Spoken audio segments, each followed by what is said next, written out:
Good morning, everyone. Can everyone hear me? Good, thank you. The hearing session is now open. This session forms part of the examination of the Greater Norwich Local Plan.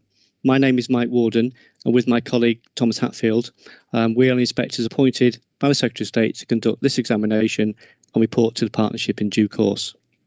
Mr. Hatfield, would you just like to say hello? Good morning, everyone. Hello. So can everyone please ensure that they are muted and that any mobile phones are turned off or turned to silent to avoid distractions? I'm going to make a short opening statement and then I'm going to invite the partnership to introduce their team and to make an opening statement. Once that is completed, we will then move into the first hearing session under Matter 1. All participants will have met the Programme Officer, Annette Feeney. Annette's role is to help ensure the smooth running of the examination. She is independent of the partnership and works under our direction. If anybody cannot find any document or needs any advice on the examination process, then please contact Annette. Annette will control entry to the online sessions, and so if you encounter any technical difficulty, then please contact Annette. Annette also looks after the examination website, and that's a critically important resource for the examination. All documents, evidence documents, hearing statements, etc. are on that website, and it will be updated as we progress through the examination. The plan under examination is the Greater Norwich Local Plan, which was submitted on the 20th of July 2021. And prior to submission, consultation took place on the plan at Regulation 19 stage, and we have all copies of the representations that have been made. Our task is to consider the soundness of the plan in accordance with the criteria in the National Planning Policy Framework and also test whether it is legally compliant. The hearings are intended to assist us in that regard. In submitting the plan, the partnership considered that it is sound, and this is the starting point for the examination. So if you are challenging the soundness of the plan, then you have to explain why it isn't sound and what changes would make it sound. Our role is not to improve the plan as such, but simply to examine its soundness and legal compliance and make recommendations. This is an important point to remember. We will be looking at whether the plan has been positively prepared, whether it is effective, whether the policies and proposals are justified, and that they're consistent with national planning policy. Mr. Hatfield and I are examining the plan jointly. One of us will lead the particular hearing session or issue, although on most occasions the other inspector will be present in order to hear and to possibly join the discussion. So questions may come from either one of us. We have read and will take into account the hearing statements that have been prepared and also the original representations that were made. There is no need for these to be repeated. Written submissions have the same weight as verbal submissions. Instead, our aim is that the discussion moves on from those documents and deals with specific questions that we have or areas where further clarification or explanation is required. At times, we may ask for a more general contribution or a summary of your position.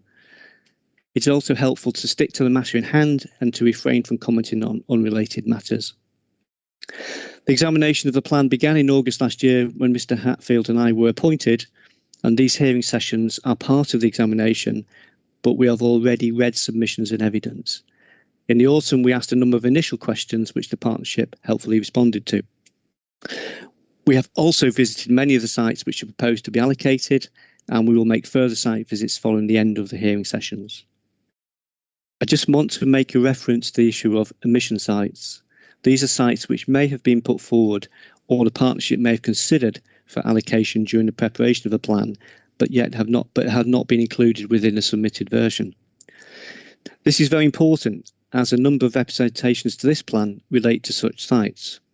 We are examining the soundness of the submitted plan, and the omission sites are not part of the submitted plan. It is not part of our role to examine the soundness of omission sites, and subject to the legal right to be heard, such sites will not normally be discussed in detail at the hearing sessions. The hearing sessions will take place over 4 weeks with a 2-week break in between. We have set a programme and it is important that we adhere to it. However, it may be subject to change as we move through the week, so please keep an eye on the examination website.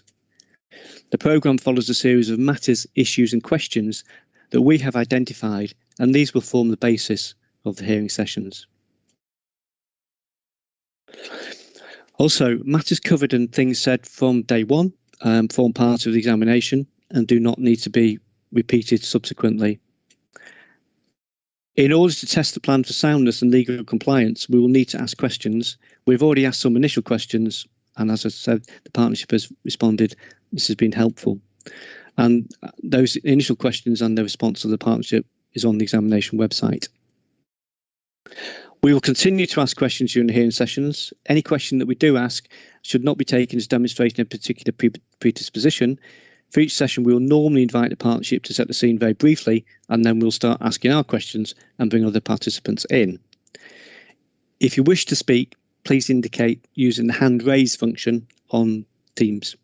We will keep a note of who is waiting to speak, so please wait for the inspector to bring you into the discussion. In speaking during the hearing, we would request that you are concise and specific. In particular, if you wish to highlight certain parts of your statement or other documents that form part of the examination, that would be helpful to us if you could provide the reference. The inspectors will lead all the sessions. It is open to the partnership to propose further changes to the plan, and we would ask that they keep a record of possible changes that arise during the hearings. Any main modifications should be subject of future consultation. At some points during the hearing, we will want to check on progress with work or the preparation of information that we may have asked for. We therefore might need to talk directly with the partnership solely on these procedural matters. We will not invite others to contribute to such discussions, but participants may observe. If we need these sessions, they will probably be at the end of a day's session. The examination remains open until our report is submitted to the partnership. No further representations or evidence will be accepted after the hearing sessions have finished unless we specifically request otherwise. At the end of the hearing sessions in March, we will indicate the likely timescales of the next phases of the examination. Now, just a few practical points. The examination is proceeding on a virtual basis. Each session will be live streamed on YouTube and will also be available for viewing at a later date. So members of the public should be able to observe the hearing sessions as they would if they had been held in a physical setting. Virtual sessions are generally more tiring than physical ones, and so we will need to take breaks away from the screen. We will take breaks mid-morning, usually around about 11 o'clock, and lunchtime, usually around 1 o'clock, and in mid-afternoon. If participants need breaks at other times, then please let us or the programme officer know.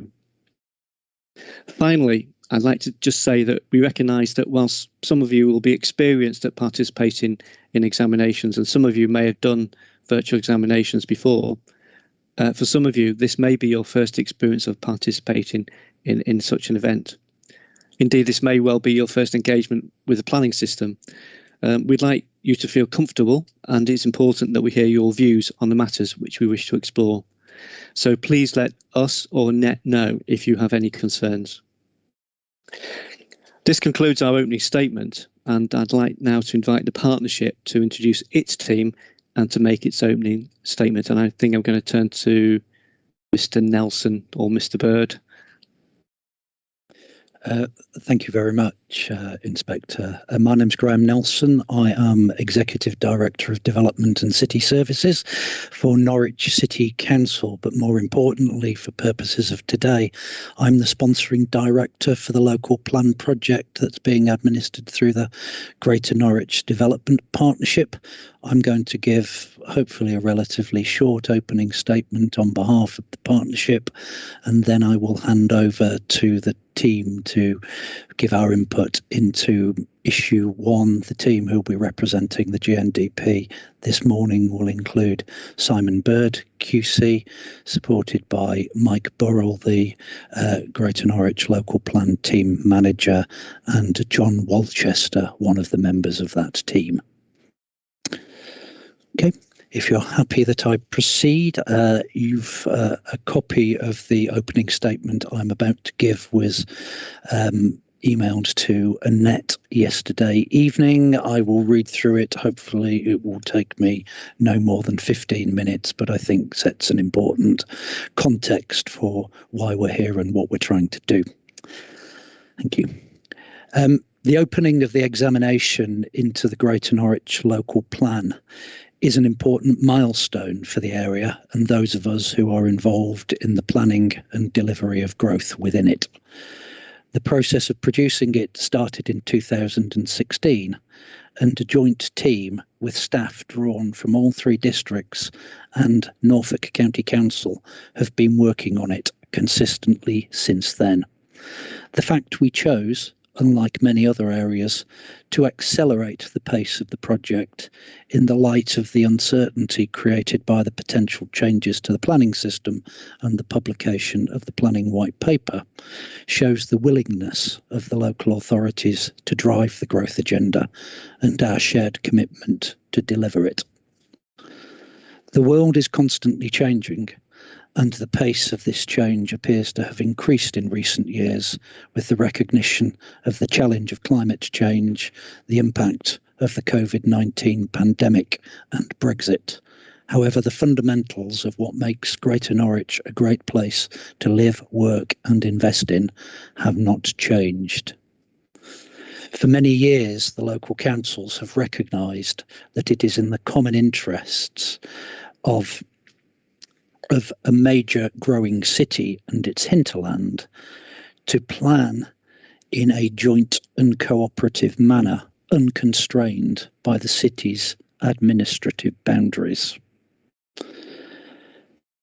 This led to the production of the joint core strategy, the signing of the city deal, and the formation of the Greater Norwich Growth Board to pool resources and to coordinate the delivery of infrastructure.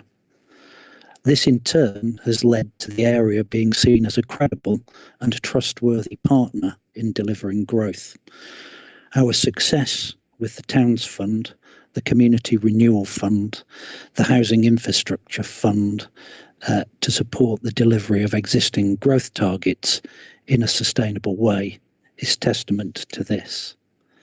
This is why, more than ever, we need to ensure our unique area has an ambitious, clear and deliverable development plan in place.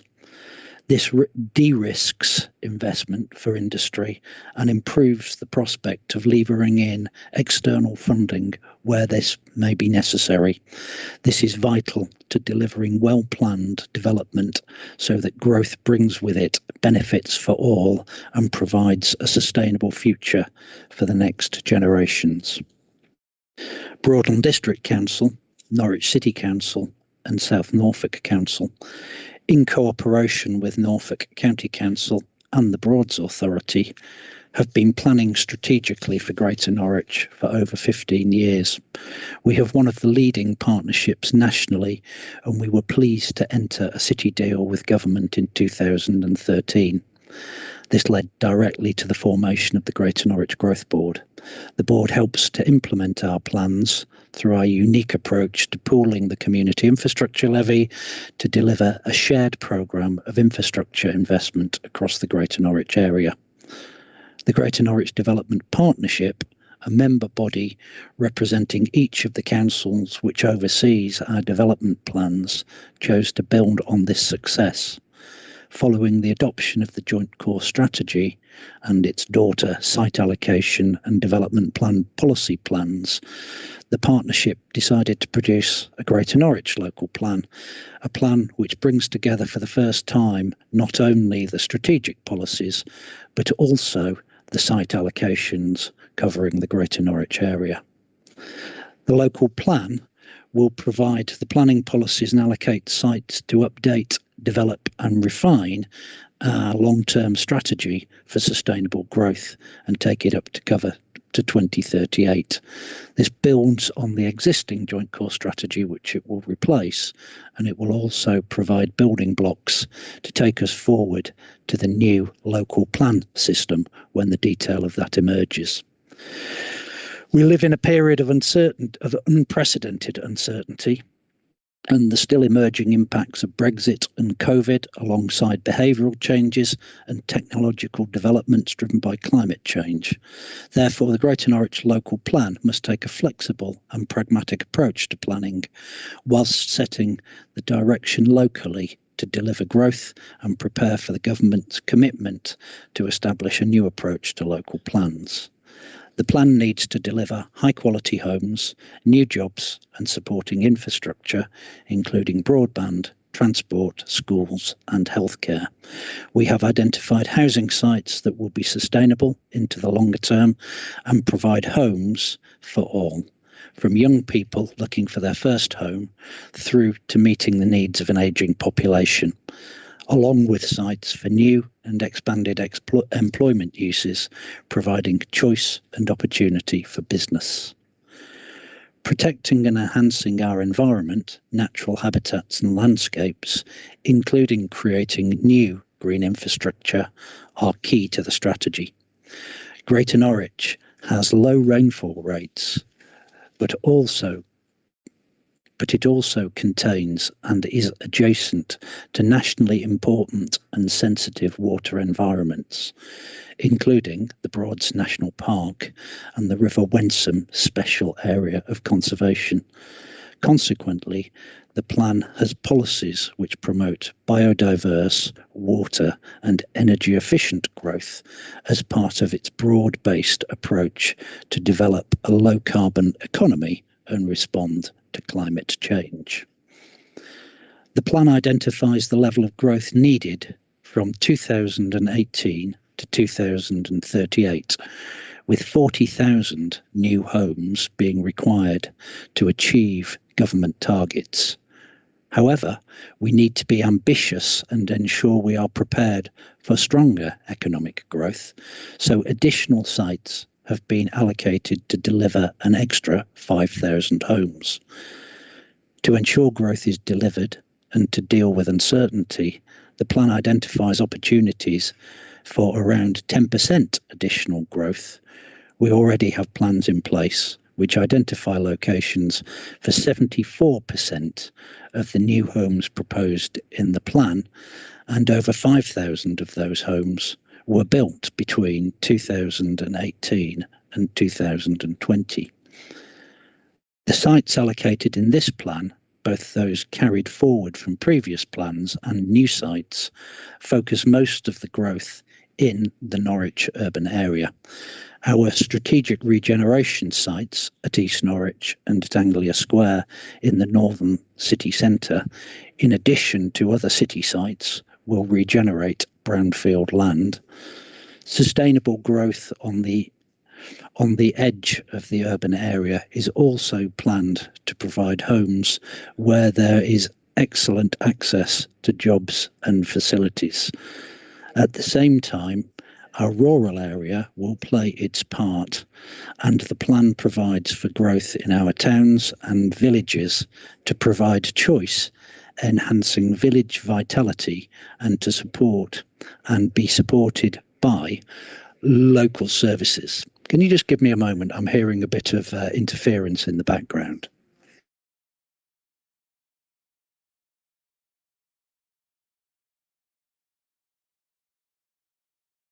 Sorry about that. Where was I? There's problems of working in an open plan office. Our local economy has strong foundations. To play our part in the wider national recovery, economic growth needs to be encouraged in the right locations. The plan provides opportunities for businesses to establish, expand or relocate within the Greater Norwich area, encouraging innovation and building on our strengths, particularly in the agritech, digital creative, advanced engineering, education and scientific centre. We are also ideally placed to take advantage of and strengthen our links with Cambridge and become attractive for inward investment. Our current economic assets include Norwich Research Park, including the University of East Anglia, which is Europe's largest single site hub of research, training, education and enterprise in food and health, and has a noticeable specialism in climate change research. The growing cluster of digital creative businesses in Norwich is recognised in the Tech Nation report, with our two leading universities providing the creative and technical talent needed to fuel growth in the sector. Norwich is also home to a significant financial and insurance sector, including brands such as Aviva, Marsh, Moneyfax and the Alan Boswell Group. Hethel Engineering Centre is a regional hub for innovation and technology and can expand to meet the demand for incubation space. Business and the University of East Anglia have developed a new Institute for Productivity, launched in 2021, building on UEA's expertise in business education and engineering. Norwich Airport, which provides national and international connections and is the main base for helicopter access to nearby offshore energy development. The airport hosts a cluster of aviation businesses and the International Aviation Academy, training the next generation of aviation professionals. Within the city, the Broads and countryside, Greater Norwich is also a major visitor and tourism destination. So, the Greater Norwich Local Plan will help our area realise its potential. It will deliver the homes, jobs, infrastructure, environmental benefits and low carbon growth which we need. The plan will enable and stimulate the creation of a strong, enterprising, productive, broad-based and low-carbon economy, supported by an increasingly skilled workforce, together with the growth of a wide range of economic sectors. Collectively, we stand ready to deliver on these far-reaching ambitions for everyone who lives and works in Greater Norwich, and look forward to exploring the benefits of our plan, explaining the benefits of our plan to you more fully during the examination. So thank you for listening. Thank you very much, Mr. Nelson. Thank you. That's a very helpful scene setter for the examination of the plan. Thank you. Right. We will now move on to matter 1, which is about compliance with statutory procedures and legal matters. We've identified in our matters, issues and questions the issues that we want to go through, and I will lead issue 1. Mr. Hatfield will lead issue 2 and 3, and I will lead issue 4. But as I've said in my opening, we may well both be participating in those sessions through asking questions. So what I propose to do is to now commence on issue 1, which is about the duty to cooperate. And when we go through, if people speak for the first time, it'd be very grateful if they could just introduce themselves and explain who they are and where they're from, or who they're representing. So this issue is about compliance with the statutory procedures and legal compliance. In particular, I'm looking at whether the partnership has met its statutory duty to cooperate under sections 25C and 33A of the Planning Country Purchase Act 2004. So in this session, I'm not expecting to discuss the merits of individual sites. They will be the subject of separate site-specific allocation sessions when we come on to them. In looking at the duty to cooperate position, when we received the plan, we had some concerns about the issue of Breckland Council in relation to duty to cooperate, given that council's comments. We're pleased to see that this issue has now been resolved, and there is a statement of common ground with Breckland which has been submitted. The duty to cooperate statement has been updated in October 2021, and that's been published following our initial questions, and that contains a number of statements of common ground, and that is very helpful to us. Before I invite participants to join the discussion, is there anything that the partnership would like to add to its statements in respect of how it has gone about meeting the duty to cooperate?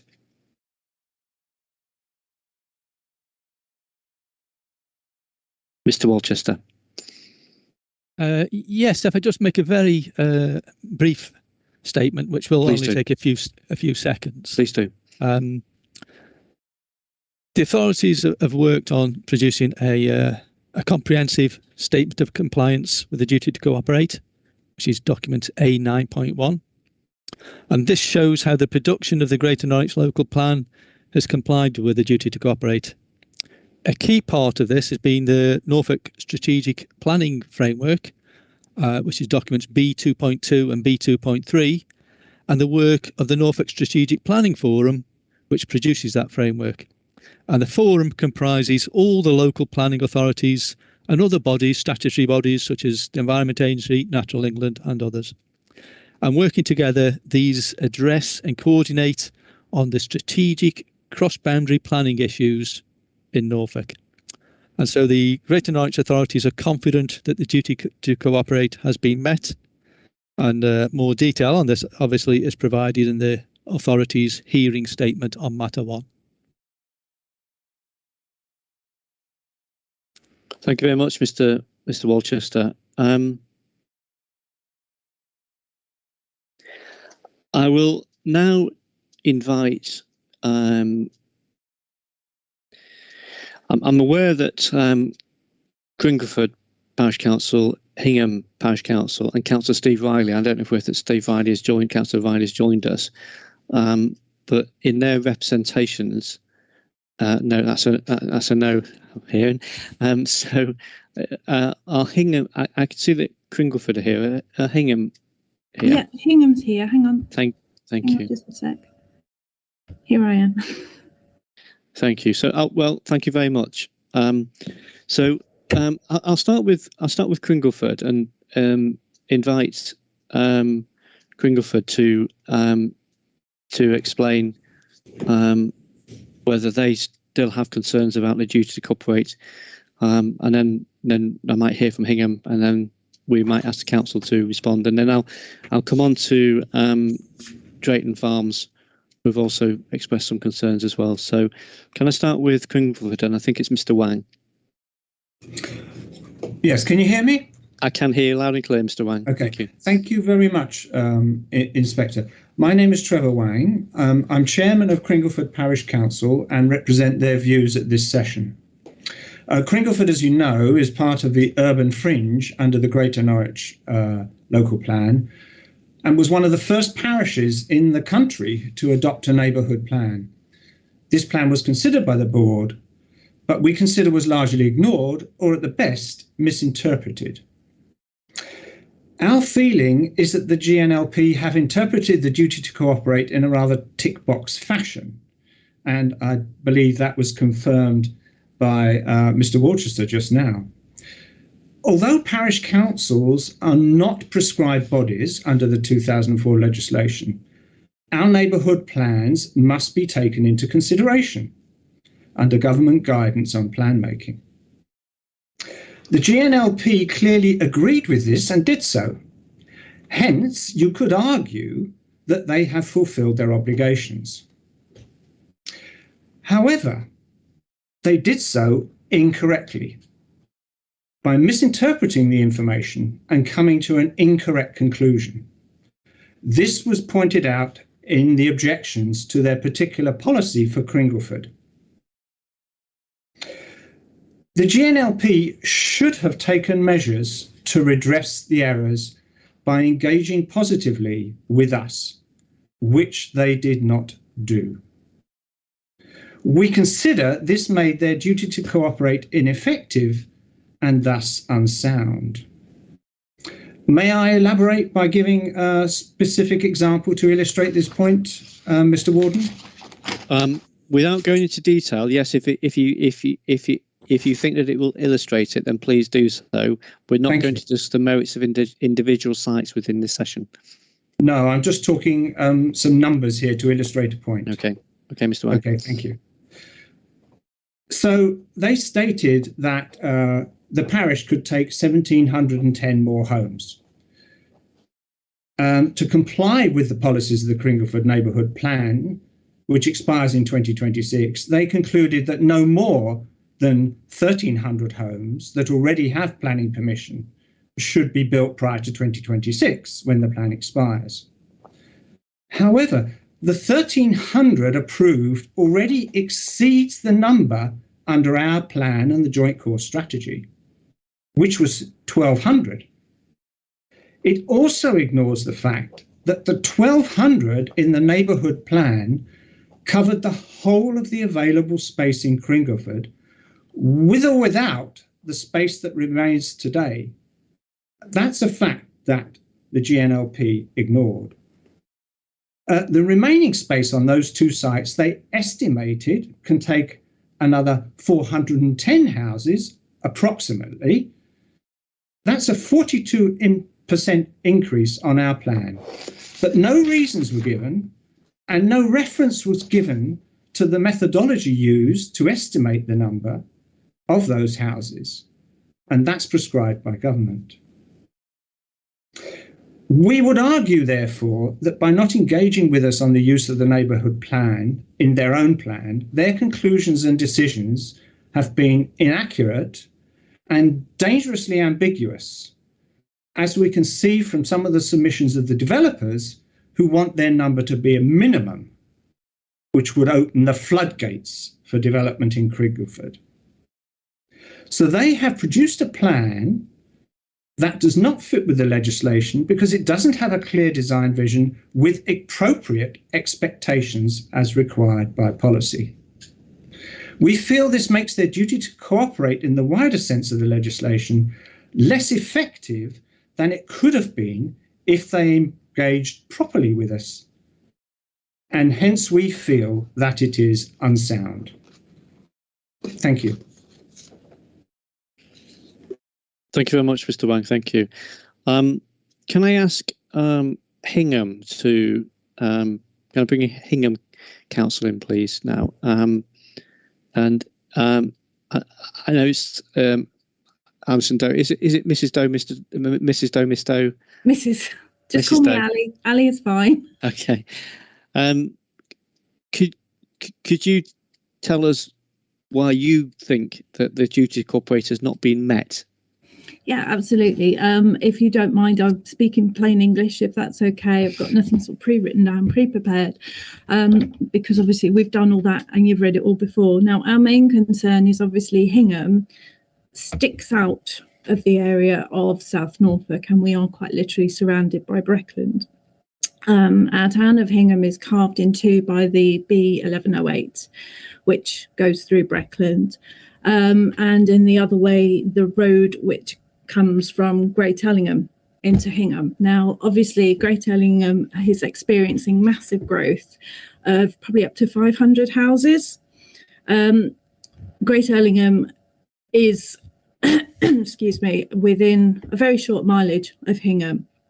The doctor's surgery in Hingham serves Great Ellingham as well. So obviously we've got huge concerns that these 500 houses will impact on the roads, on the doctor's surgery, on people visiting our shops, services. We don't have a car park. So we feel very much that the GNLP has not considered in allocating houses to Hingham, it hasn't considered the growth that's been going on and continues to go on in the Breckland area, which quite literally surrounds us. I mean, there's massive, massive growth in Watton.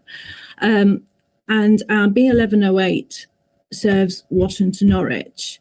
And we have for considerable time been bringing speeding issues, road safety issues with the major crossroads in Hingham. We've been bringing this to the attention of Norfolk County Council. We've invested £5,000, Norfolk County Council have invested £5,000 to undertake a feasibility study on the crossroads, on the main crossroads in Hingham, which serves directions between Breckland and Norwich. So it's £10,000 investment in a feasibility study, but the GNLP seem to have completely ignored the fact that the infrastructure in Hingham just is not there. It needs improvement. The road safety situation is dangerous and appalling, and there's been no commitment to actually look into that. And the other thing with the duty to cooperate, not specific to Breckland, but specific to the plan itself, is that we feel that without going into site specifics, that policies have been allocated to sites that are just not feasible in return in respect of highway issues.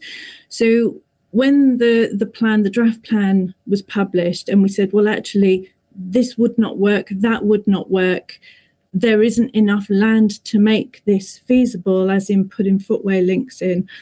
But the policies have been written into the plan. They haven't then gone back to highways, to Norfolk County Council, to say, look, the residents who live in this environment have said this will not work. Please, can you look and make sure that the policies that we are putting in are actually feasible? So we think the duty to cooperate seems to have ceased in about 2018, and they haven't gone back, because it's supposed to be a continual thing. They haven't gone back to Norfolk County Council Highways. They haven't gone back to them and said, look, all the residents are saying this policy would not work. We've included it in our plan. Will it work or won't it? So in effect, they'll be allocating land without evidence that the policies that they have included are actually feasible and workable. Thank you very much, Mr. Dow.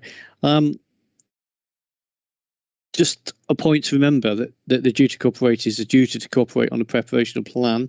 It's not a duty to agree, and we will be discussing individual site allocations later on in the examination and other parts of the approach of the plan. Can I ask the partnership? I must stop saying the council. Forgive me. Can I ask the partnership to please respond to those points, Mr. Bird? So if I could just deal with the legal position, and then Mr. Burrell will deal with the points of substance which have been raised to the extent that they bear on the matter for discussion today.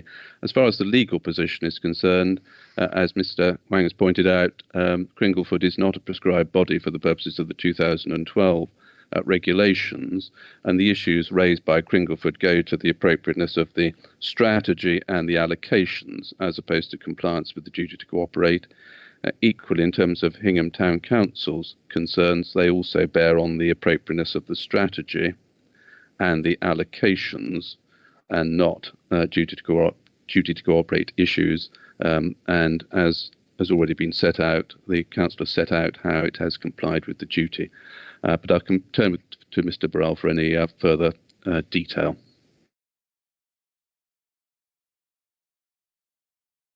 Thank you, Mr. Burrell. I'm sorry, do I say Mr. Burrell or Mr. Burrell?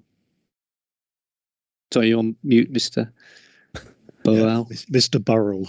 Mr. Burrell, thank you. Yes, yeah. I think the American pronunciation is Burrell, but no. Thank you. Burrell.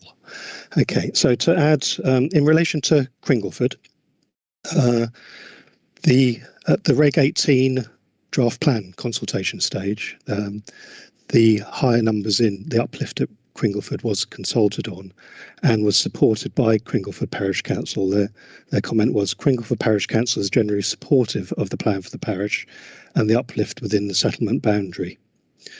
So that was the position at Regulation 18 draft plan consultation. There was a slightly higher uplift in the Regulation 19 plan, 50 additional homes, but that was when Cringleford said that they were not supportive of this uplift. Now, as has already been stated by Simon Bird, the consultation process was gone through. At no point did Cringleford Parish Council contact us for meetings, to ask for specific meetings to discuss these points, as far as I am aware. I have asked my staff to check this. We haven't been made aware of specific points when we're asked to discuss these points, and have done so when requested otherwise.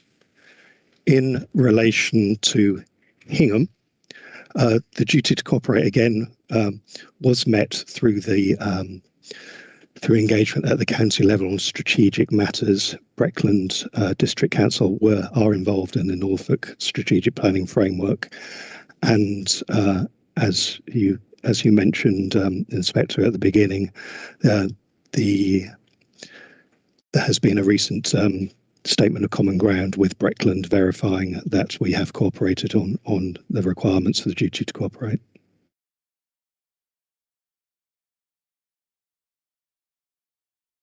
Thank you very much, Mr. Bull. Mr. Wang, you've got your hand up, and I saw that you were also shaking your head. Just remember, I'm not going to get into the merits of discussion of allocations or the strategy relating to individual settlements. What I'm looking at is a duty to cooperate, and that is different also from the way in which the council is consulted, which we'll discuss later on. But please let me hear what you have to say now on that matter. Thank you, Mr. Warden. There are two issues here. My feeling is that the duty to cooperate puts the onus on the partnership, not necessarily on the parish council. The second issue is the reason we didn't object at the beginning and only at Regulation 19 is because the playing field has changed. And this is what we will raise later on in these meetings. I just put a marker down for that. Post-COVID, the landscape literally has changed. And I think that's why we raised our objections at Regulation 19 and not necessarily at 18. Is that okay? And that's why we essentially feel that now this duty to cooperate has failed because there's not been any engagement. And I think Hingham said basically the same thing. It's this lack of positive process and engagement. Thank you. Thank you much, Mr. Wang. Mrs. Dove, you've got your hand up. Thank you. Yeah, it's hang on. There we go. It's more in our case, not necessarily the duty to cooperate with Breckland Council as a planning authority. It's more to take into consideration the effects of the planning and the growth that is going on in the Breckland area in relation to the infrastructure that is desperately needed on our border, on the South Norfolk side of things, where Hingham is quite literally surrounded by Breckland. But the infrastructure is not there, and we do feel that that's where the breakdown has gone. So the infrastructure requirements, in particular talking roads and healthcare, the cooperation to take into account the growth that's going on around Hingham and around our area, we feel that that's where it has broken down very much.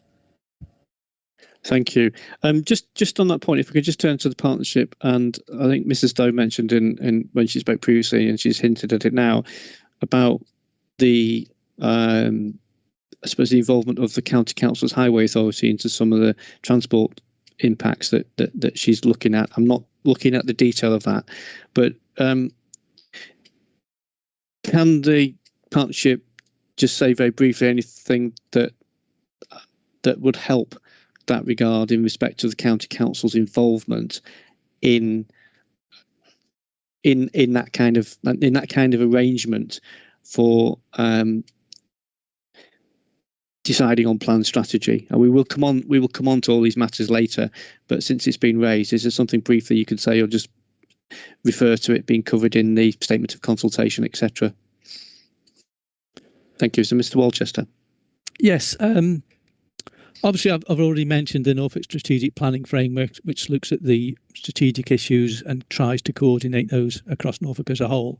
In terms of the Greater Norwich Local Plan, Norfolk County Council, who are the Highway Authority, the Education Authority, have been fully involved in the production of the plan. They're a partner of the GNLP. And so there's been that integral working with the County Council on strategic infrastructure matters, etc.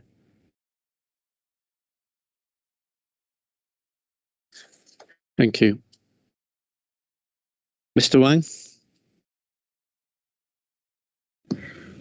I'm quite concerned about that last statement by Mr. Walchester, because in their own policy for our area, they've put in certain conditions that concern transport.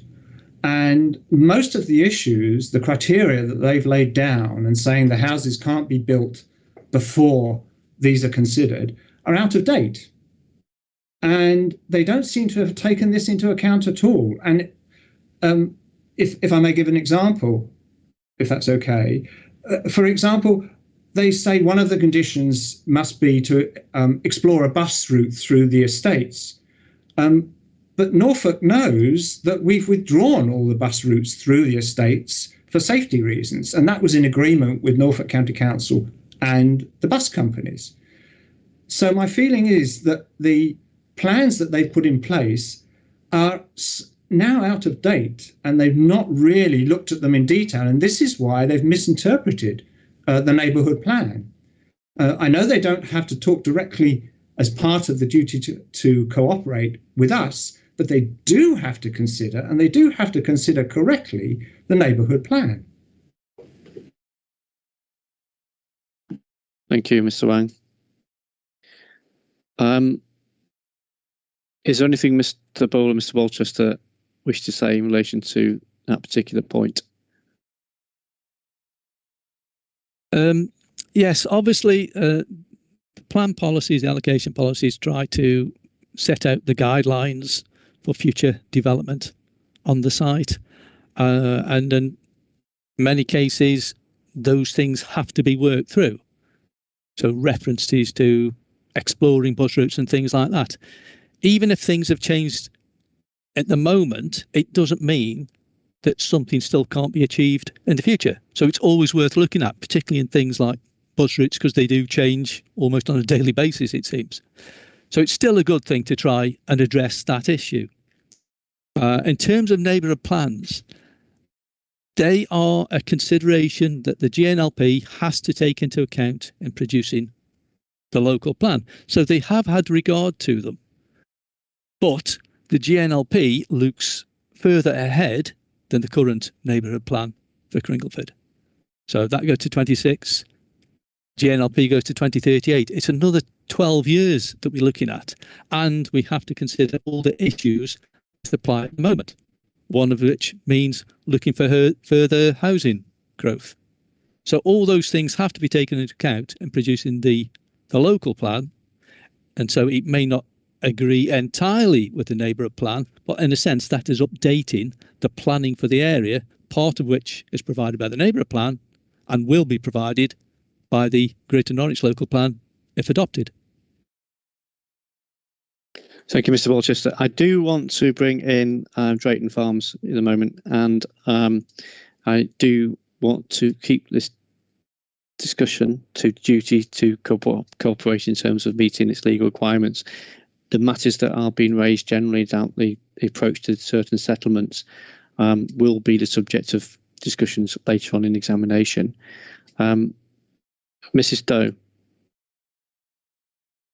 Yeah, just the point that John has just made regarding the future growth. I mean, that's entirely our point, that there will be future growth. There will be future growth in South Norfolk. There'll be future growth in Breckland. And as I say, we have, together with Norfolk County Council, invested £10,000 to have a feasibility study on infrastructure in one very small part of the town that is desperately needed because it is dangerous. However, there seems to have been no account for this, no discussion about this at GNLP level. The County Council are well aware of the issues that we have regarding road safety, and as you say, growth will continue, housing will continue, which means traffic will continue, which means the dangers on that road and for the infrastructure, the pressures will just keep building whilst you keep building the houses and putting the growth in. But if you're not, at what point do you look at the key service centres and actually say, yes, in order to sustain that growth, we will commit to improving the infrastructure, which is desperately needed. Norfolk County Council have freely admitted that the junction in question would not be allowed to be built today. It is that dangerous. And I say they have invested money in a feasibility study, but what we need is a commitment to actually have some improvements. And when you're saying you're cooperated with Norfolk County Council, where has the discussion been about what is needed for the key service centre?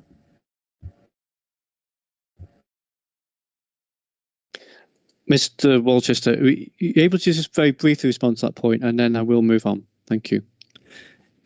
Yes, strategic issues obviously apply everywhere. and it's one of the roles of the plan to try and identify strategic issues and address them. So, for example, there's a policy in the plan on strategic infrastructure provision, which will be discussed later in the hearings. And so the plan does try to address that. As I said earlier, we've involved the County Council in producing the plan, so taking account of their advice on the consideration of sites and things like that.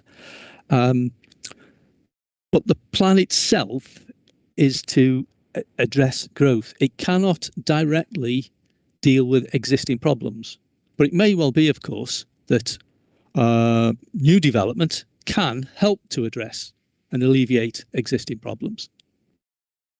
So the investment, so if a junction improvement is needed to serve a new development, that might also serve other places as well, so to speak. It'll be an overall improvement, so all the road users will have the benefits of that improvement.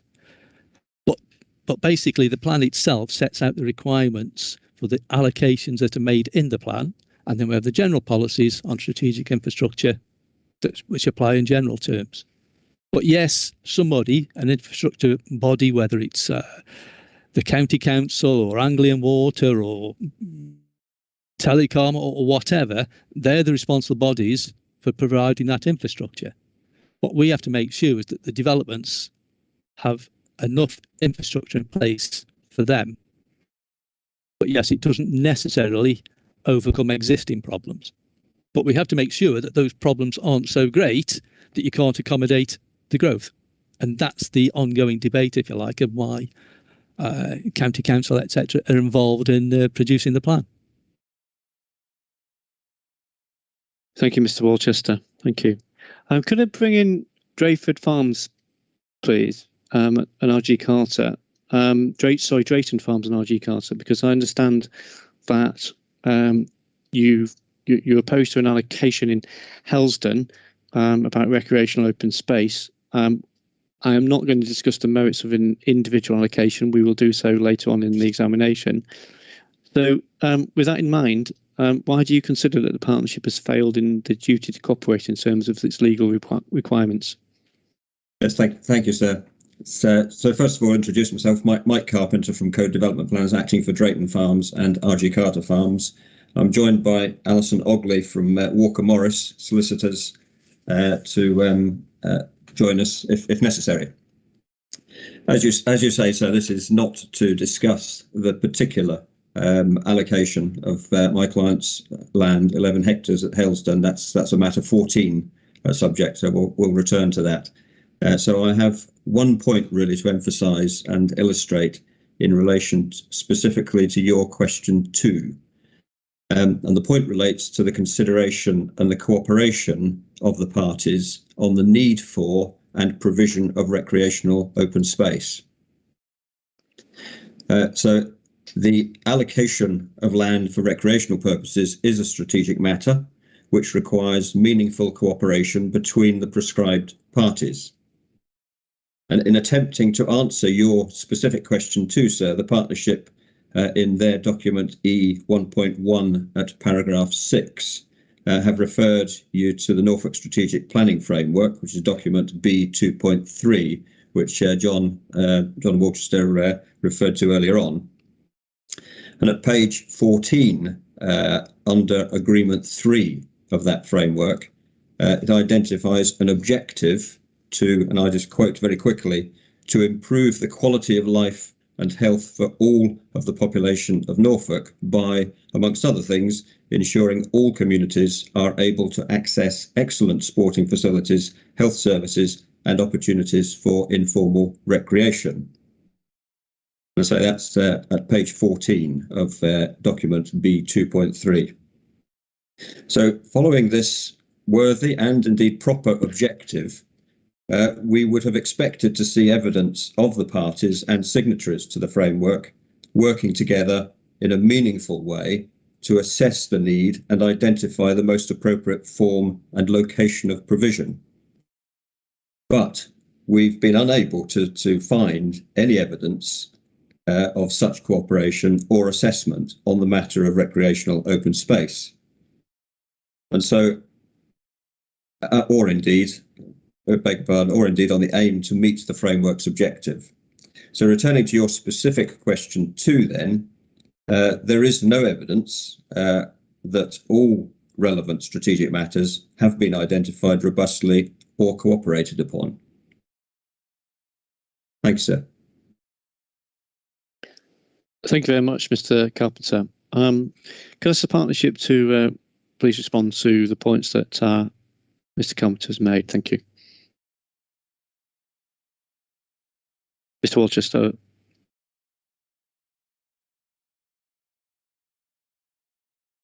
The GNLPs had regard to various information and on recreational open space matters. So, for example, Policy 3 and Policy 2 have reference to green infrastructure requirements and the standards, if you like, set in Policy 3 about the provision of informal open space and green infrastructure. In terms of more formal open space, that hasn't been taken forward specifically in the Greater Norwich Local Plan because there are already policy requirements in the existing development management local plans, which aren't going to be superseded by the Greater Norwich Local Plan. Similarly, in terms of the code's statement referred to the out-of-date strategy for recreation. I think this is a reference to the recreational facilities strategy for the Greater Norwich area. It's primarily used by the Greater Norwich Growth Board to guide decisions on strategic infrastructure and investment, primarily using SIL monies, Community Infrastructure Levy monies. So things like the specific allocations, and they refer to policy HEL4 in Helston, that is a carried forward allocation relating to identified local needs rather than strategic needs across the Greater Norwich area. And that applies standards for development, required of development in the development management local plan. I don't know if that answers the question fully, but is there anything? Thank you, Mr. Walchester. Mr. Carpenter. Yes, thank you, sir. Yeah, I'm interested that Mr. Walchester suggests that the local plan doesn't deal with formal recreational open space. It does, because it allocates, amongst other things, 11 hectares of my client's land for a formal recreational open space. It has indeed been carried forward from a previous local plan, and that seems to be the extent of the justification. But as I say, we shall return to that at matter 14 rather than take up your time on that particular issue now. But it seems to me that because there is an allocation of 11 hectares in this particular case, in this local plan, then there is a requirement for this local plan to comply with its legal requirements and its duty to cooperate when it comes to allocating formal open space. And that I fear has not happened. It's not good enough to simply refer to other local plans and it's being carried forward from other local plans. Therefore, we don't have to comply with the duty to cooperate in this particular case, which appeared to be the implication of what Mr. Walchester just said. Mr. Walchester. Yes, well, certainly that isn't what I intended to say. We don't have a formal strategic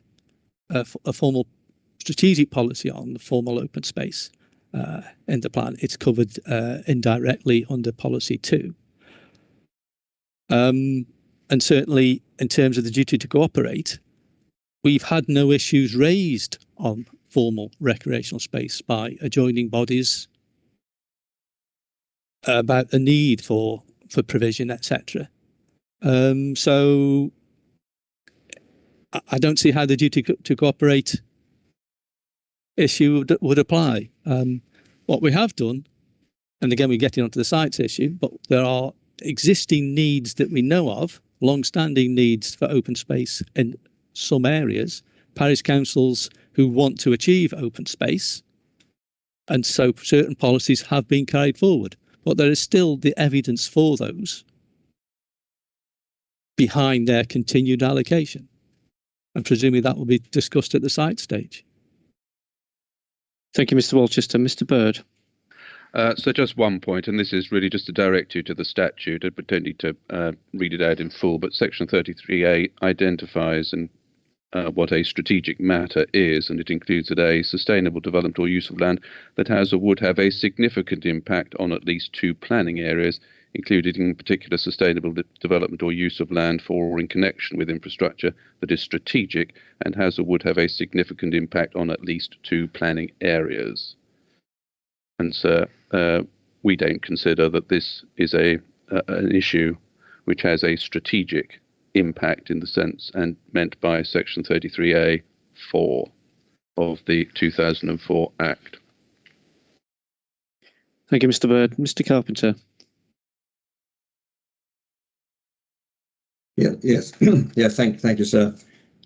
Just on Mr. Bird's point there, not have a significant effect on two areas. This is a site that is on the edge of the urban fringe.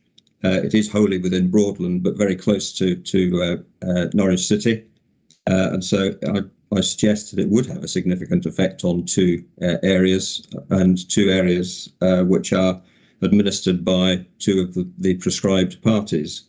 I also would just interested in Mr. Walchester's suggestion that they only cooperate on issues where one party raises it, one of the prescribed parties raises it as an issue to be discussed. But the very framework that puts all of these parties together, and Mr. Walchester has referred to, which is covered in document B 2.3, has an agreement which I read out, which is to improve the quality of life and health for all of the population of Norfolk by ensuring that all communities do have access to those recreational opportunities. So it's in the framework which Mr. Walchester refers to as the guiding principles for the duty to cooperate, and yet apparently it's not been considered to be something that they need to cooperate in a meaningful way on. Just note it as an objective, which is the right objective, absolutely correct. But one would expect there to be a little more information, a little more evidence to say they had cooperated in a meaningful way and actually looked at it rather than just stating it's an objective. Thank you. Thank you, Mr. Carpenter. Mr. Walchester. Well, the only thing I'd like to say is that Helford, which is the site we're talking about, is allocated for the needs of Helston. It's not allocated to serve the city. It's not allocated to serve the next adjoining authority, which would be North Norfolk, which is several miles away. It's for the needs of Helston. And so, yes, if there were regional recreational areas that were being proposed, then there would be a need to work with adjoining authorities, such as North Norfolk, Breckland, or whatever. But in this case, we're not proposing anything like that in the plan. Thank you, Mr. Walchester. Mr. Nelson.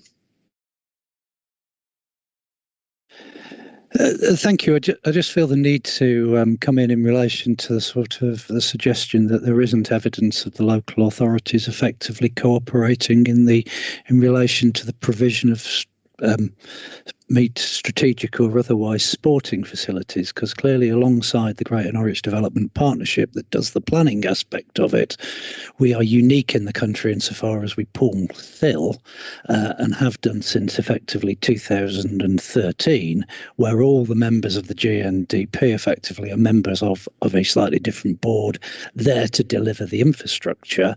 So we have a track record of supporting the delivery of several different forms of infrastructure, and over the past what is now getting on for 10 years have progressively worked together to use that pooled funding to deliver against a variety of strategic infrastructure items, and that includes significant investment, for instance, in the delivery of a country park to the north of Norwich at Home Plantation that's effectively been purposed to be multifunctional green space.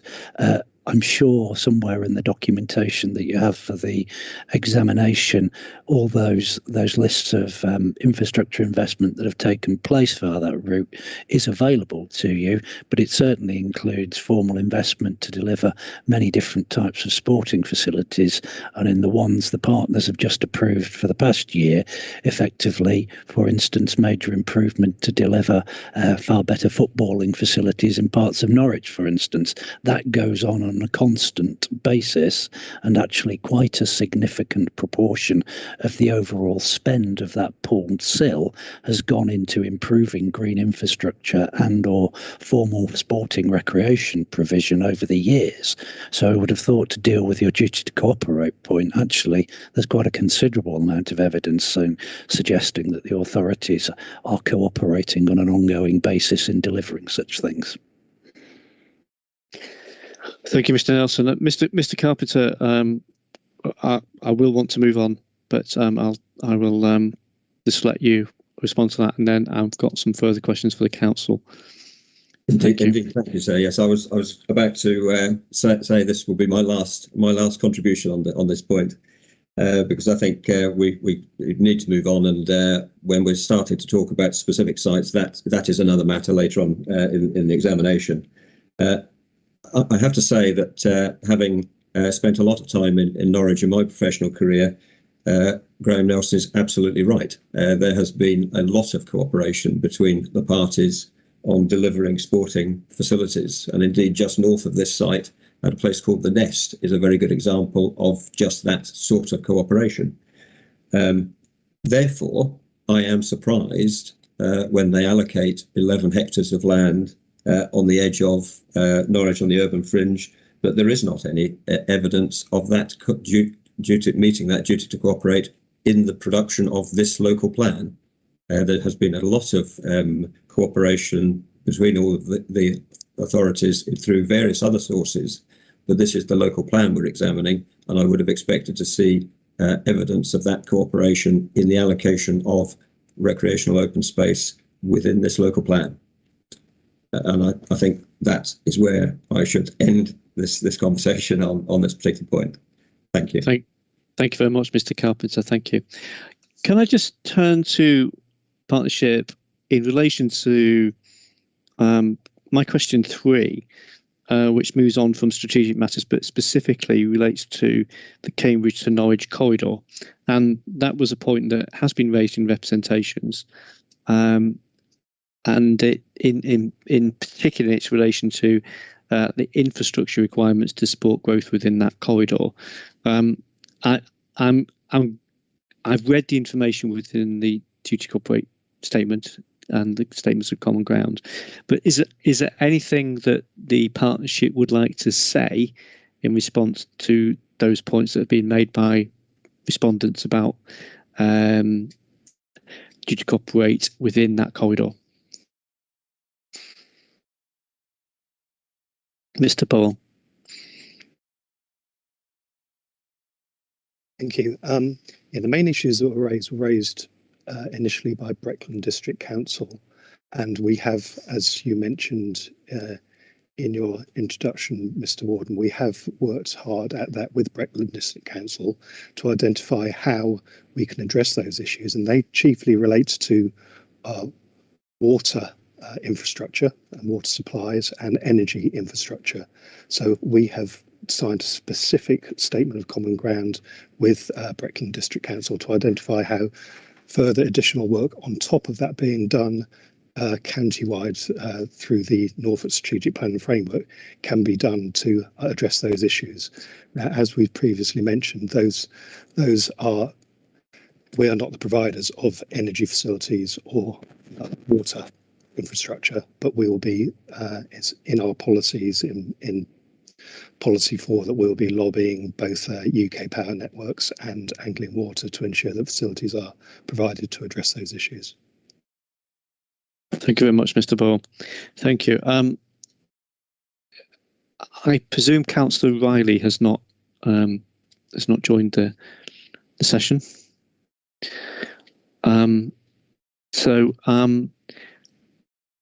No. Okay. Thank you. Can I just then invite the partnership to say any concluding remarks in relation to duty to cooperate? Just sweeping up any of the points that have been raised. Sir, if I may very briefly just summarise the position. As I say, our evidence demonstrates the duty to cooperate has been discharged. The points which have been raised largely go to separate matters such as the appropriateness of the planned strategy, which will be dealt with later in the examination, or indeed site-specific allocations, which again also matters for later in the examination. And in terms of consultation issues, we will turn to those later on today. So we're satisfied that the duty to cooperate has been satisfied, and robustly so. And just really to stress the final point in relation to duty to cooperate, it's principally concerned with ensuring that the effectiveness of plans is maximised. And the joint working which has been undertaken demonstrates convincingly that the effectiveness of this plan has been maximised. Thank you, sir. Thank you very much, Mr. Bird. And as you say, we will return to those individual concerns that have been expressed today at various points at the appropriate point within the hearing sessions. I'd like to conclude this session now, and I'd like to thank all those who've contributed for all their contributions. What we will do, we will take a longer break now. We will resume at 11:30, where we'll move on to matter 2, which will deal with sustainability appraisal. So we will adjourn now, and we'll resume at 11:30. Thank you. Thank you.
Okay, it's now 11:30 and time to resume the hearing sessions. My name is Thomas Hatfield and I will be leading the discussion on Matter 1, Issue 2, which relates to sustainability appraisal. Can I ask at this stage that participants please give their name and any organisation they represent before speaking for the first time. That will assist me and those watching the sessions online. Before I start this part of the discussion, I wanted to be clear that we won't be delving into the merits of any particular site during this session. Those who have submitted representations to the effect that a proposed allocation is unsound will be able to put their views to myself and Mr. Warden during the hearing sessions under matters 9 to 14 during weeks 3 and 4, if they have made a request to do so. The Council will also have the opportunity to respond at that time. With regard to omission sites, it is not part of our role to examine the soundness of sites that are not included in this plan. However, I note that a number of representations refer to perceived errors, inconsistencies, and other detailed site-specific issues in the essay. Rather than deal with those here today, I intend to ask the Council to produce a schedule responding to each detailed point that has been raised in relation to site-specific assumptions and scoring. There will also be a broader discussion today under question 3 about the general approach to site assessment within the essay, including the methodology that has been used. However, and to reiterate, that will not extend to a detailed discussion about individual sites. Okay, in terms of the structure for discussion for this issue, I'm going to deal with question 4 first, which relates to the overall spatial strategy, as I think that will give a better flow to the discussion. We'll then move on to deal with questions 1 to 3 in order. Okay, question 4 states, Is it clear how the essay has influenced the plan and the choice of spatial strategy? Does it support the spatial strategy, or is there anything in the essay which indicates that changes should be made? My first question is for the partnership. It's been put to me by Roscon Strategic Land that the essay has failed to adequately assess reasonable alternatives to the spatial strategy. In this regard, it's asserted that the 6 strategic growth options identified at Regulation 18A stage were not carried forward to subsequent essay reports, despite a different quantum of development and a different planned period being proposed. What's the partnership's response to that point, please? Thank you.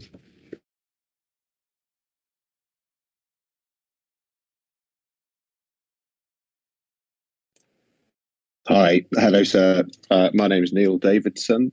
I'm working on the sustainability appraisal, and I can offer you an answer to that if you'd like. Yes, please. Sure. Okay. Well, the sustainability appraisal has assessed the likely significant effects of reasonable alternatives for housing number and spatial options. It did 4 housing number options initially, and then it did 2 more in an addendum. And then it went on to assess spatial options. And at the Reg 18 stage, there were 6 spatial options assessed. And then as Reg 18C came about, there was a new spatial option that was assessed for approximately 44,000 homes. And then at Reg 19, there was a slightly higher number of 49,000, and that was also assessed in the essay. The essay has used the same method for the assessment of housing numbers and spatial options, which is namely the sustainability appraisal framework, which is agreed in the scoping report. Okay. So the options of, the point that was put to me was that Reg 18 stage, the options were assessed and that subsequently they weren't assessed. So the spatial options, the 6 you mentioned, plus the preferred option. And I think the 6 that were discounted or weren't pursued, I should say, were not reassessed at Reg 19 stage. My understanding of the point that was made was that should have been done. What was your response to that point, Mr. Davidson? Sure. Thank you, sir. The essay process, as you know, is sequential and iterative. When an assessment is undertaken at an earlier stage, such as the Reg 18 stage, the findings are then fed to the council, who will take them on board and, if necessary, prepare another version of that plan. In this case, several versions of Reg 18 were prepared. There was an A, a B, and a C. And then there was the Regulation 19 The requirement to look at reasonable alternatives in the SEA directive is essentially to identify those alternatives and then evaluate and describe them. Once they've taken place earlier on, as they did in Regulation 18, that was then used by the council to define their spatial strategy. The spatial strategy in the GNLP document has been directly influenced by the sustainability appraisal. And when you do a bit of work at Reg 18, you must document it at Reg 19, which is what we've done. We have also prepared, in response to consultation comments, representations that came in at Reg 19, an addendum which is specifically turned to that point, and that is evidence document A 6.5. Okay. Does the representative for Roscommon Strategic Land wish to respond to that point?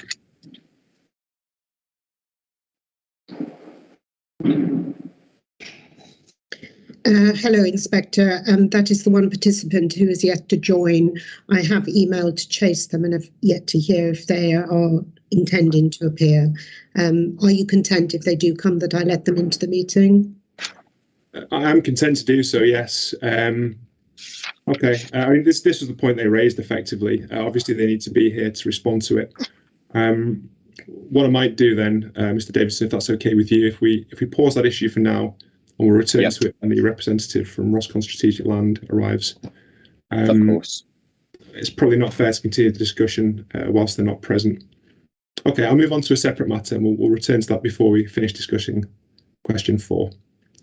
Okay, another question for the partnership then on a separate point that's been raised. A legal opinion has been submitted on behalf of Drayton Farms Limited and RG Carter Limited, which asserts that the SA is in breach of the SEA regulations. In this regard, it states that the SA was not taken into account or utilised as the basis for selecting preferred site allocations. Instead, a separate process, as described in the site assessment booklets, was used as the basis for selecting allocations. What's the partnership's response to that point, please?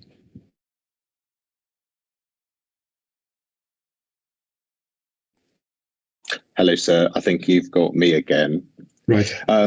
If I could just I'll give you my answer. The selection and rejection of sites is a process that's undertaken by the plan makers using a range of information which includes the findings from the SA process, not uniquely uses, but obviously draws on it as a key evidence source.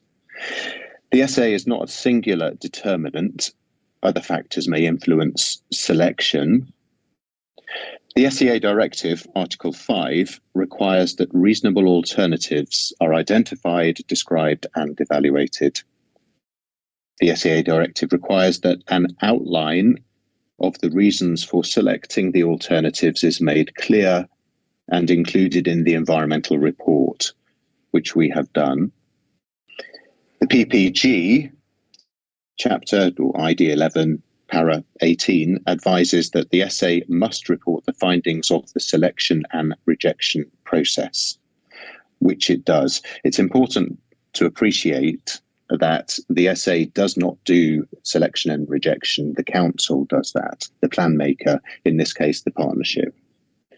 Reasonable alternatives for sites were identified in the draft site assessment booklets, which were issued to ourselves. We assessed them through the SA process using the same methodology for all sites. Then the SA findings were prepared and returned to the partnership in order for them to select their preferred sites. If you want to look at the reasons for selection and rejection, they are available in Appendix G of the Regulation 19 SA report, document A 6.3. Okay. Could you describe to me the relationship, please, between the site assessment booklets and the SAA process, then, please? Sure. The SA booklets are, owned and prepared by the partnership. The SA team receives details of reasonable alternatives and we assess them. So we take no part in preparing those booklets. The council do that. And the To my knowledge, and the council can confirm, when the booklets were prepared, they started with a long list of sites that had come in through different data sources, such as the HELA, and the council would decide from that, let's call it the long list of sites, which of those were reasonable. And those that were deemed reasonable came to the SA team. We assessed those. They were returned to the client team, and they then used them to select and reject sites and produce a shortlist. But in short, the SA has informed the booklets. Okay. There's a bit of text in each of the booklets as to how the SA has informed that site selection and how the site performed. Okay, Mr. Walchester, did you want to make a supplementary point?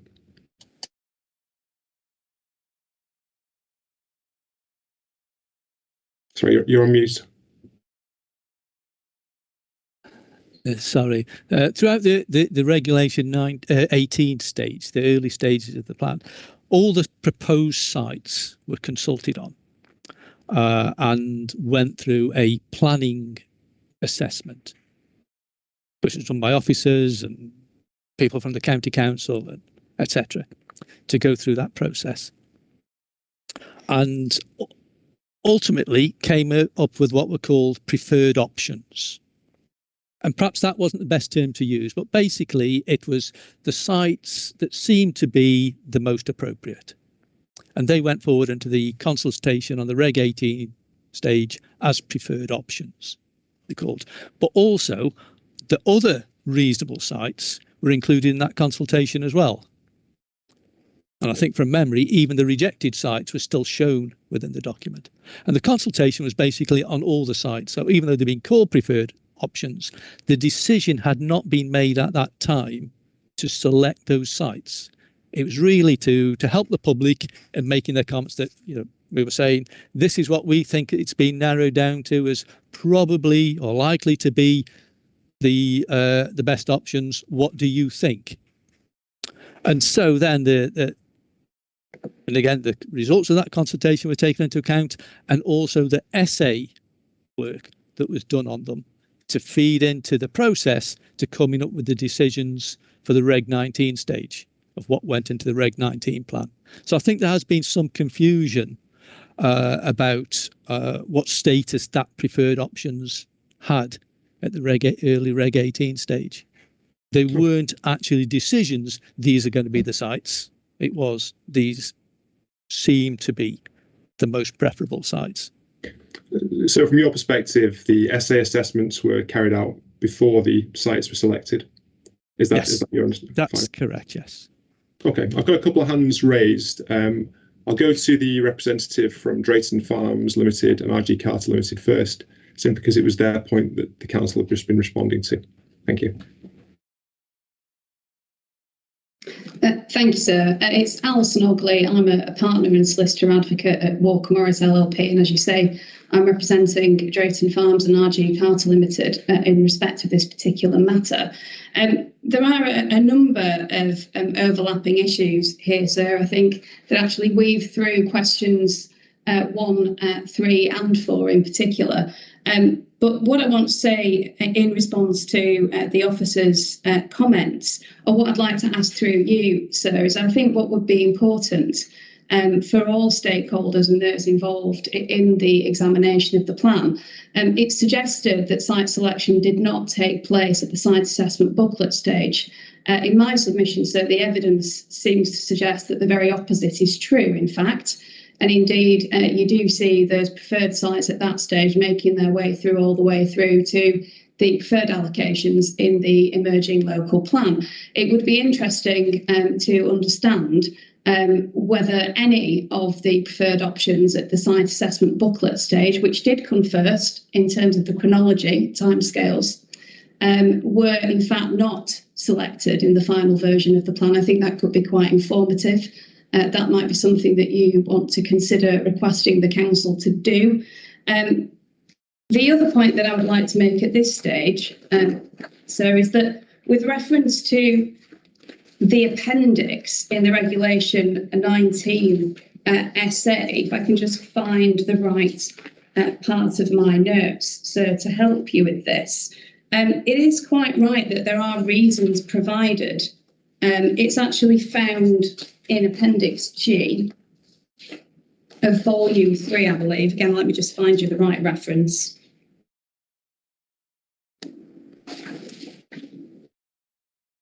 Yeah, so it's Volume 3, and it's document A6.3 for your note, Appendix G, Section G.2. And just by way of example, because it's the only way to really reasonably demonstrate it, so if you go to the sites that have been proposed by my clients for consideration, dealt with predominantly on page 32, the reasons for rejection are set out therein. They are simply not supported by the assessments in the sustainability appraisal. One of the easiest ways to demonstrate that, sir, if you have a look at the landscape comment in terms of landscape impacts that's set out at that part of the SA, it's quite clear that it suggests a significant landscape impact. Now, even pre-mitigation, sir, the SA itself assessed both of these sites to have only a minor impact in terms of landscape. Now, there is a bigger point on the landscape issues that you'll have seen set out, but it's more relevant to question 1. I won't go into that yet. And there's just no way to understand how that's come out of the SA process. That point has come quite clearly from the site assessment booklets. Those site assessment booklets, in terms of quantifying the relevant landscape impacts that might arise from these particular sites, have not come from any landscape assessment that can be understood on a transparent evidence base. They are officer opinion. It's quite clear from the site assessment booklets that they've been reached through discussion and negotiation. They're just simply not underpinned by any objective evidence base, which explains why the partnership has taken the view that that site has a significant landscape impact, which excludes it and leads to the rejection of the site as a reasonable alternative. And that's where this really, that's where the problem really lies, sir, I'm afraid. You cannot follow it through. And of course, one of the main parts of SEA assessment is that it needs to be robust. You need to be able to understand the reasons why reasonable alternatives have been discounted at various stages. You need to understand that by reference to a transparent and objective evidence base. You need to be able to understand why one site has been rejected on landscape terms and another has not. And unfortunately, in this case, so you just simply cannot follow that through and understand the process that's led to the outcome that we have before us in the emerging plan. Okay, thank you for those comments. I think with reference to landscape scoring, we'll return to that more particularly under question 1, which is the section of the discussion I want to go through the indicators that have been used and how they've been assessed. I think there's probably 2 points you've raised I'd like a response on. I think the first is the chronological point, which is the point that seemingly, or it's put to me, the preferred options were selected first and SA was conducted second. That's point number 1 I'd like a response on. Point number 2 is the issue about the reasons for selecting sites seemingly coming from the site selection booklets rather than from the SA process.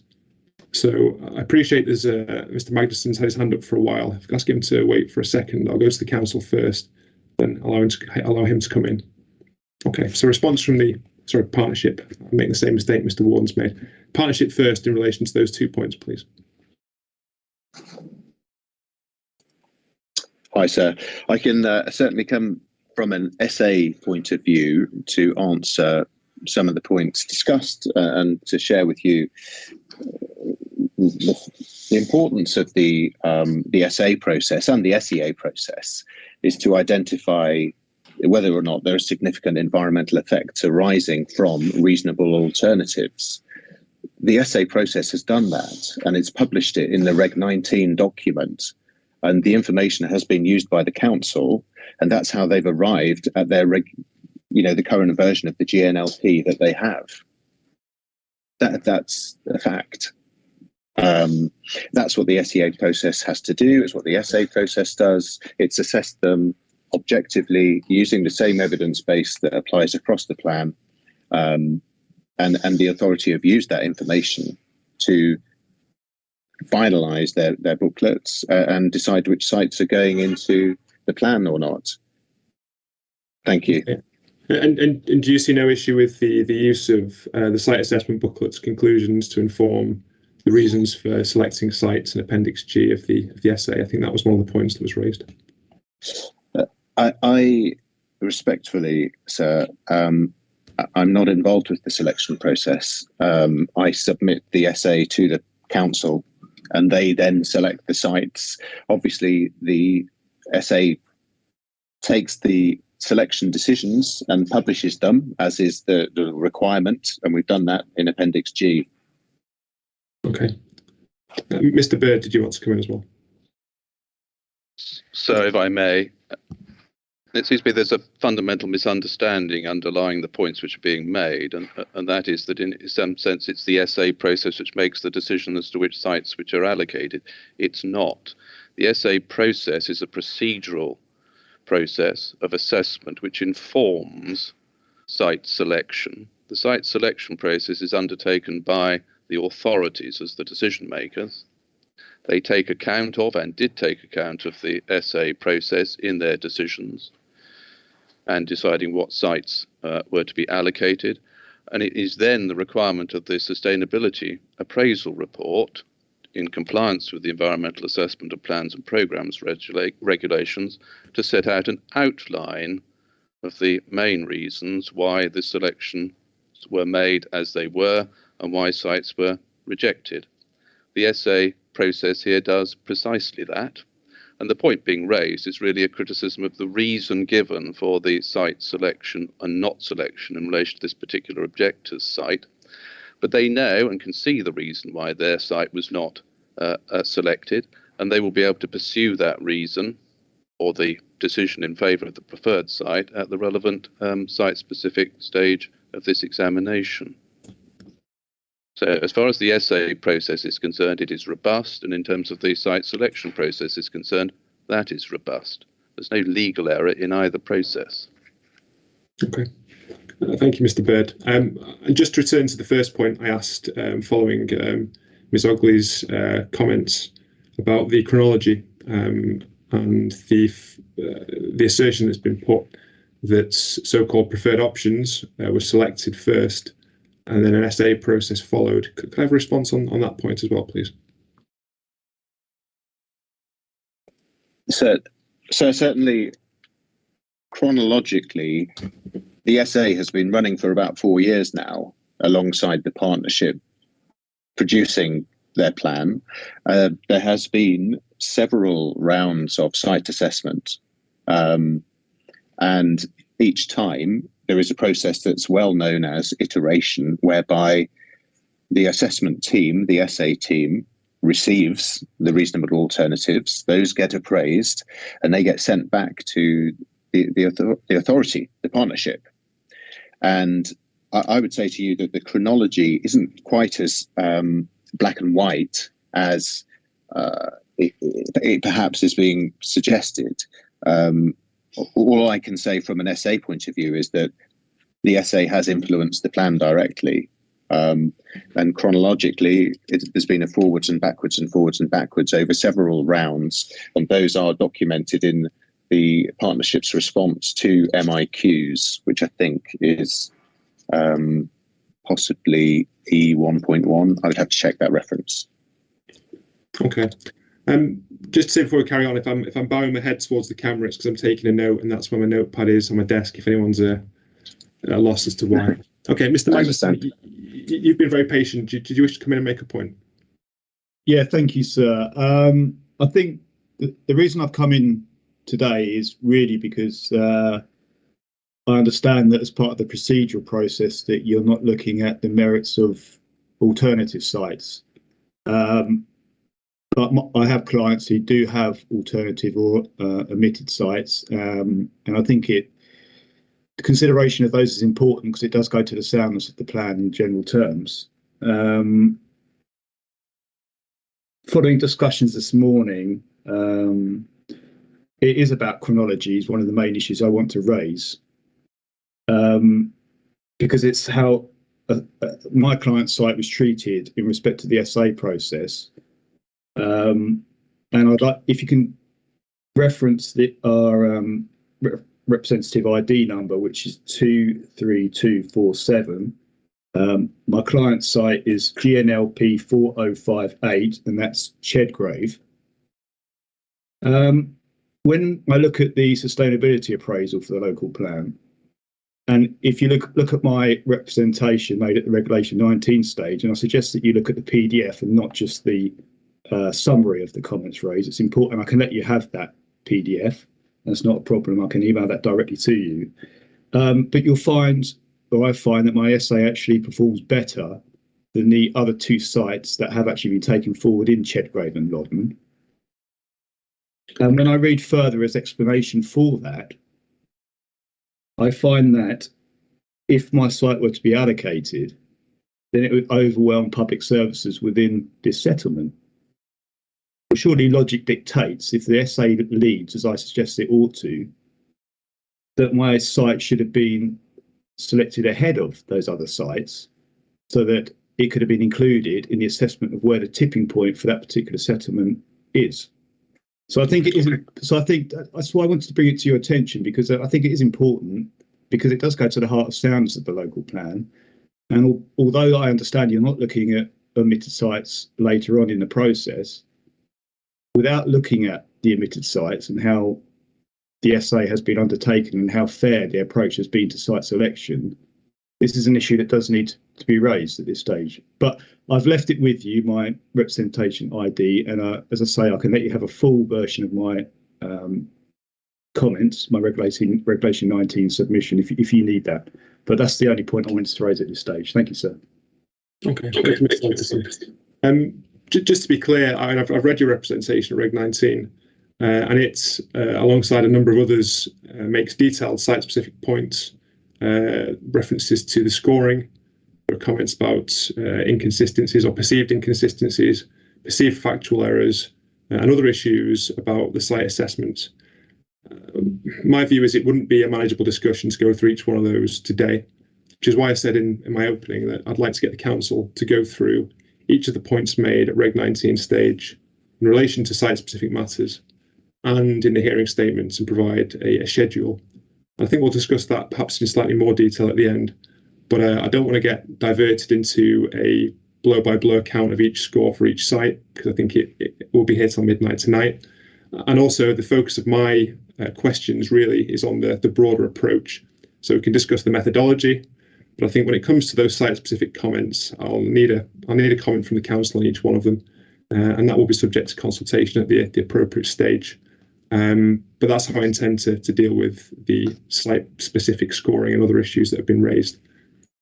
Okay, I'm going to go back to Ms. Ogley now. I've got several hands raised here. We'll go with Ms. Ogley first in response to the points made by the partnership, following the questions I asked, following your initial points, and then we'll bring others in for comments. Thank you.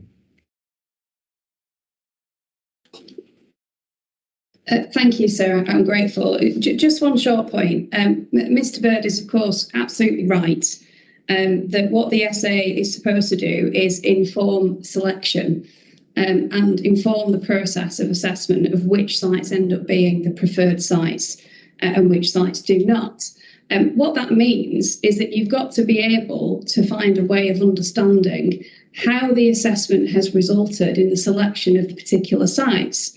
Now, where you've got a site being discounted on the basis of significant landscape impacts, where that site has been assessed in the essay as having only a minor impact, that is simply impossible. It does not track through, and therefore it is demonstrable that the essay has not informed the deselection of that site. Something else has.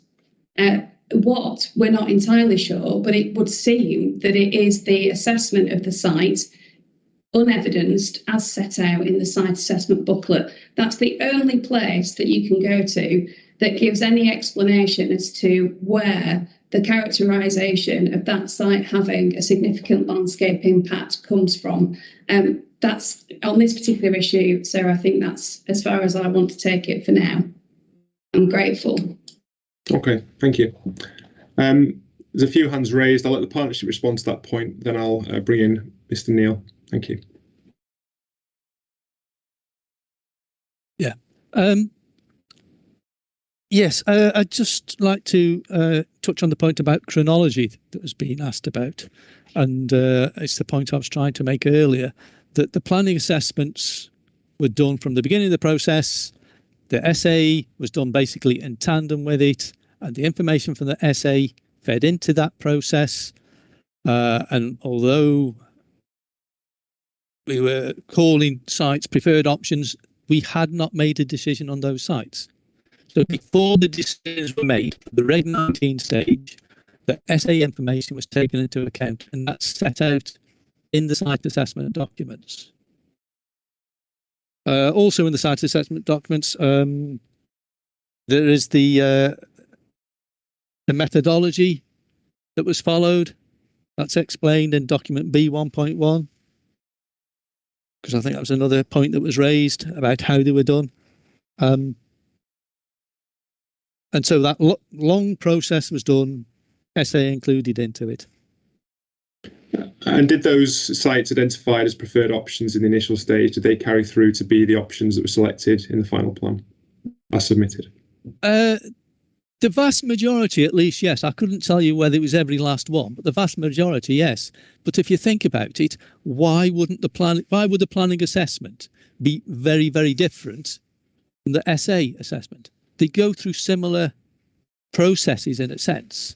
The planning assessment looks at similar factors, whether it's environment, impacts, etc., and other things. So viability of a site, deliverability might be one of the factors that comes into it, which wouldn't be part of the essay necessarily. And also touching on the point about landscape, the essay is a higher level assessment. They're not actually looking... We'll come back to that in later questions. I want to stick to question 4 for now. Sorry to cut across. I just want to keep the discussion structured for my purposes, really. We will return to landscape and some of the indicators that we used in a short while. Sorry, okay. That's fine. Okay, Mr. Neil, you had a point. I'm grateful, sir. Just by way of introduction, I act for CPRE Norfolk. I'm joined today by 2 representatives of CPRE, Mr. David Hook, whose name you should see on the right of your screen, who is a trustee of CPRE Norfolk and has been involved in the CPRE committee for the vision for Norfolk. I'm also joined by Michael Rayner, the CPRE Norfolk planning campaigns consultant. And they may, as the session moves on, they may wish to make their own contribution as well. But I'm mainly heading up the CPRE sort of team today. So in relation to your question 4, you'll see you would have seen from CPRE's position statements that we set out a number of concerns regarding the legal adequacy of the sustainability appraisal. There is an in particular focus on whether reasonable alternatives have been assessed. Now I know we're going to come on to that because those are dealt with. I'm assuming you'll want to be addressed separately on those because they're really covered by questions 1 to 3. But just touching on your specifically your question 4, and whether it's clear how the essay has influenced the plan and the choice of spatial strategy. I think I'd just like to make 2 points in relation to that. As you know, so CPRE is concerned about the way in which the housing numbers, in particular housing requirement and buffer, have been identified, and how those have then, and also in relation to the identification of the spatial strategy based on those numbers. But specifically in terms of how the SA has influenced the plan, what CPRE are concerned about is it's not clear how the housing or the alternative buffer figures that you, sir, and your colleagues identified should have been assessed as alternatives. In CPRE's case, it's clear that these haven't influenced the plan at all, because they have been carried out after the Reg 19 submission stage. Now, the reason that's important is no doubt going to be said by Mr. Davidson and perhaps Mr. Bird as well, that of course there's no legal bar to carrying out assessment and to picking up flaws in the SA at a later stage. And as a matter of law, of course, that's correct, and that there's authority for that. You'll be familiar with the Flaxby case, no doubt, which makes that clear that you can pick up flaws in the SA at a later stage of the process. However, there is a qualification to that, and that is if that flaw in the SA is a fundamental flaw that goes to the reasons why the particular spatial strategy in the plan has been chosen, and if it affects that issue, then it's clear that the SA could not have properly influenced the plan and the choice of spatial strategy. So, in other words, if you find, sir, that there are reasonable alternatives to the buffer that should have been assessed, then that particular inadequacy in the SA necessarily means that there hasn't been the SA has not properly influenced the plan and the spatial strategies that drive it. That's my sort of first point. Second point, and this is a more granular point. When one looks at reasonable alternatives, and we'll come into that in more detail in questions 1 to 3, then it's clear, and I'd like to give the partnership the particular reference at page 51 of the SA, core document 6.2. It's clear that there were recommendations as to what would be a reasonable alternative, and particularly option 2 on page 51, in terms of a reasonable alternative, the housing numbers was recommended. And what is not clear, and perhaps Mr. Davis could point us to this, is why that particular recommendation on page 51 was not actually followed in the ultimate decision making of the council. Now, accept what Mr. Davidson says, that it's for the council to decide based on what the SA says, but we cannot find, and I'm unable to locate, where there's a record of why the particular housing, the particular scale of buffer up to 20% was chosen, as opposed to any of those reasonable alternatives set out on page 51. And third question, which again is relevant to question 4, is we're still at a loss to understand where, again, in the SA report, it is properly recorded as to why references to in the Reg 18 plan to providing a minimum 10% buffer. I can give you the page reference to this, page 158 to page 159, document C.4.1. That's the Reg 18C plan. What's entirely unclear in the SA report is where the explanation is as to why that degree of buffer has been effectively more than doubled. And that's just that's an SA point. I understand entirely the basis for that, or the decision making for that was a matter for the council. But nonetheless, as Mr. Davidson said, the SA report's meant to describe the choices made, and we cannot find anywhere in the SA report where there's an explanation as to why there's such a significant leap in the effectively in the buffer that's been deployed by the council in relation to the housing requirement. So those are the sort of three questions I'd have in relation to your question 4 that I'd be interested to hear the answer from the partnership. Okay, and just in relation to point 1 that you raised, which was about the ability of the subsequent addendum addressing buffers, which was a point that we obviously put to the council originally. In your view, that goes to the heart of the spatial options that were appraised. Is that your view, if I understand it correctly, Mr. Neal?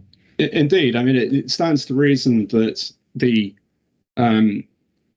spatial strategy has to be can only be identified once you understand what the appropriate housing requirement plus buffer is. And the council, or the partnership, rather, by its own admission, has put all its eggs in one basket and said we've only looked at a 20% buffer and haven't looked at any others as reasonable alternatives.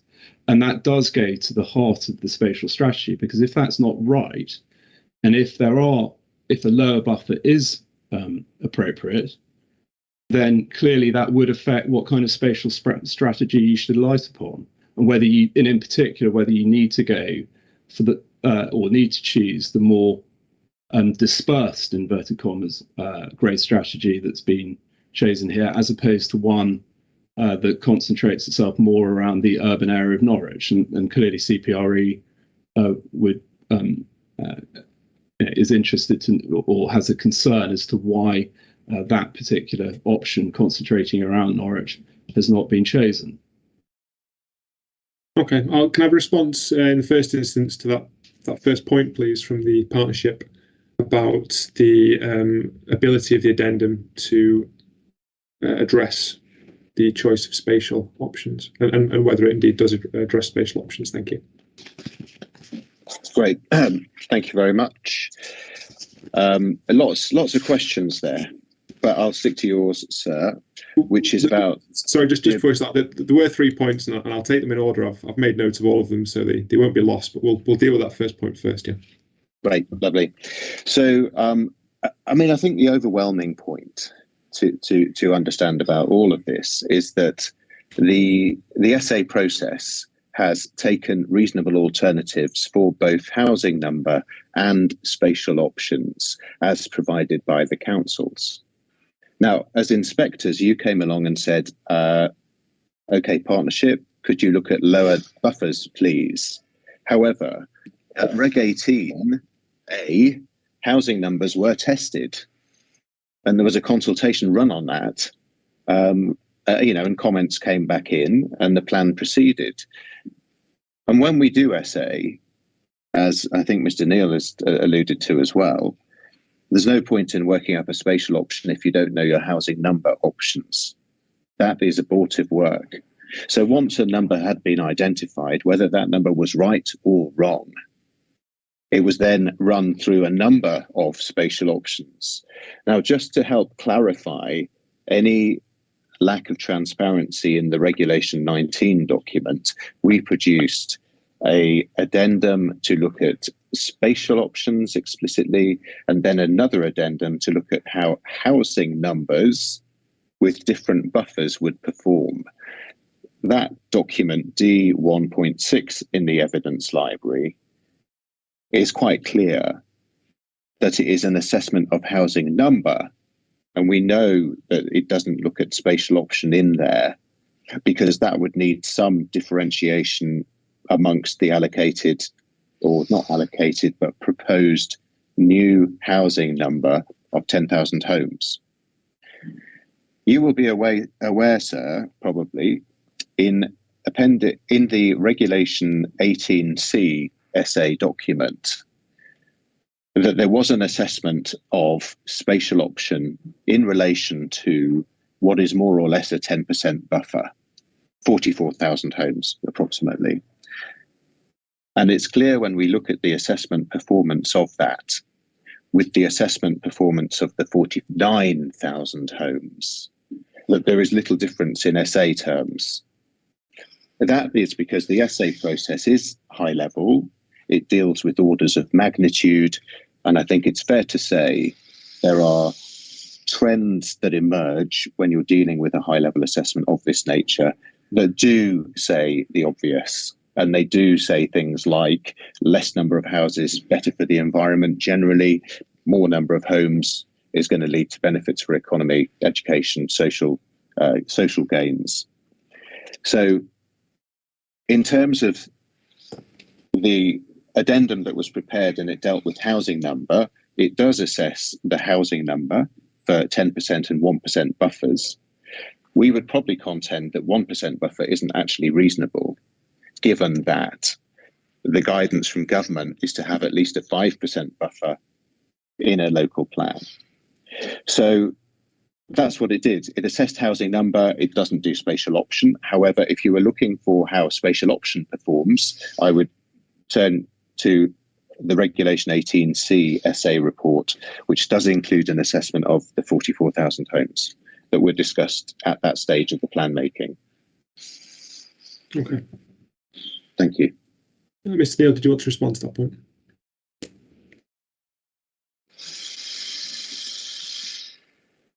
Sorry, you're on mute, Mr. Neil.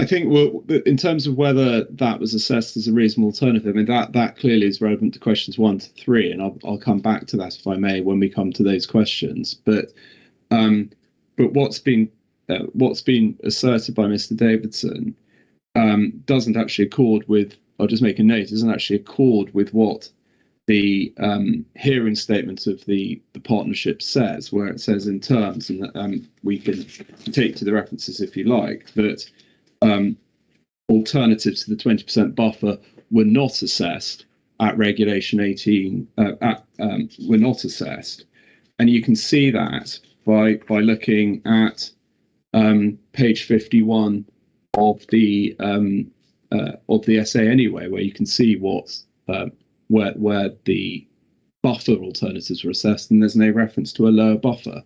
But we'll perhaps come on to that in probably jumping the gun a little bit by dealing with that now.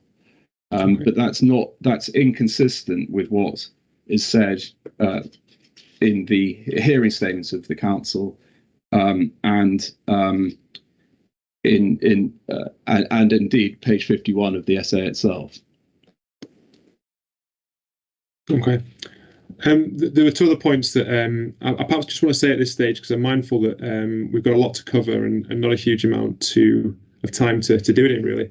So it's a general point, not directed at any particular individual, but if everyone could keep their points as concise and as brief as possible, just to ensure we get through it all. There is scope for the discussion to run after lunch as well on the essay, because I envisage that the HRA session will be far more truncated. But people would just bear that in mind when they make comments. They need to be as brief and concise as possible. Thank you. Okay. There were two other points raised by. I just know Ms. Adcock's had her hand up for some time. Can I ask, is it a point related to the matters we're discussing right now, or is it a separate point that we could perhaps follow with shortly afterwards? It's a separate point. I'm happy to wait, sir. Okay, just to check, I'm mindful you've been very patient. I'll come to you after we finish the discussion regarding CPRE's points. Okay, thank you. There were two separate points made by Mr. Neil, and they were related to. There were slightly more detailed points than the first. It wasn't clear why the scale of buffer had been chosen was one, and also that seemed to contradict the Reg 18 plan, which looked at a 10% buffer. Is that a fair summary, Mr. Neil? Yes, sir. I mean, the main point related to how the conclusions at page 51 of the essay, and just to be clear, that there's reference to option 1, alternatives not being recommended, and some quite firm conclusions. It's just not clear where the actual in the essay records the decision as to why the particular housing requirement alighted upon at Reg 19 has been selected. Okay. A response from the partnership on that point, please, would be appreciated.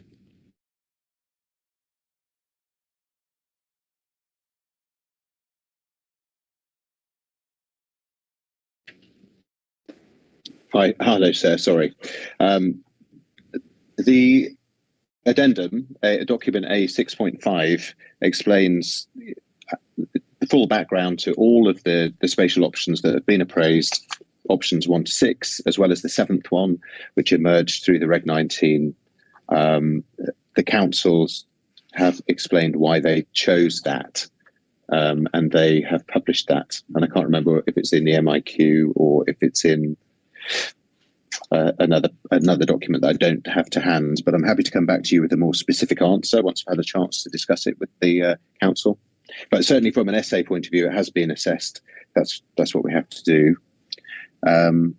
What was the other question? It related to the selection of the 20% buffer. I think it was why that 20% buffer was selected in the first place, and why there appeared to be an inconsistency with the Regulation 18 essay, which had looked at a minimum of a 10% buffer instead of a 20% buffer, which was the one that was then selected. I'd have to check that. I don't recall the 10% that was checked in the Reg 18. Could Mr. Neil remind me where to find that in the Reg 18 document? Mr. Neil. Mr. Neil, did you want to come in on that point? Yes, the reference is the examination document C.4.1. That there's no electronic page number, but it's you can see the housing figures, paragraphs 158 to 159.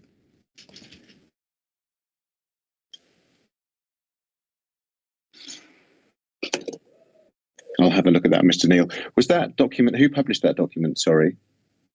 Your clients, the partnership. So that's the reg.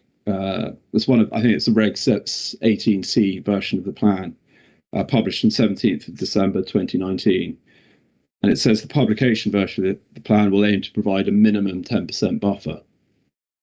So what we don't understand, where in the SA report that you've prepared to comply with the SAA regulations, where is it set out as to why that buffer on the face of it has more than doubled? In fact, we say, could even go up if one takes it.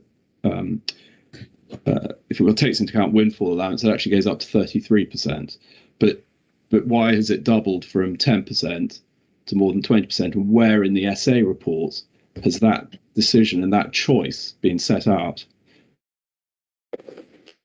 The SA report has obviously assessed whatever the council have given us, to assess. That figure of the 44,000 figure that was in the Reg 18C was assessed and has been published. That's a spatial option for 44,343 homes, and that was assessed and was published in the Reg 18C SA report. In terms of explaining, why the council have gone for a 20% buffer, I personally have my own understanding of why that is, but I think the council would be in a better position to explain that. Okay. Could we go to Mr. Walchester then, who's had his hands up for a while, or Mr. Bird, whoever's more appropriate from the partnership.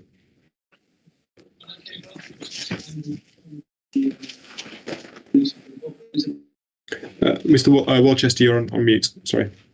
Yes, briefly, there's a brief explanation of the selection of the 20% buffer in Appendix 1 to the Council's hearing statement, which is E1.1, that sets that out, as well as consideration of the addendum. So that might be helpful.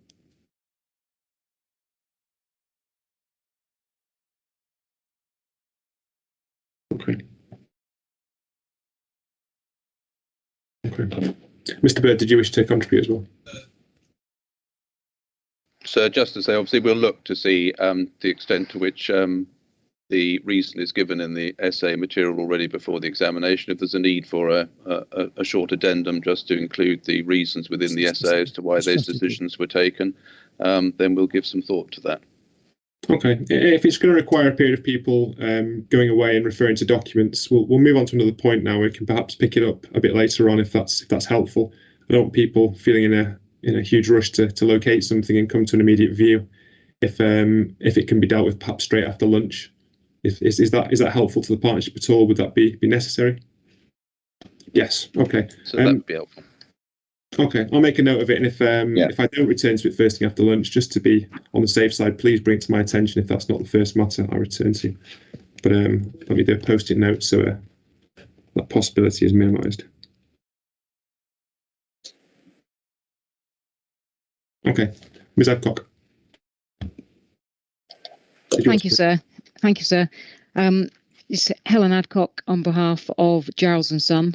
I'm a director at Code Development Planners. If I may, just on your question 4 and the point that says, is it clear how the SA has influenced the plan and the choice of spatial strategy?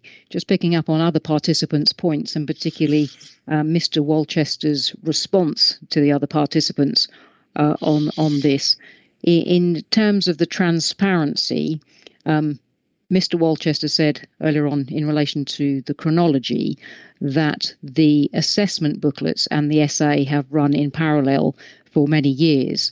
What I'm struggling to find on behalf of my clients within the documentation is at what point the evidence base has informed the SA. And the reason for that question, sir, if I may, is that there are certain things within the assessment booklets that are based on inaccuracies, which you've spoken about, Sarah, already. So I don't want to take up any more time on that. But it is important in terms of the evidence that the SA has based itself on. Has the SA based itself on the evidence that is available to all, or has it taken the assessment booklets belief upon that evidence base? And to make the point, sir, there are references within the SA to certain information about open space and the requirement for open space within Helston that are inaccurate, but then that has followed through in the SA. So it's not clear, sir, whether the assessment booklets have therefore led the what evidence base is available to the SA. So is this a point about the cart being before the horse with the site assessment books? It is a bit, yeah. It's a bit about the chronology, but it's also about your question, sir, about is it clear? And I don't think it is, and the transparency is lacking within the documents to show how that has followed through and to show how the SA has actually influenced the spatial strategy. Okay, and it's the spatial strategy more than the sites that point arises in your view? Yes, it can be explained through as the other participants did, took a specific site and explained it through the specific site, but trying to be concise. So I don't think we need to go there at this point in terms of site specifics, but it is there are inconsistencies, and it's not clear how that inconsistencies and the evidence base has been assessed through the SA. Okay, I did want to return to precisely how certain constraints and other issues have been assessed under question 3. So perhaps that's a point to return to then. Fine. Okay. There's a couple of hands gone up. Mr. Bonner, did you want to come in? Yes, please. Thank you, sir. So my name's James Bonner. I'm representing Terra Strategic today, who are promoting a site in Cossey, which is identified as a contingency site. Okay. So our only concern with the SA is around education. We broadly support the approach otherwise. As you will have seen from our submissions, volume 3, the SA assesses our contingency site at F261 and notes a major positive effect for education. I'll leave the site-specific detail for matters 5 and 9, but in summary, a replacement sixth form is required to allow the Ormiston Victory Academy to expand its secondary provision. The issue with delivery of sixth form on our site is around the trigger and the allocation, which you'll be aware of. We'll come to that on the site-specific discussion. Yeah, I'd noted those points in your representation. Yeah, the only point I wanted to make on this is if there's no replacement sixth form, we assume the choice is either secondary school places or sixth form places are not provided. So there's no statutory requirement to provide the former, but there's clearly significant growth in sixth form places going forward, and that's with or without this displaced provision. So I guess coming to the point, the question for the assessment of the plan's contribution towards sustainable development for us is what would be the environmental and social effects of the event of there being no sixth form provision at the academy or on our site. And we're thinking. Just to stop you there, because I'm going to have to start, I think, interjecting this because we need to get through the matters faster than we're doing at the moment. I think on the issue of the Custesi site, I've got some specific questions I wanted to ask about that later on. The issue of education provision, etc. I think we can deal with that later on. I want to deal with the big picture stuff really under question 4 first, but we can return to some of those points later on if that's okay. Okay, thank you. Okay.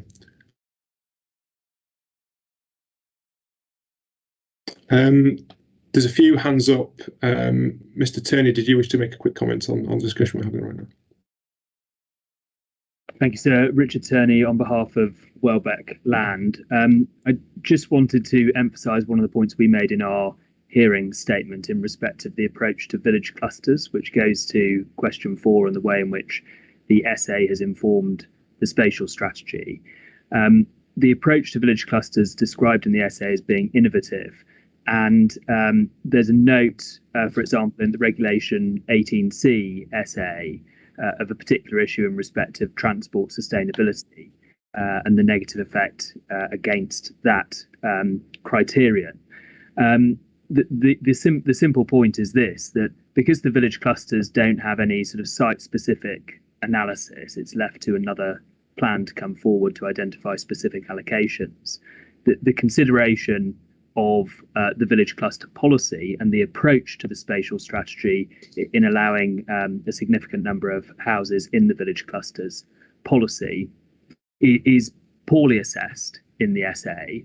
It's limited to the assessment at a high level of policy 7.4, but without any specific consideration of the likely impacts on transport sustainability in particular of this dispersed pattern of development.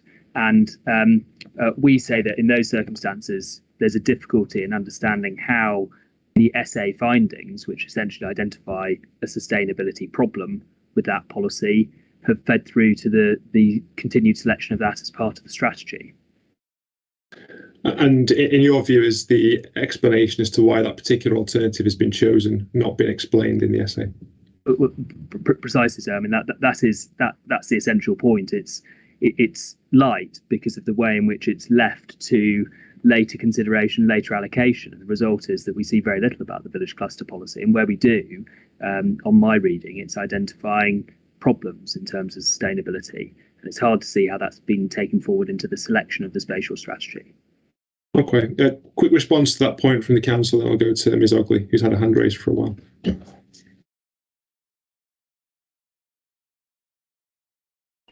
Hi, sir. I think Mr. Turney is saying that the essay has found adverse effects, but doesn't understand what the council's actually doing to act upon them. Is that right? Mr. Turney? Yes, in terms of the overall strategy, which disperses a large number of houses to unidentified sites around village clusters, it's unclear how the council or why the council has taken the findings of the essay and nonetheless persisted with that strategy. Sure. Okay, thank you, sir. I've got nothing else to add. The council can answer that question.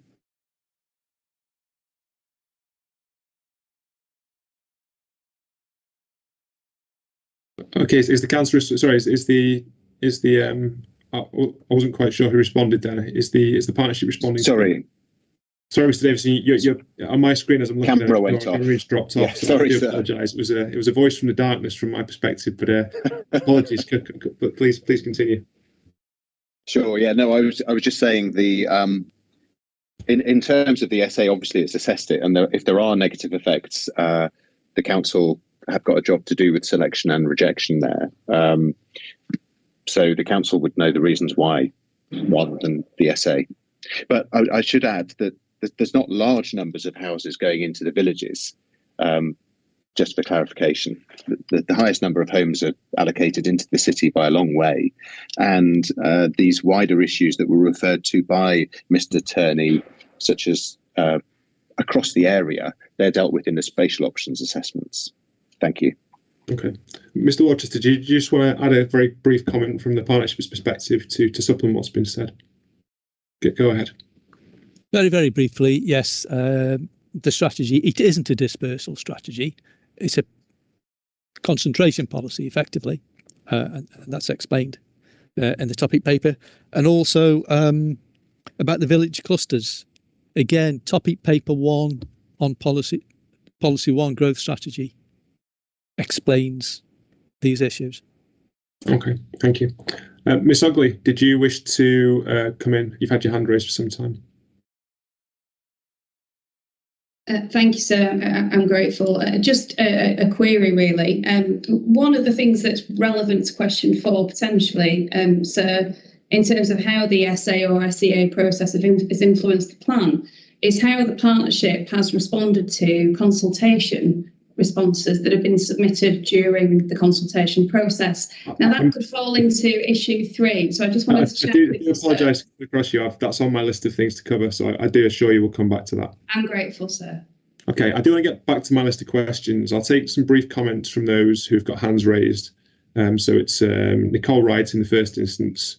I'll allow Ms. Wright and David Hook to comment. I'll ask for a response from the council, then we'll move back to my list of questions. Thank you. Thank you, sir. My comment really is linked to the last one and what Richard Turner's point was, in so much that it relates to the final part of your question 4, which I don't think we've yet discussed, which is there anything in the essay which indicates that changes should be made to the plan? And I think there is. I'm going to try to précis it because I know we're short of time now. So in the essay which identifies, I think on page 67, the key sustainability issues, and then in relation to health and quality of life, it says it will be important to ensure that the Greater Norwich's good levels of health are supported with a particular focus on reducing the health gap between the different areas and on providing the necessary health services and facilities for a growing and aging population. And then also includes it is necessary to provide services and housing to meet the needs across the area, particularly those of younger adults in Norwich and of remote communities, and again of the growing older population throughout the area. And then it identifies in box 13.1, it says, with regards to provision to meet local need, the GNLP proposes development of 49 in excess of 49,000 dwellings across the planned period, and so on. And then it goes on to say the degree to which residents from vulnerable groups, such as those on low incomes and the elderly, would benefit from the increased housing provision would be dependent upon the size and the type and tenure of the housing provided. And then with regards, again, it makes some relevant points in relation to reduced access to services and facilities. And then it goes on in 13.2 how these impacts might be mitigated against, and discusses the policies that have been identified by the council to address these impacts. And then recognizes with regards to proposals, there are limited proposals, of course, that look at focusing on providing any allocation for specific housing for the elderly in terms of site allocations. And then we have, of course, the LPA's response to what is representation 24405, in relation to the provision of additional allocations for care, where the council says the policy is sufficient, the policy 5 is sufficient, and stops at that without referring to any additional allocations for specialist housing care. However, the council, in recognizing the growing need and the importance of addressing it, has submitted an additional evidence document, which is referenced as B22.4. It was prepared by Three Dragons and ORS and dated November 2021. So it's a few months, about 4 months old now. And in the conclusions of that document, which are highlighted as next steps that the council should take, the Three Dragons and ORS have said, in order to increase housing options for older people, the local authority and other public bodies may wish to consider providing free or discounted public land to support provision of specialist housing for older people, taking into account social value when assessing the land value, and that the county council should continue its policy of providing capital grants for affordable extra care schemes. And finally, local authorities should adopt proactive planning policies which seek to increase the supply of accessible M42 and M43 housing and help to bring forward retirement housing schemes either as freestanding sites or within general needs housing developments.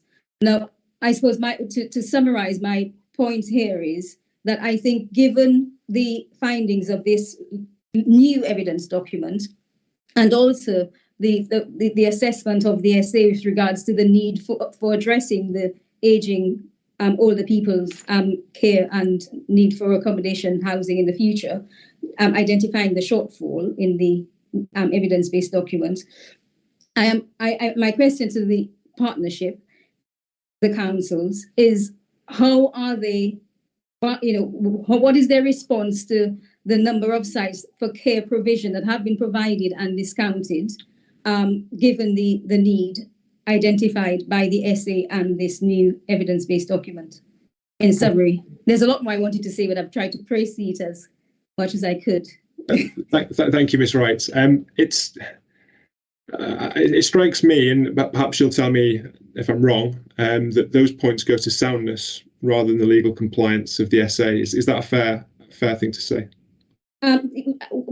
Perhaps to some extent, but also it's answering your precise question as to whether there is anything in the SA which indicates that the changes should be made to the plan. Okay, which is fair enough. I think with matters such as that, I just draw your attention to matter 6, issue 2, which is accessible and specialist housing. And question 1 there asks, does the plan make adequate provision for older persons accommodation? I think that point might be best addressed there, if that's indeed, okay. We can postpone the discussion to that point. Okay, thank you. Not at all. Thank you. Okay, Mr. Hawke, did you wish to make a point? You've had your hand raised for a while. Oh yeah, thank you, sir. Just can you hear me okay? Loud and clear. Loud and clear. Yeah, thank you very much. Yeah, just 3 points of information. The point was made a little while ago that there will not be large numbers of houses going into villages in relation to village clusters. In terms of the spatial strategy, that's not correct. There are 30,000 current commitments carried over from the existing plan. Many of those are in villages, and if you add that to the village cluster allocations and the windfall allocations, there will be an enormous amount of new housing going into villages. Okay. Secondly, I would like to praise the conclusions of the addendum, options 5 and 6, which clearly showed that less environmental damage would be caused by smaller housing allocations in the plan, and I think we should not lose sight of that post COP26. I think the addendum was useful in pointing out the impact, the lessened environmental impacts of 5 and 6. And just one brief one. This is a growth option analysis which appeared on the 23rd of January 2017 in the sustainability appraisal at that time, which clearly showed that urban concentration close to Norwich was the least damaging environmentally of all the options. That table was adjusted and reappeared in March 2018 in a different form, and the urban concentration option was no longer so highly praised. It would be interesting to know why this change occurred between 23rd of June 2017 and March 2018. Thank you very much, sir. I think the last one's the one that's probably got the most relevance to the current discussion. We'll return to the site-specific matters and the distribution of growth perhaps in later sessions. Just a response from the partnership on that final point would be helpful. Thank you.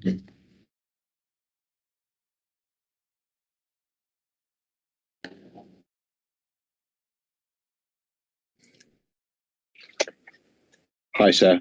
I take on board those helpful and kind comments from Mr. Hook. Thank you.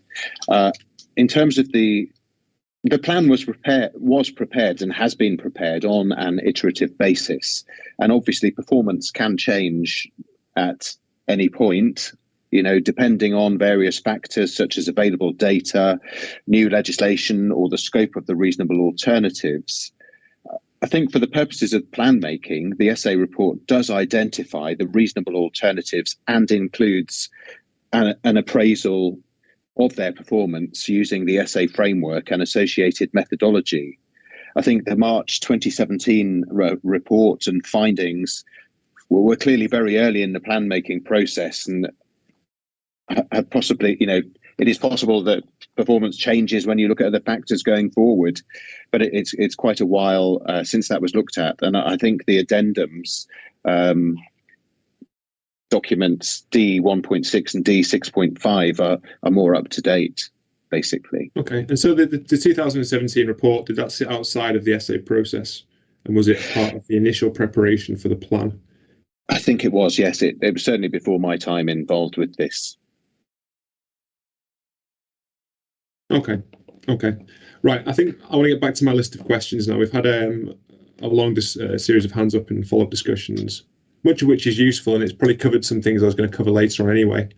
But I want to plough through my remaining questions, at least for question 4. I just want to ask at this stage, this was always going to be a busy session. It was probably always going to be the busiest session of today. Are people content if we overrun till 1:30 and have a shorter lunch? Perhaps 1:30 till 2. It's just in the interest of making sure we get everything covered today that we need to. Is anyone has an issue with that around the table, or around the room, I should say, such as it is? Okay, thank you. So we'll continue till 1:30 now and break for lunch between 1:30 and 2. As I said, there is a little bit of flexibility after lunch, given that the HRA discussion is unlikely to be as busy as this one, certainly. And the number of questions I have is shorter as well. Okay, I want to return to a point that was made by Drayton Farms Limited and RG Carter. It was put to me that the site assessment booklets rely heavily on informal discussions and negotiations between council officers. It's asserted that this approach is based on subjective opinion and is lacking transparency, which therefore contravenes the SEA regulations. What's the partnership's response to that point?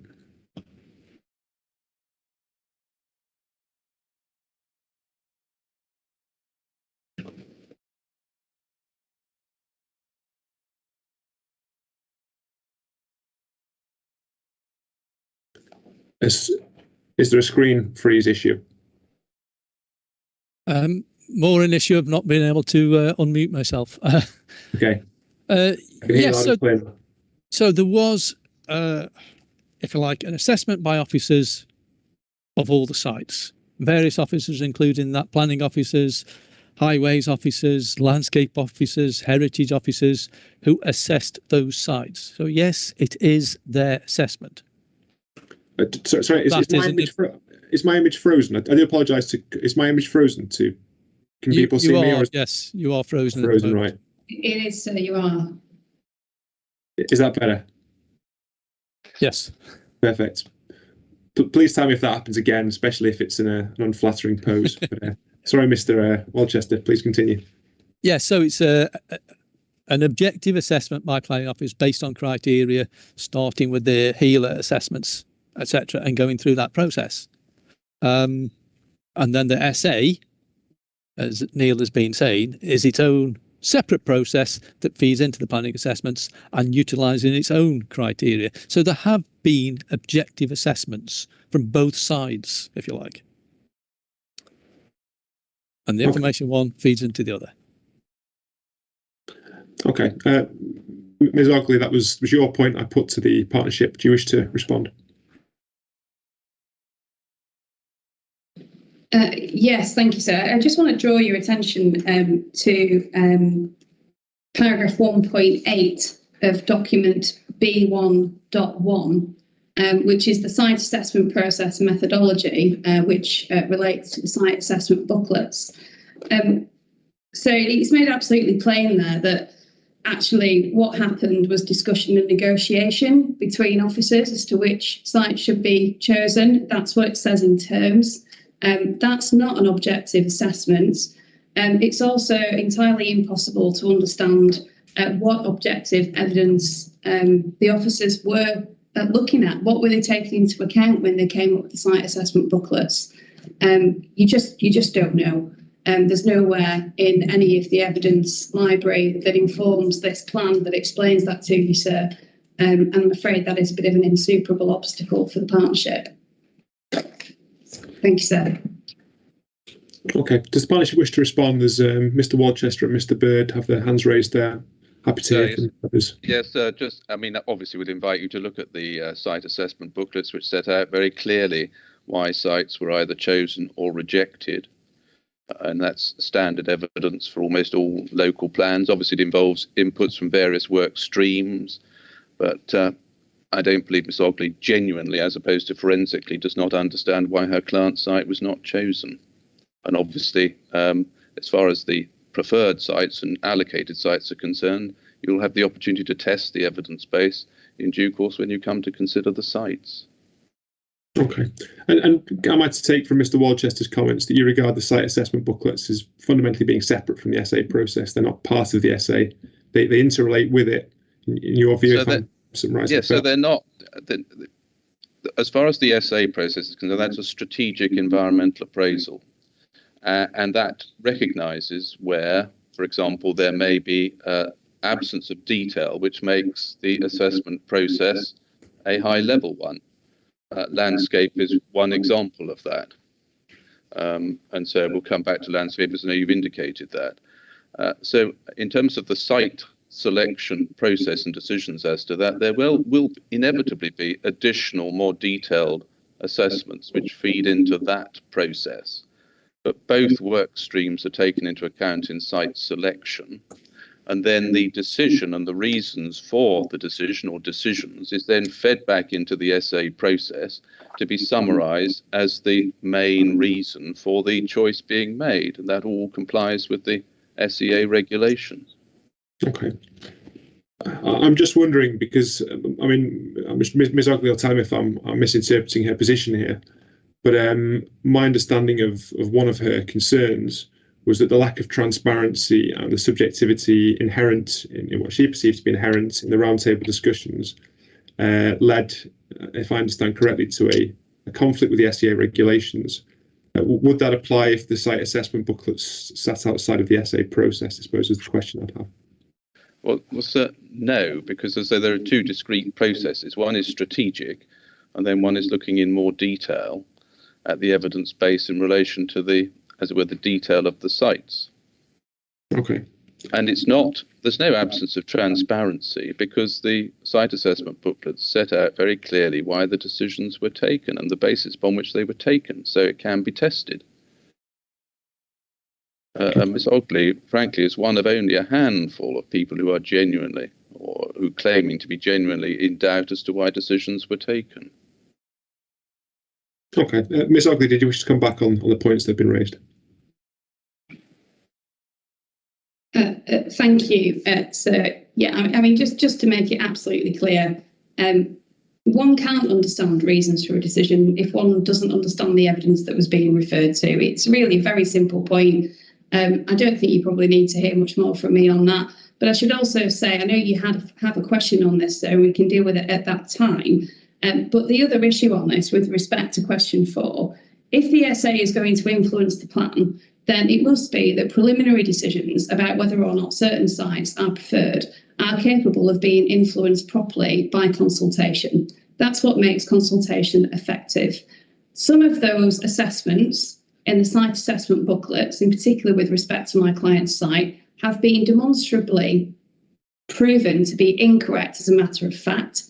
The point about the SA legal issues is that there is nowhere in any of the documentation which provides any evidence as to how those matters have been taken into account.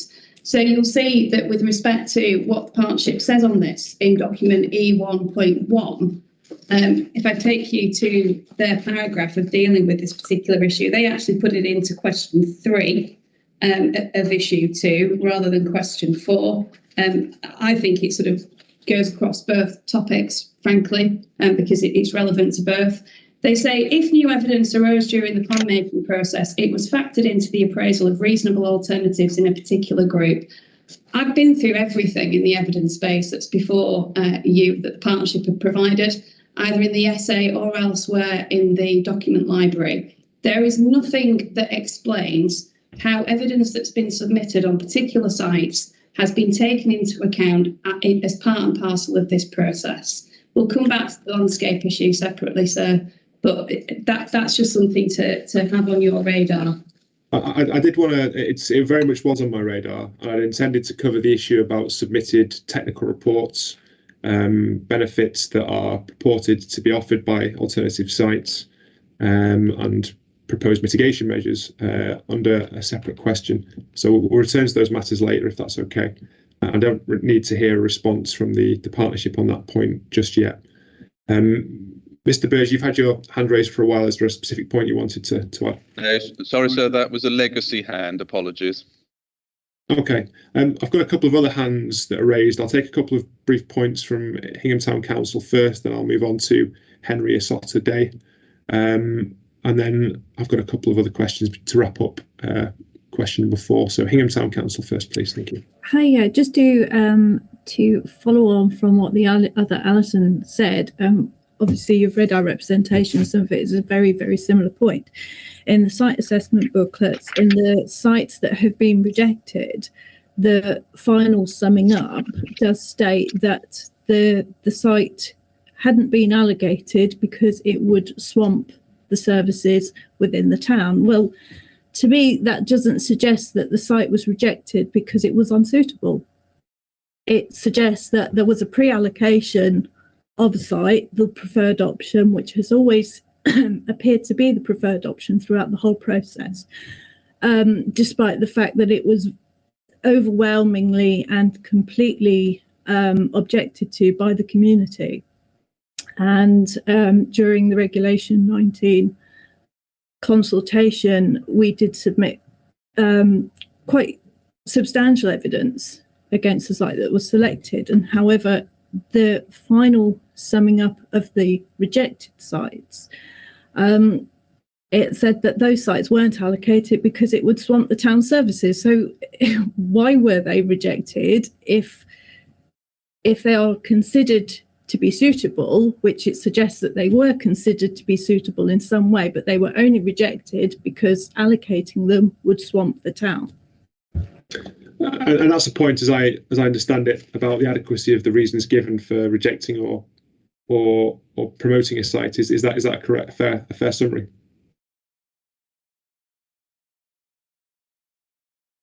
Sorry, just trying to unmute me. Yes, yeah, that's a fair summary, but it's more to do with the site assessment booklets and the site assessments, and then coming to a conclusion that you've allocated a site that you think is suitable. However, through that assessment process, it's highlighted many points as to why the site that has actually been allocated is not suitable. So it requires flood mitigation. Okay. There are issues with TPO trees, that sort of thing. But the sites that you have rejected in your final conclusion are saying that they are rejected because they would swamp the town's services, not okay. They were rejected because they were wholly unsuitable I think that those points will be swept up in the addendum, the schedule I'm going to ask the council to produce, because as I said at the start, we haven't got scope in this discussion to go through each site and the issues with it. But I do want the council to produce a table separately, which we can discuss at the end as we wrap up this matter. And that point will be addressed there. And the Hingham site as well. The one, I understand one's been withdrawn in Hingham. The remaining Hingham site will be discussed, obviously, in the site-specific hearing sessions. Okay, thank you. Mr. Isotade, did you wish to come in as well and make a point? I have got your surname right, by the way. My wife's got a very Welsh name and gets incredibly annoyed when people mispronounce it. So if I mispronounce your name, please correct me. And the same goes for other. It's not Welsh, Italian, but yeah, you pronounced it correctly. I'm just here with the applicant themselves. Who's just going to make a quick statement in addition to the Hingham Town Council's point, which we can we're kind of coming on the back of. I would I'd just like to second my experience of the process as described by Alison Oakley. We found that the assessment process appears that it's not been fairly applied consistently and objectively. And one point I would make is that the HELA scoring assessment method was set out, we felt, to assess the sites, and in the case of I'm afraid to discuss Hingham again, it overlooked the best scoring sites. I'm sorry to cut across. We're really short on time, and I think we are straying into matters here that will be discussed on the site-specific day.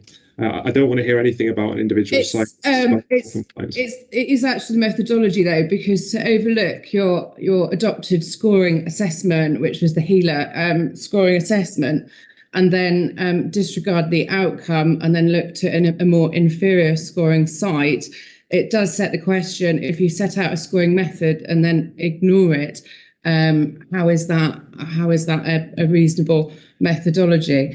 And from there on, we've just felt that there was a predetermined preference for an alternative site, which we weren't able to sort of come away from that point throughout the whole process. I'm sorry to rush again, but I think I was clear at the start. We aren't discussing the merits of any sites, either allocated or an omission site. The merits and the soundness of each allocation, including the assessment process that fed into that allocation, will be discussed at the site-specific hearing. We haven't got time to discuss that here today. I do apologise. Okay. Can I ask, is the representative for Roscommon Strategic Land, are they now in the hearing? Because we did start with the question I wanted to put to. They're not here yet. Okay. Okay.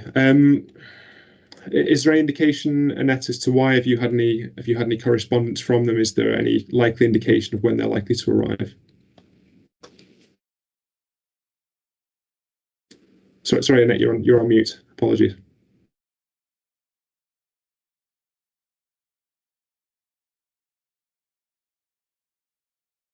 Sorry, I'm doing too many things at the same time. No, they haven't come back to me. I've sent them an email and tried to call them. So I have let them know it was being discussed. I can only assume they've decided to leave their comments just as written consideration. Okay. I think just to make sure that if they haven't responded at this stage, and we're not sure whether they indeed intend to join the discussion, and given that the discussion is going to cross lunch into the first part of the third session, I'll pause what I was going to ask in relation to their points for now, just to give them an opportunity to be here if they can be.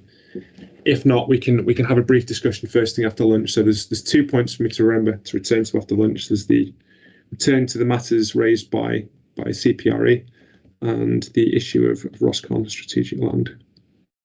Okay. That's all the questions I had on question 4. I'm going to suggest we move on to question 1 now. And as I said at the start, we'll take questions 1 to 3 in order.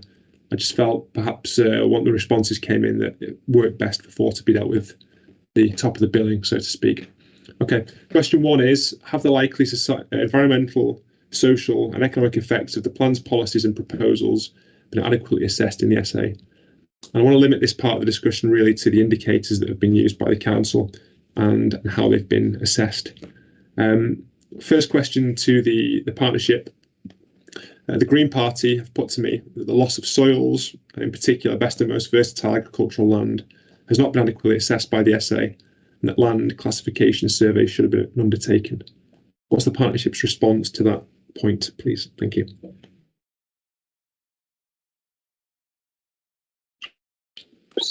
Hello, sir.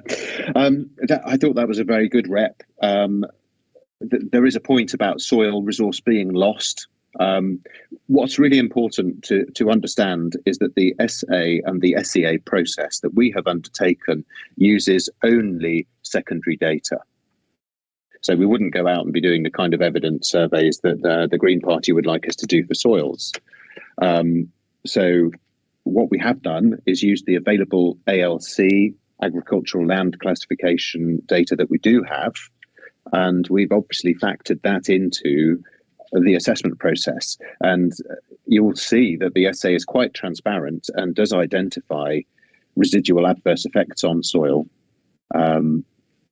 Okay. It's inevitable when you're dealing with greenfield sites. It's the national data you've used for land classification. Fine. Yeah. And that's been used consistently for all sites. Correct. Yeah. Okay. Mr. Walchester, did you wish to supplement that? You've got your hand raised. Did you wish to make a supplementary comment? Yes. Just a similar comment, really. Yes, the land classification information. Local authorities don't do those surveys. The responsibility for keeping and maintaining the land classification data, agricultural land classification data, is with Natural England, and that information is available on their website. The online magic map, I think, is the chief source. And it's been taken into account in the assessments of the sites from the planning point of view as well, from the planning assessments, the site assessments have had regard to the land classification data. Okay, thank you, Mr. Walchester. Councillor Davis, I understand you are from the Green Party. It was your point I put to the partnership. Do you wish to respond to that? Yes, thank you very much. Can you hear me all right? Yes, loud and clear. Okay. Yes, I think it's a real concern given what is actually acknowledged within Section 2 Greater Norwich Profile on soils, as I've said in the written statement, so I won't repeat that, but it is about large tracts of land being affected and high quality soils being impacted. I think it is something very serious for us to consider. I take the point about the high level in terms of a strategic appraisal. But I think the key point here is that, and as you know, you asked us to refer to the legal and regulatory requirements under the SEA regulations, the Environmental Assessment of Plans and Programmes Regulations 2004. These define how the sustainability appraisal report should be written and originate from the SEA directive.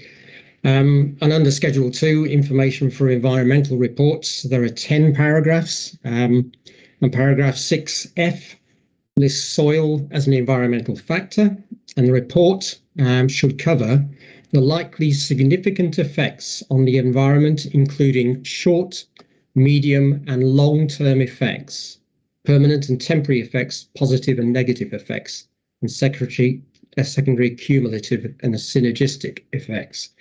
And I think we're basically saying that the plan hasn't looked at the medium and long-term cumulative effects and so on. And this is rather important given the situation we're in terms of the role that soils play. And I think it's something that we've lost sight of in terms of how important soils are to us, and in particular in the Greater Norwich area, Broughton, where I'm a councillor. And it's not clear how going forward, I can understand in terms of a high level appraisal, but that isn't sufficient when you're looking at sufficient sites. So maybe it's something when we come on to compliance later, which I'll bring up then, but there should be a focus on soils given its importance. And I'm not sure that individual sites, there might have been a higher level kind of appreciation of the importance of soils, but not the required detailed soil surveys required for these sites. Okay. Does the partnership want to make a response to that point? Yeah, very quickly, sir. page 177, box 14.3 of the essay report 6.2 is quite explicit when it talks about long-term effects and significant effects as required by Annex 1 of the SEA directive and the regs. Okay, sorry, give me that reference again. I missed that. Just of course, sorry, yeah, it is on page 70, sorry, box 14.3, page 177 of evidence document 6.2. Okay. And it says, it basically talks about long-term effects and permanent effects and significant effects. And it does highlight, along with the rep that's being made, that there is an issue with soil loss. So thank you. Okay, thank you. It's also been put to me by a number of parties that climate change has been inadequately assessed in the sustainability appraisal. In this regard, it's been asserted that the SA methodology, which assumes a percentage increase in carbon emissions, will arise based on the increase in population. It then specifies a 1% increase would have a major negative impact. That approach is overly simplistic. What's the partnership's response to that point? Thank you.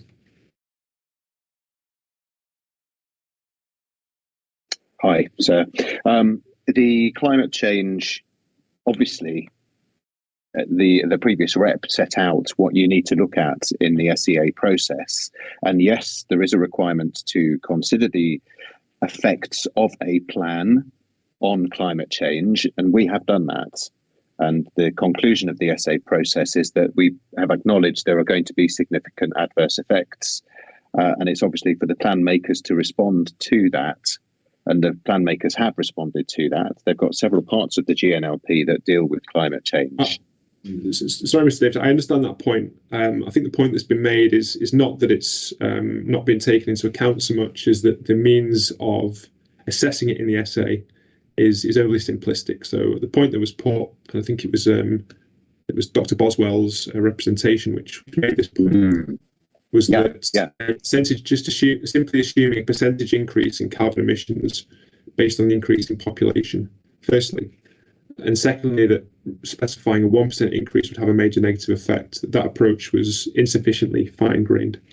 What's your response to that point? I think it's a high-level assessment. It's information in, information out.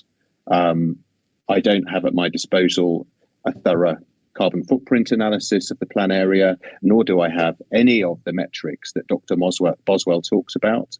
I don't aim to discredit or suggest in any way that Dr. Boswell's approach is not fit for purpose, nor is it good. However, we have done what we could with the available information, which is using national data sets and an approach that has been used elsewhere, and it's a high-level assessment. That's what we've done. Okay. Were any alternative means of calculating the measure considered? Such as? Well, I'm asking the question really, rather than having. Sure, I appreciate that. I think the reason that you and I are having this conversation now is that there is a dearth of good evidence on how to practically undertake an analysis of climate change. There's lots of academic and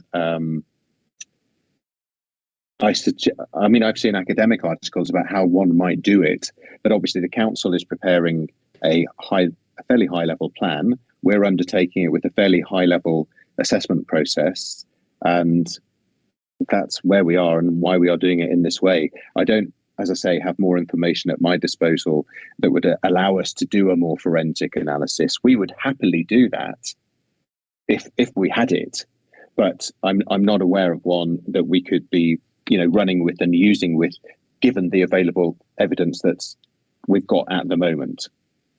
Okay, I see there's a couple of hands raised. I've got one last question to ask of the partnership, then I'll go around the room. It's been put to me by CPRE that the SA should have assessed the impact of the location of new development on climate change, particularly with regard to the effect of different spatial options. What's the partnership's response to that point, please? Have a look at document A 6.5.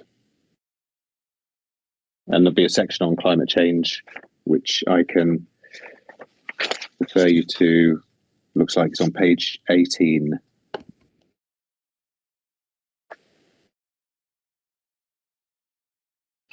Thank you. Okay.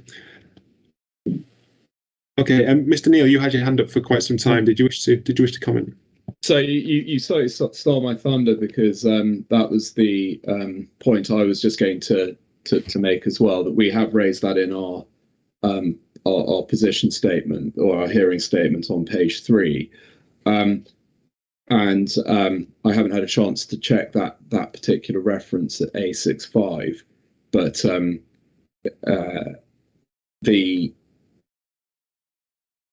if perhaps I could just come back, having checked that. I don't have time to just check that reference in it that's been provided. The only other point I would make is that on our, and this comes back to what Mr. Hook said earlier, is that we're still struggling to understand how it could be said that the SA properly assesses the impact of the plan on SA objective 2 in circumstances where an earlier iteration of the SA, albeit that Mr. Davidson's firm doesn't seem to be involved in that, quite clearly and quite reasonably found that the growth option with an urban concentration closer to Norwich performed, for obvious reasons, significantly better than the later SA in March 2018 and the findings there.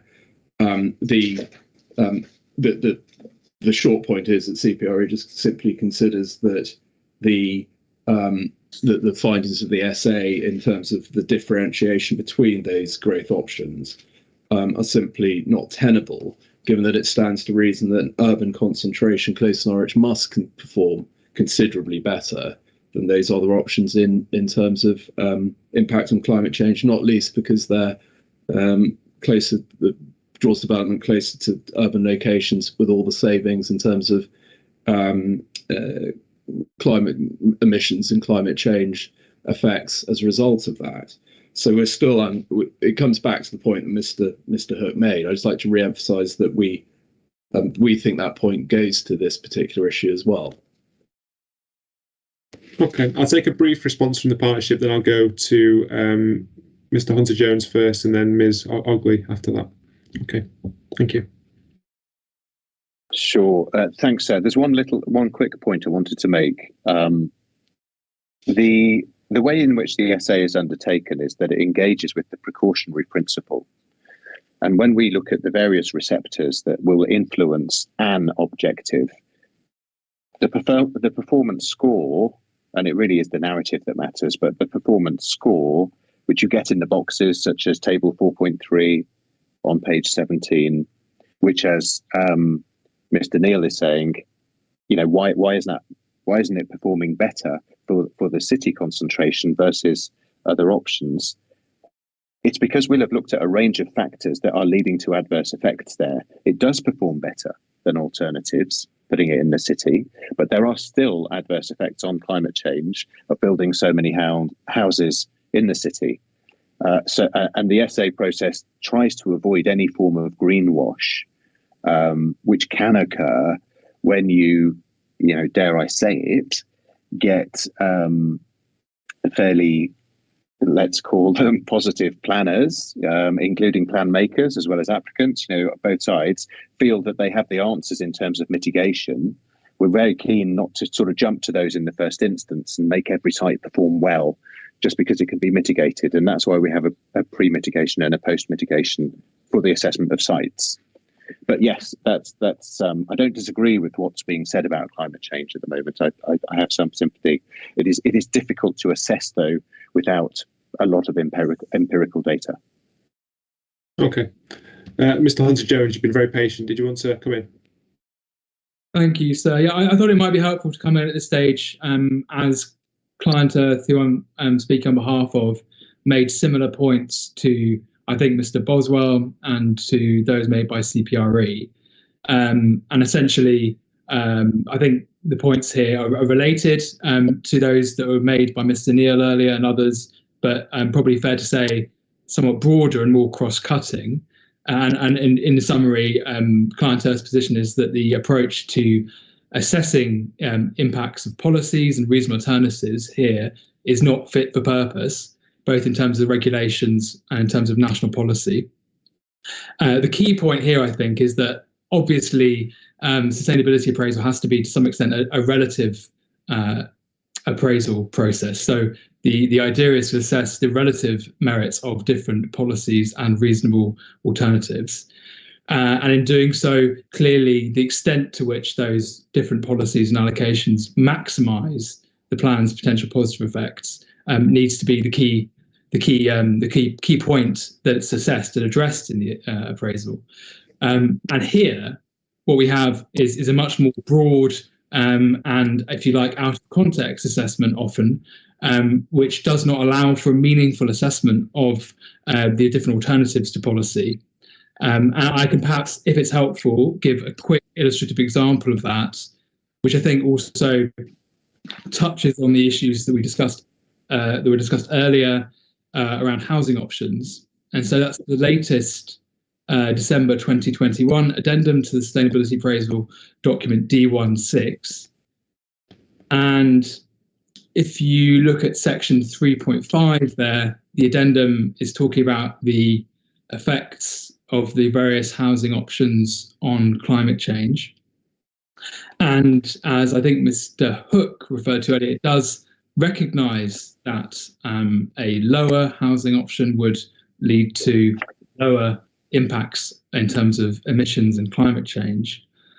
But then yet the problematic issue here, I think, is that it goes on to categorise that approach as being essentially equally negative to the other alternatives, on the basis that all of the alternatives would have some form of adverse effect on climate change, as it would result in some form of emissions.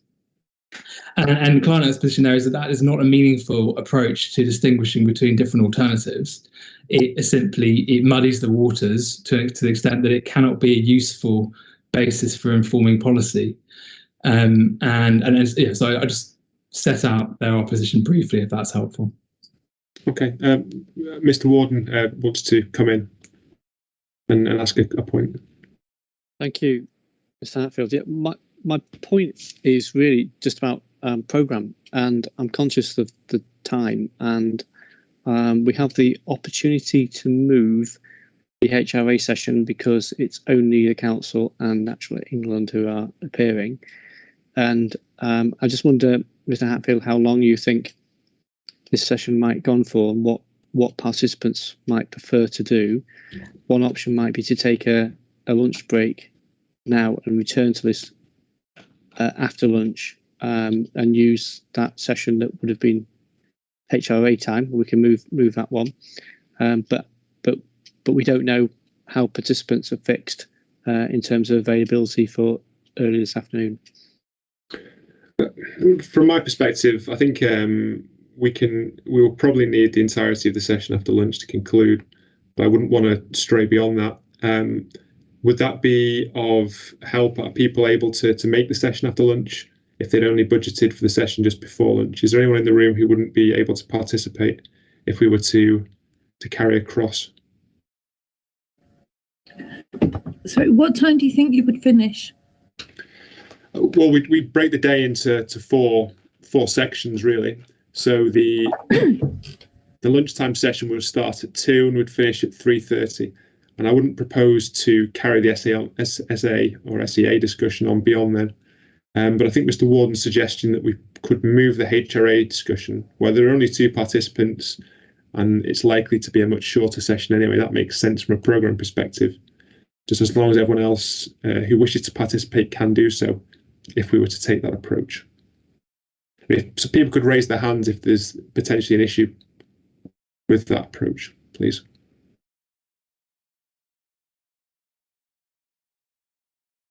Okay, Mr. Warden, are you happy for us to proceed on that basis then? I just wonder whether if you were taking a lunch break and if people had a, say, 45-minute lunch break and came back, I don't know, Mr. Hatfield, when you're thinking of journeying, but I just suggest sometime relatively soon, given that we've been going for 2 hours.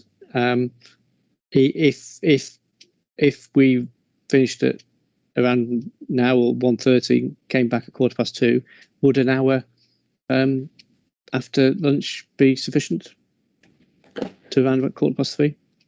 I do have a reasonable number of questions still to ask. I think if we made it 10 past, I'd like to just get a response to Mr. Hunter Jones's comment, perhaps from the partnership. If we come back at 10 past 2, that gives us an extra 5 minutes. And Ms. Ogley's had her hand up for a long time. I'd take her point first after lunch.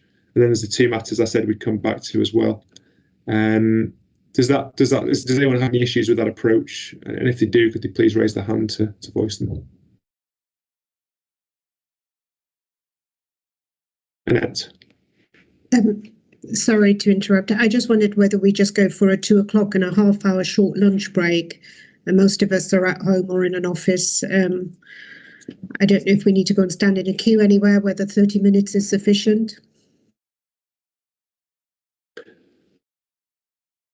If anyone has an issue with that, I mean, personally, I'm home-based, so it's very easy for me. It's a half an hour lunch. But if anyone's in a different situation or feels they need more than that, then please let me know.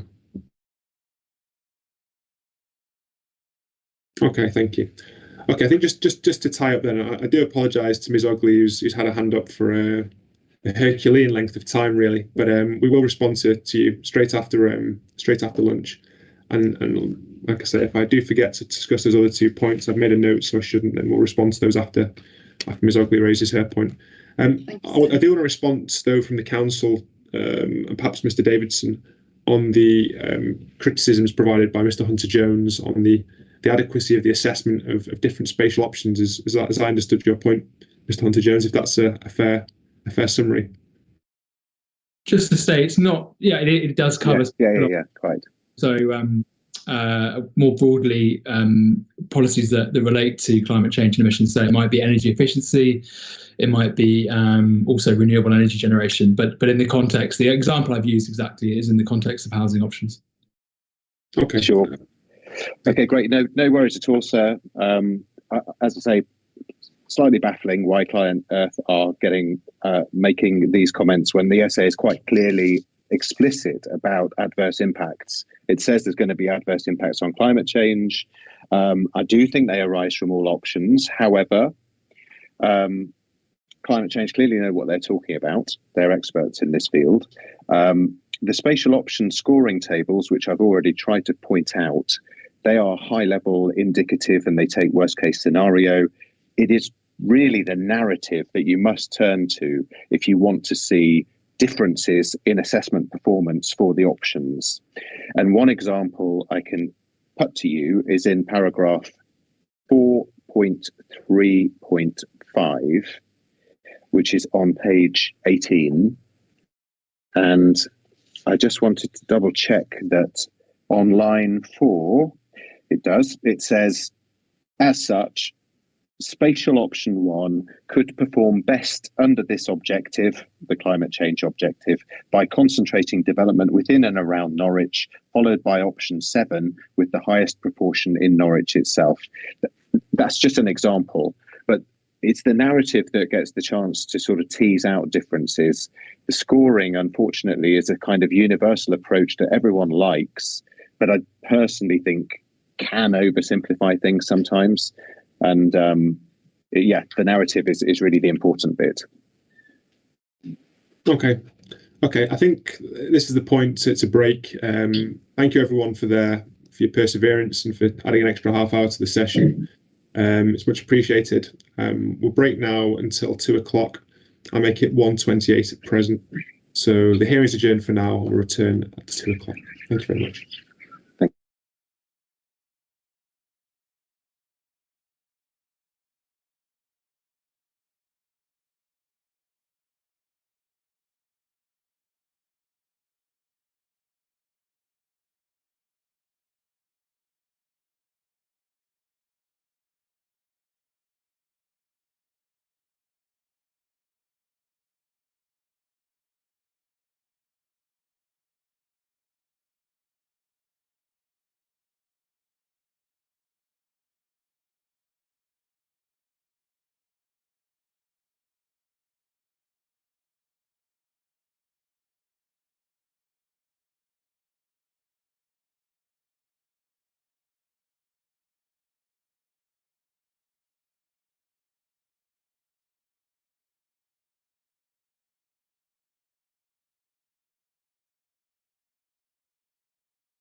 Okay.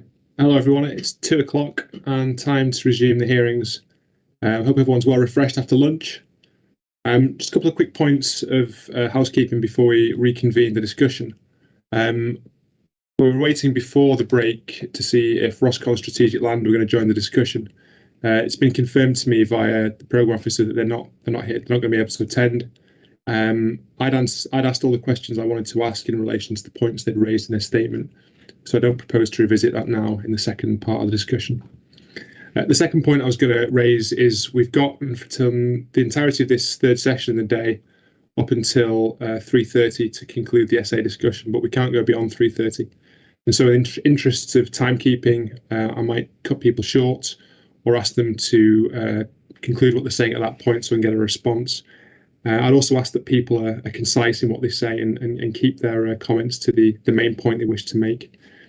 If I do cut people off, then please don't take it personally. It's purely in the interest of timekeeping that I'll make any interjection that I do. Okay.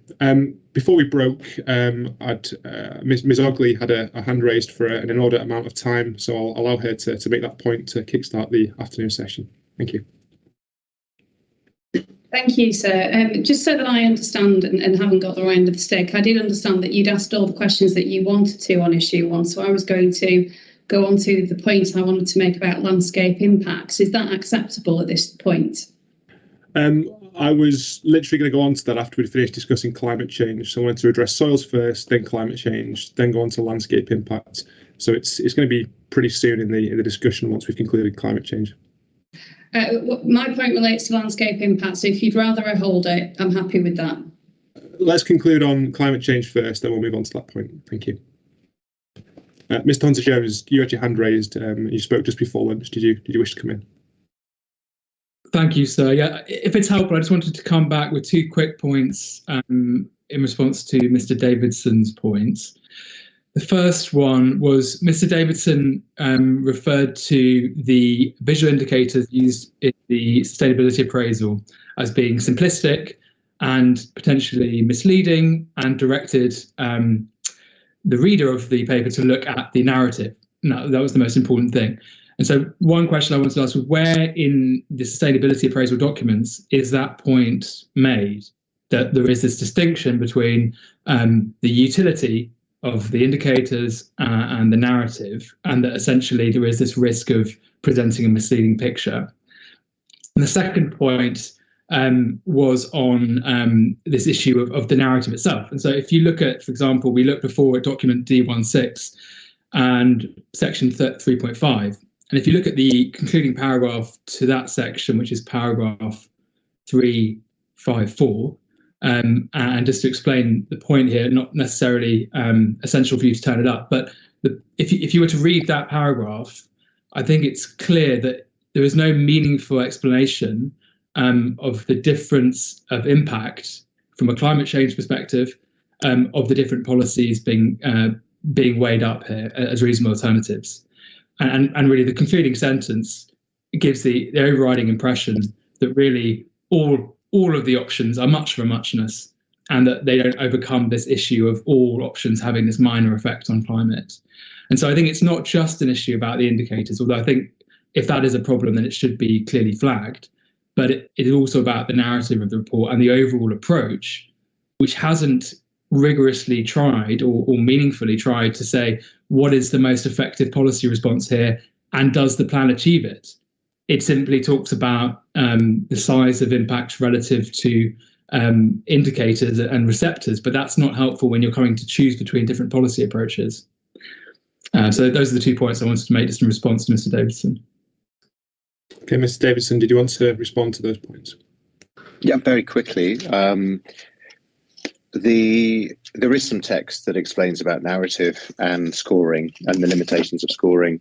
It is in volume 2 of the Regulation 19 essay, paragraph 4.8.7 on page 34. And it reads, "It's important to note that the assessment scores presented in table 4.5 are high-level indicators." I could read the rest, but I know you're in a rush, sir. Would you like me to read more?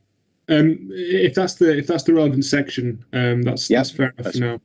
So, okay, fine. If I understand your position correctly, Mr. Davidson, it's that inevitably on, say, a 3 or a 5 point scale where you have a neutral, a light green and a dark green, and a light red and a dark red, that inevitably has quite wide bandings of impact that might encompass two different impacts, but within the same broad banding. And if I understand your position correctly, it's that the narrative will then provide a greater degree of granularity beneath the. Correct. Exactly right. Thank you, sir. Yep. And the second point that Mr. Hunter-Jones raised was, sorry, could you remind me, Mr. Hunter-Jones, there was a second point, sorry? Yes, it was about the specific approach, well, broadly about the narrative approach taken, where there hasn't been this clear explanation of why the proposed policy approach versus the reasonable alternatives clearly maximizes contributions to the relevant sustainability indicators. So whether it's climate change objective, for example.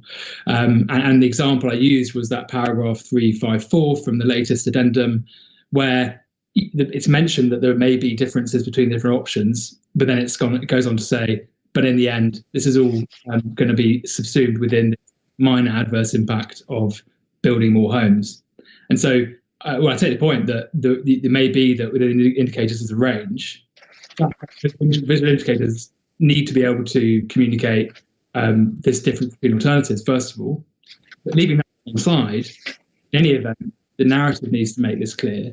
And I don't see, at least from the passages that I've seen, that's made clear in this specific example.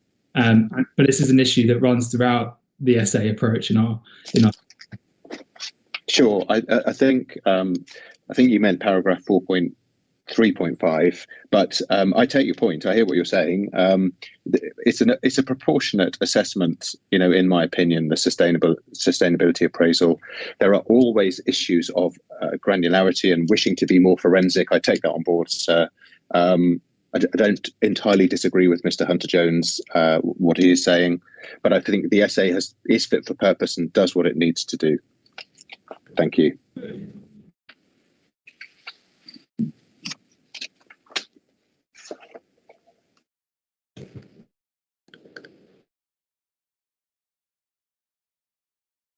Just a second. Is anyone having network connectivity issues? The entire screen just froze up for a second for me. Is that my end, or is that something else? It's correct, Inspector. You froze for us, but we all remained constant. Okay. Let's see how we go. I'd like to think I had a good network connection. If I need to ask someone to get off Netflix or something downstairs, I'll do so if it continues to be a problem. But just to ask Mr. Davidson to repeat the point he made over the last 5 or 10 seconds, because I completely froze. Is my image frozen, or can you see me clearly? We can see you now, but you did momentarily freeze. Okay. I'll see if it's an issue here later on, but we'll carry on for now. Sorry, Mr. Davidson, you were saying. No worries. No, I don't blame you for freezing. There's more exciting things to listen to, I'm sure. I was just saying that I think the essay is proportionate. It's prepared at the plan level. It's used the evidence that it has available to it. I don't entirely disagree with what Mr. Hunter-Jones is saying. I think there are plenty of opportunities in the essay process to be more granular and diagnostic, but that totally depends on the information that you have at your fingertips. What we have here are large proportions of development in an area that without doubt have adverse effects on climate change, whichever one you're running with. Okay. And Mr. Hunter-Jones, is it your view that the issues you've raised are so significant that the essay is legally non-compliant? Is that your position? Thank you, sir. Yes, and just to follow up on that point, I mean, it's not necessarily one about granularity, although I'm sure Davidson's right, there could be more detail in certain respects. It's really a fundamental point about asking the right question in the first place, and that doesn't necessarily need more text or more analysis. It's just a question of actually saying which of these approaches, of these reasonable alternatives, is going to be most policy consistent when you're talking about, for example, future-proofing development in line with the net zero target under the Climate Change Act, that's the question. And at the moment, in most areas that we've reviewed of the sustainability appraisal, that question isn't put, let alone answered in enough detail. So if that makes sense, it's a more fundamental problem than that. I think, sir, very quickly, you need to read the rest of the essay. Just before you jump in, Mr. Davidson, I just wanted to clarify something from Mr. Hunter-Jones, really. So your position is that, if I understand it correctly, and by all means correct me if I'm wrong, your position is that the climate change has been inadequately assessed, and is it that hasn't fed through to the preferred option that's your concern, or is it a procedural concern? Is it that the outcome is in your view incorrect, or that the procedure in your view is incorrect? Because it's just the way you described it there. I wasn't sure which of those two routes you were taking. Thank you. I think it's probably both, because what we're saying is that there's been this procedural issue in terms of the approach taken in the essay, but then also perhaps we go on to talk about the substance of climate policy later on. That has probably, it seems to have been fed through into the approach that's taken into consideration of different policy options. So I think that there would be, for example, we can talk about energy efficiency in homes, for example, and that actually probably is most of the viability assessment. But it's a similar point there, that there hasn't been this approach to try and work back from the most energy efficient standard. It's been an approach of choose a standard and then defend that through the essay process or the viability process. And so that's the problem. So I think it's both process and the ultimate substance of it. And without prejudging the ultimate outcome of this examination and the plan, it does seem to raise serious legal issues of compliance. Absolutely. And how, in your view, should it have been done? What would have been the remedy to address that? It's in somewhat difficult to describe in the abstract, but the key point, I think, is that it needs to be a direct assessment of the extent to which the different policy approaches that are presented are consistent with national policy in terms of reducing emissions in the relevant area. So whether it's reducing reliance on private car use, a sustainable pattern of growth, new housing, the energy efficiency of new homes, promotion of renewable energy. These are all areas where clear objectives that central government has the Climate Change Committee set clear guidance on. And so I wouldn't accept, if that was suggested earlier, that there aren't benchmarks available. I wouldn't accept that. I think there are clear benchmarks around what it looks like and what success looks like in terms of decarbonising an area through planning. And so that's the kind of approach that should be taken. And the current approach really doesn't address that fundamental question. It looks at, broadly speaking, whether or not an amount of emissions is significant, perhaps in a national global picture, but it doesn't look at that relative policy question or relative site allocation question of which is the preferred approach. And your view is that it should work back from, say, the net zero by 2050 national policy target. Is that am I correct? I say that from your written reps as well, rather than what you've just said now. At the risk of, that's what's been set out in our representations at Regulation 18 and 19, but at the risk of getting into the sort of substance of the climate change obligations. Which we'll be doing later. So that's the position that, given the lifespan of new development, clearly there needs to be as consistent as possible with net zero emissions, which is the legal requirement for 2050, but there are also interim carbon budgets as well, obviously. And is it your view then, if I understand it correctly, that the essay, in order to be legally compliant, should have benchmarked that national standard? Is that your view? Yes, it should have looked at what policies are available to support achievement of that objective, which the plan in turn says is its objective, to support the delivery of the national net zero target. And I also just note as well, we also referred in our representations to the Norfolk Strategic Planning Forum, which again said in terms that this is the kind of approach that should be taken in sustainability appraisal, looking to maximise the potential positive effects of the plan. And that's where we feel it's gone wrong in terms of process. Sorry, I just inadvertently raised my own hand, which is why I did a brief explanation. Okay, does the partnership wish to respond? I've got Mr. Bird's hand raised, or Mr. Davidson can come in, whoever's the most appropriate to respond. So I just touch really on the legal compliance period.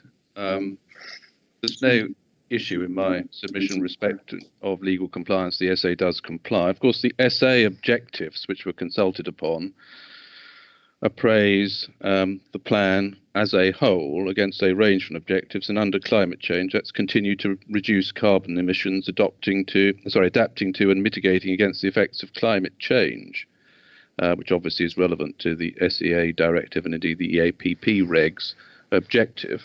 And all of the options have been appraised against that objective, which is consistent with the climate change obligations put in place by the UK government, equally compliant with the 2004 Act. And we'll come obviously to the detail of the policies in due course as to how they are designed to achieve the objective. But you can't say that in terms of objectives and the SA objective that the plan has not been assessed against a relevant objective.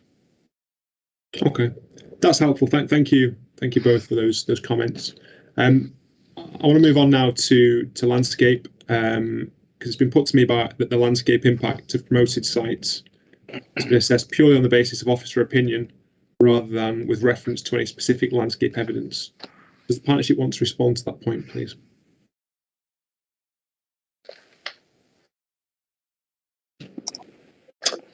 Yes, sir. From an SA perspective, I can certainly point you to the methodology, which is in Chapter 4 of the main Regulation 19 SA report, A6.2.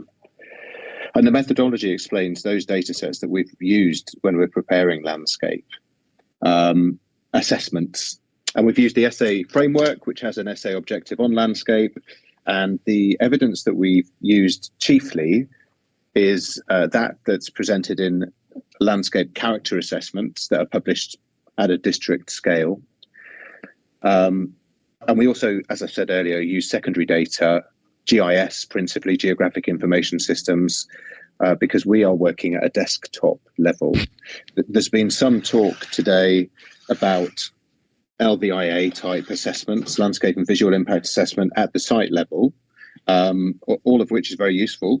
But we have not factored in anything like that when we've been looking at individual sites, because the same high level and strategic appraisal method has been used throughout the plan making process, and the process must be fair and comparable.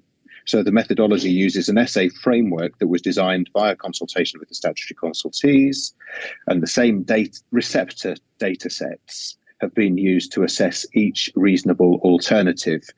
If new evidence arose during the plan making process, it was factored into the appraisal of reasonable alternatives so long as it could be applied on a group-wide basis to that particular collective group of reasonable alternatives, such as the site allocations.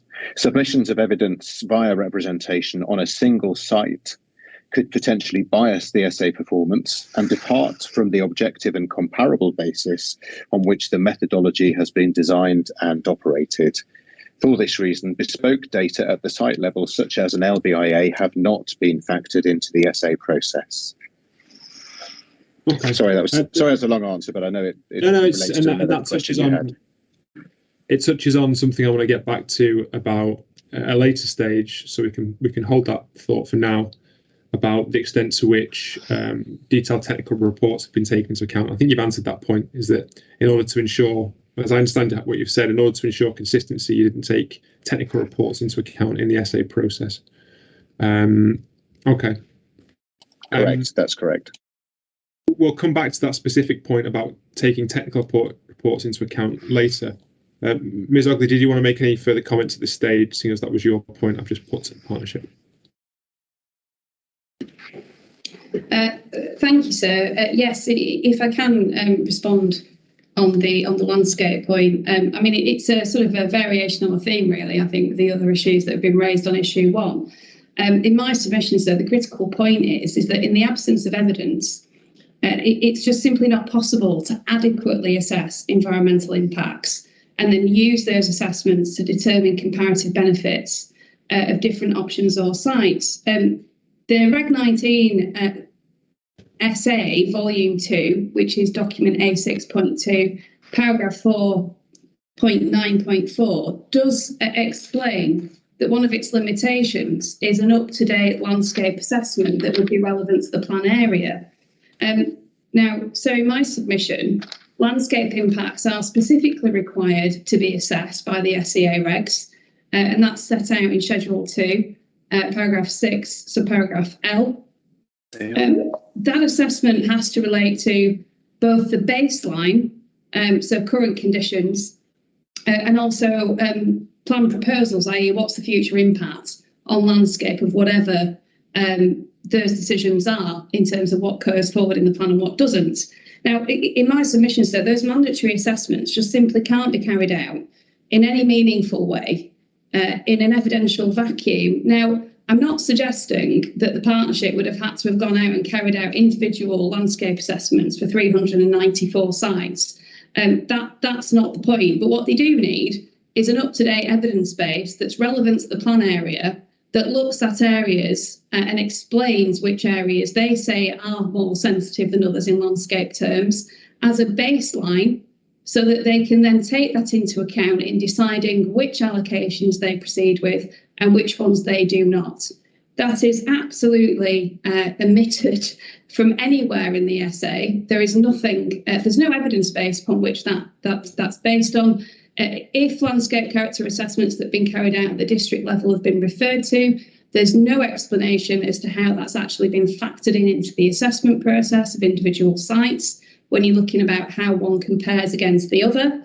And finally, Sergio, I should say this, and this goes back to a point made by Mr. Bird earlier, actually. It really is very challenging for my client to understand why its site has been rejected on significant landscape impacts. Yes, there is an explanation provided in Appendix G, as we've already spoken about today, but that explanation is directly contrary to the outcome of the assessment on landscape impacts of those sites through the SA process. So it is frankly impossible to understand what the reason is, because it directly contradicts what's supposedly the objective assessment carried out in the essay. And I think those are the short points, really, sir, on issue 1 for landscape. Okay. As I understand, if I understand your previous comments, this is a point to the partnership correctly, is that the reasons for selecting or rejecting a site were the council's reasons at the end of the essay. Is that correct? That is correct, sir. Yes, in terms of that final point, yes. And that's the partnership's understanding as well. The essay was carried out. Is it Appendix G to the 2021 essay, which provides the response? Mr. Bird, did you want to come in? So that's correct. Your understanding is correct in terms of the process, and we don't accept the characterisation of the SEA as being, as it were, not having an evidence base. It does have an evidence base. It has an evidence base proportionate to the SEA process, and it fed back into the site selection and decision as between alternatives, and that in those booklets the decisions are summarised. So is it then the case, if I'm understanding correctly, that the Appendix G, which gave the reasons for accepting or for allocating or not allocating a site, drew on the SA process and drew on the site selection booklets? Is that correct procedurally? So that is correct. Okay. Ms. Ogley, did you want to come back if that clarification has been helpful at all? Well, so I mean, all I'd say with that is that it's very difficult to understand how the SA has informed, which is obviously the legal requirement, that selection, given what's said in Appendix G about the reasons why the site is not selected. This site, not just in the matrices, I should add, but also in the substantive text in particular, if you could make a note of page 74, paragraph 5.1.7, That's of the Regulation 18C SA, so which is document B 23.3. As with many other sites, that is described as having a minor negative effect in landscape terms. That's reflected all the way through. We're getting into the thing. We're getting into the area that I didn't want to get into, which is site-specific scoring. I understand, sir. I just want to make a quick point on this, really. There will be a quick point, but it's the only way to illustrate the fact that it doesn't make sense because it doesn't follow through to the reasons given in Appendix G. So you need, in my submission, sir, you need to be turning these parts of the essay up and asking yourself the question if that essay has informed the reasons why that site has been rejected. Okay. Does Partnership want to respond to the points that have been raised? Mr. Bird. So just briefly in relation to that, I've already dealt with the process and what it involved.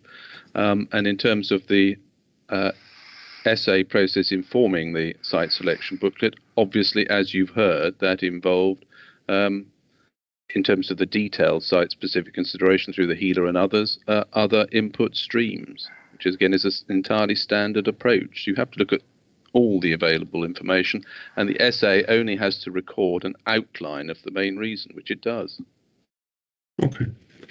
Okay, that's been helpful. Thank you all for those contributions. That's all the questions I had for question 1.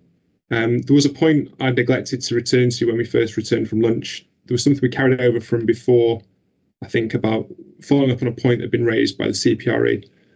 There were 3 points raised by Mr. Neil, I think it was, and the partnership, I should say, did it again. I'm going to come back on 2 of those. Would the partnership like to update me on any progress that was made over the lunch break in that regard? Thank you. Hi, sir. I can update you on the issue of where the essay actually explains or refers to the selected growth option, and that can be found in paragraph 5.2.5 on page 54 in document A 6.2, which is the Regulation 19 essay report.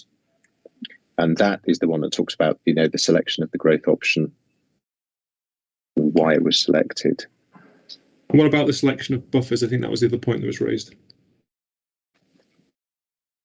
I think the GNLP document, paragraph 177 and 178, explains where the partnership were coming from with the identification of buffers. And obviously, as I've said earlier, the SA has been assessing, whatever the plan makers give to us. Okay, I'll return to those in my own time. Mr. Okay, Buffy, great. Sorry, Mr. Bird, did you wish to make a brief comment before we moved on? Sorry, so that's another legacy, and I must need to get better practice at turning them off. Okay, Mr. Neil, did you want to make a very brief comment before we moved on? Just a brief comment, because I will follow those points up. Yes, so it was purely because I missed the second reference to I think paragraph 177 was mentioned. I'm not sure can Mr. Davison just clarify what document number he's referring to there? Yeah, document A. Mr. Davison, you're on mute. Sorry. Easily done. It was always going to happen. Sorry, Mr. Neil. Paragraph 177 and 178 of the GNLP document, which is A1, I think. Yeah. Is that right, Mike? Yeah, it is A1. Okay, thank you. That's helpful. I'm going to reiterate the point I made at the start of the session that we're going to need to have very concise responses from all participants, because we've only got an hour left now and we don't have any time beyond that. I'm going to move on to question 2 now, which is, has a sustainability appraisal, including the addendum, properly assessed the likely significant effects of all reasonable alternatives, including a reduced housing provision buffer? And obviously, we've already had a discussion regarding CPRE's point about the comments they made in relation to the addendum. I don't intend to revisit that now. Are there any other comments aside from what we've already heard about the addendum itself people wish to make under this question?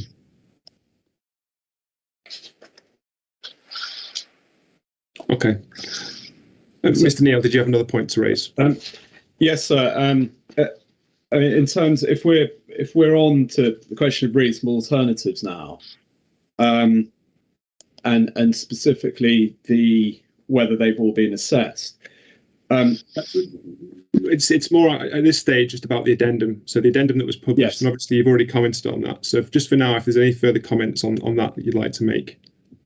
So to say that as we've said in our position statement, the addendum itself is, of course, a purely an assessment based purely on numbers. It's a completely token exercise. It doesn't translate into anything in terms of a different spatial strategy or any effects in spatial terms. So I just want to that point that was briefly touched on earlier, but it's pretty critical because all that's happened is they've run a few more numbers into the model, and not surprisingly come out with a rather unsurprising and perhaps trite observation that greater numbers is going to have a greater effect. But that isn't a proper assessment of a reasonable alternative to a spatial strategy based on a different buffer. And that's the point I just wanted to re-emphasize because it is absolutely critical. That point's taken, but I think that ground was well trodden over before lunch. I'll take a very brief comment from Mr. Bird before we move on, if you wish to come back on that. Very brief, sir. What you need to look at is the process as a whole, as was explained earlier. Okay, thank you. I wanted to ask a few specific questions now about the contingency site designation. Is it COSI? Is that the local pronunciation? Okay. It's going to happen. It happens everywhere across England. The reading of a word being different from the local pronunciation. So, if at any point I misspeak in that regard, please could the partnership correct me or anyone else correct me. Although I did find a very useful Norfolk pronunciations website before the session began. Okay, the site at COSI was specifically designated as a contingency site in the GNLP and not as any other designation. Is it clear from the essay why that specific designation was applied rather than any other designation? And that's the first question. Sorry, that's to the partnership.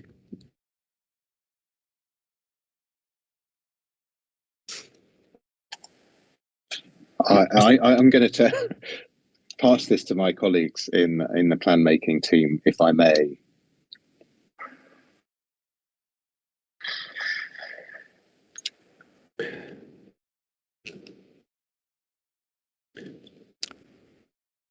Mr. Walchester, did you wish to come in? Can you just repeat the question, please? I missed the end of it. Okay. Is it clear in the essay why the COSI site was specifically designated as a contingency site and not as any other designation? Well, the overall assessment of the sites showed, so the essay and the planning assessment showed COSI as being a reasonable alternative, scored quite highly in many ways, but other sites were preferred over it when the decisions were made on what sites to select. Nevertheless, there was the view that a contingency site would be useful to, just in case other sites did not come forward.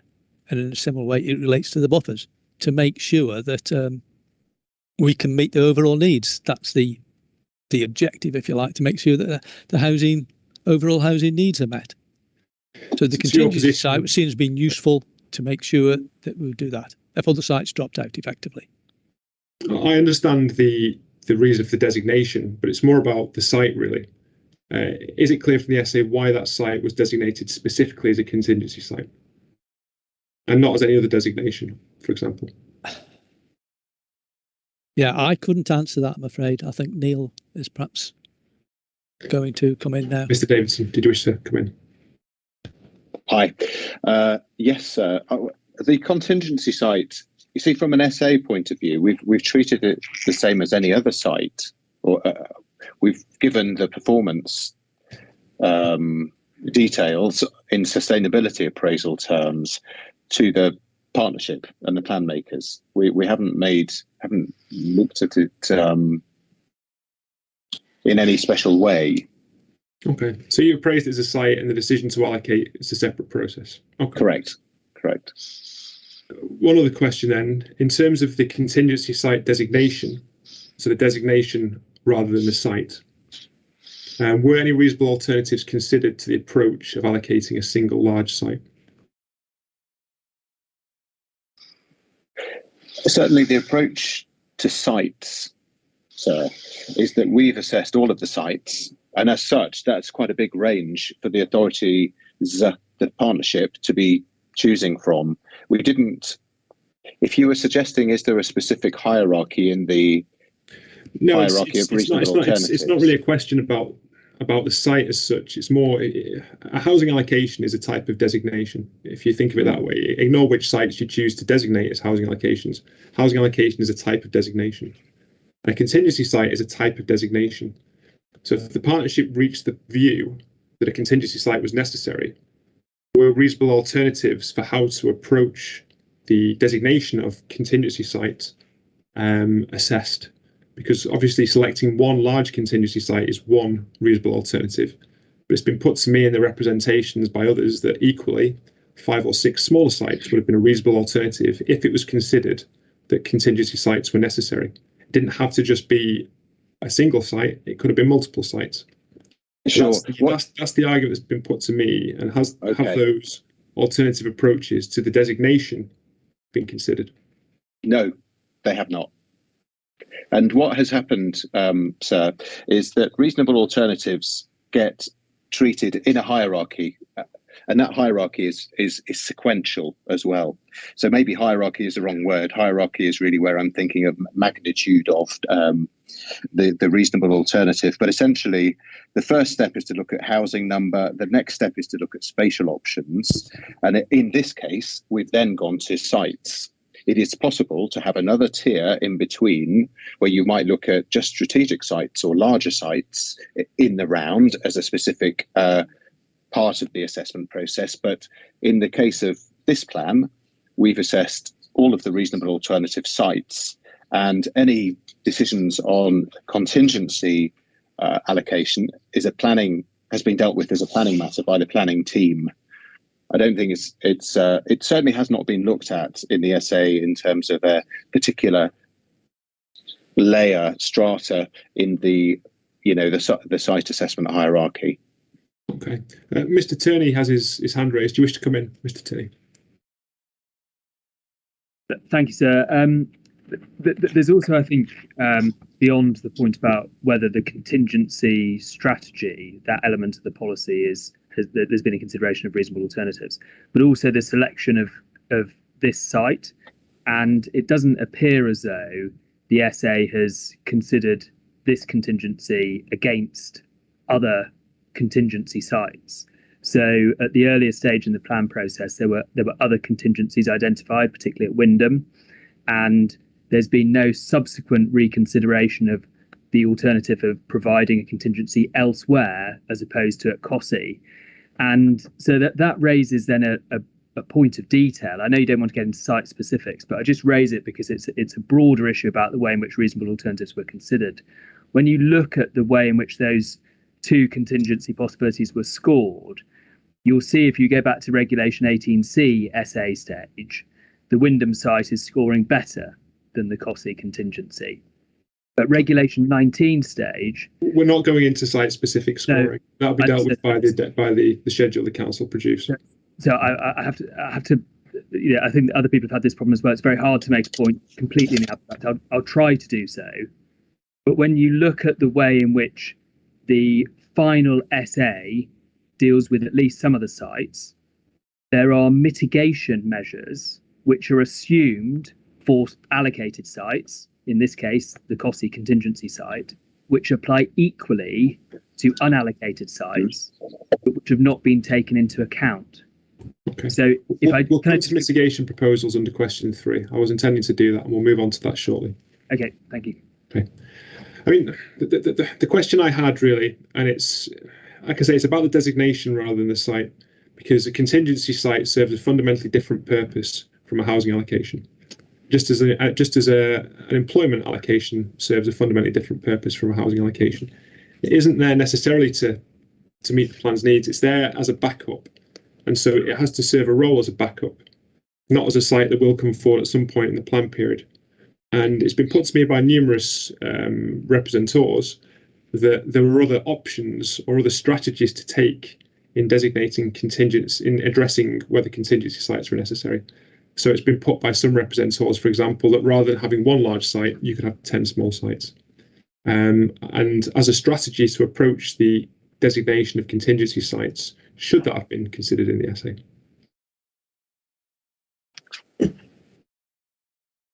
I will let John answer that question, sir. Mr. Wolchester, sorry. But from an essay point of view, strictly speaking, we are assessing sustainability performance of potential allocations that might go in the plan, whether they go in as contingency sites, whether they go in as allocations. That's what the essay has done, and it's tested those sites. I understand that at the site level, but a contingency designation is a designation, not just a site, if you see what I'm saying. Sure. Did you want to come back, Mr. Wolchester? Yes. I'm not sure that in terms of the essay, you're considering the impacts from development on that site. It doesn't matter whether it's an allocated site that's going to come forward or a contingency site. The impacts will be the same things. So the fact that it's a contingency, I don't think is really an essay issue, because the site was essayed through the essay, and that information was taken into account when conclusions were made and decisions made on deciding the contingency site. Okay. It was as basic as that, really. I'll reflect on those comments then. Are there other points on question 2 before we move on to question 3? Because that wraps up my questions for question 2. Okay, we've got 45 minutes left. So again, I'll reiterate people to keep their comments focused and concise and spoken at a decent pace as well, please. Okay, so question 3, which is the final one. Have all potential site allocations been assessed on a comparable basis? First question from myself is for the partnership. Have sites that are currently allocated in an adopted development plan and proposed to be rolled forward into this local plan been subject to the same assessment process as other potential allocations?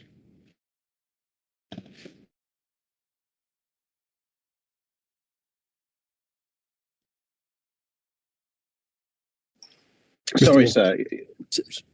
Shall I just quickly start on that one? Yes. The basic answer is yes. So carried forwards have been included in the site assessments, sustainability appraisal process. Okay. Mr. Davidson, did you want to make a supplementary point to that? All the sites have been assessed in the same way. They've used the same methodology that was originally is basically fundamentally driven by the SA framework, which is in the scoping report. That was all agreed via consultation with the statutory consultees. And yeah, all parts of the plan, all of the sites have been assessed using the same method and the same evidence. Okay, thank you. So I think where it had been highlighted that there'd been a difference would be in the site assessment booklets, but based on what you've said, presumably, I'm guessing what your response would be from previous responses, that sits outside the SA process. Would that be your position on that point?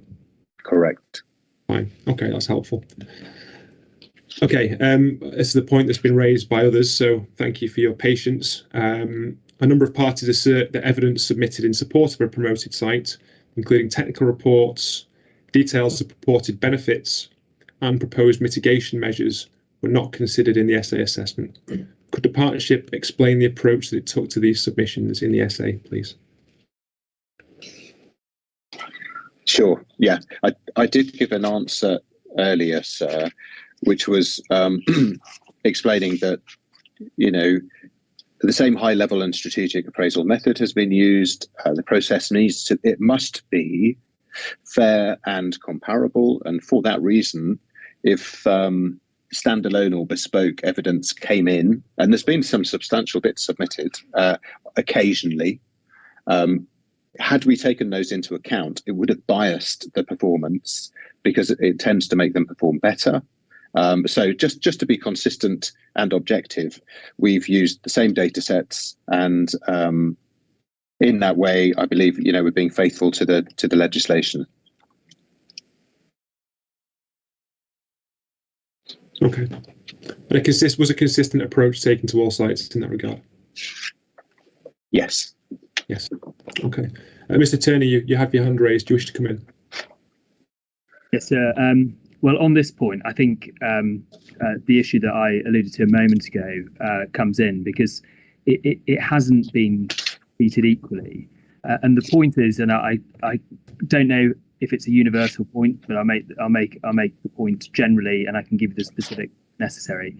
The point is that where proposed allocations or a proposed contingency site is identified in the proposed policy mitigation measures, those have been taken into account in the SA assessment. However, if information was made available in respect of other sites, for example, master plan documents, to show that the same mitigation measures would be delivered at that site, those were not taken into account. So there's a straightforward difference, and I know you don't want specifics, so I won't give them, but there's at least one instance where straightforwardly there was not a comparable assessment because it was assumed that site-specific mitigation measures would come forward at allocations, but assumed that they could not come forward at non-allocations. I think just to illustrate that one point, please provide the example, Mr. Tierney, just to illustrate the wider point, if you wouldn't mind. So site 0006, which is Wyndham, my client site, and the contingency at Cossey, and you can see it in a number of the objectives. So, for example, I'll just give a couple of the examples. For example, in the scoring on health, question that arises about access to GP services, and it is assumed in respect to the contingency site which is allocated that there will be improvements to public transport accessibility that will mean that you are neutral on health access, whereas that assumption isn't applied to the other side, which is effectively the same distance or the same band of distance from GP services.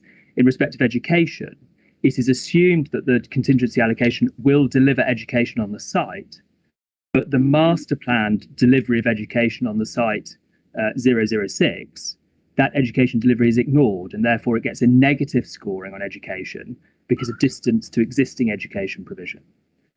And in the site-specific assessments that you see in the settlement assessments, the master planned provision of education on site 006 is referred to, but it's missed out from the SA, and you end up with on that objective 10 a negative for 006 and a double positive for the contingency site at Cossey. So that's just an example. So, and that's within the SA rather than the site assessment booklets. So, in your view, within the SA, the site assessment booklet recognises that a school is master planned into the 006 emission site, and refers to that in terms. But in the SA, the site is scored down on access to education. It's not treated equally. And it's similar numbers of houses, and it's a similar proposal, namely provision of a new sixth form centre at Cossey and at Wyndham. And it's a double plus for Cossey, and it's a negative for Wyndham. Okay. So there's an example there provided, Mr. Davidson, of seemingly mitigation and benefits being taken into account for allocated sites or proposed allocations, but not for alternative sites, emission sites. Do you want to respond to that point, please? Sure. Yeah, no worries.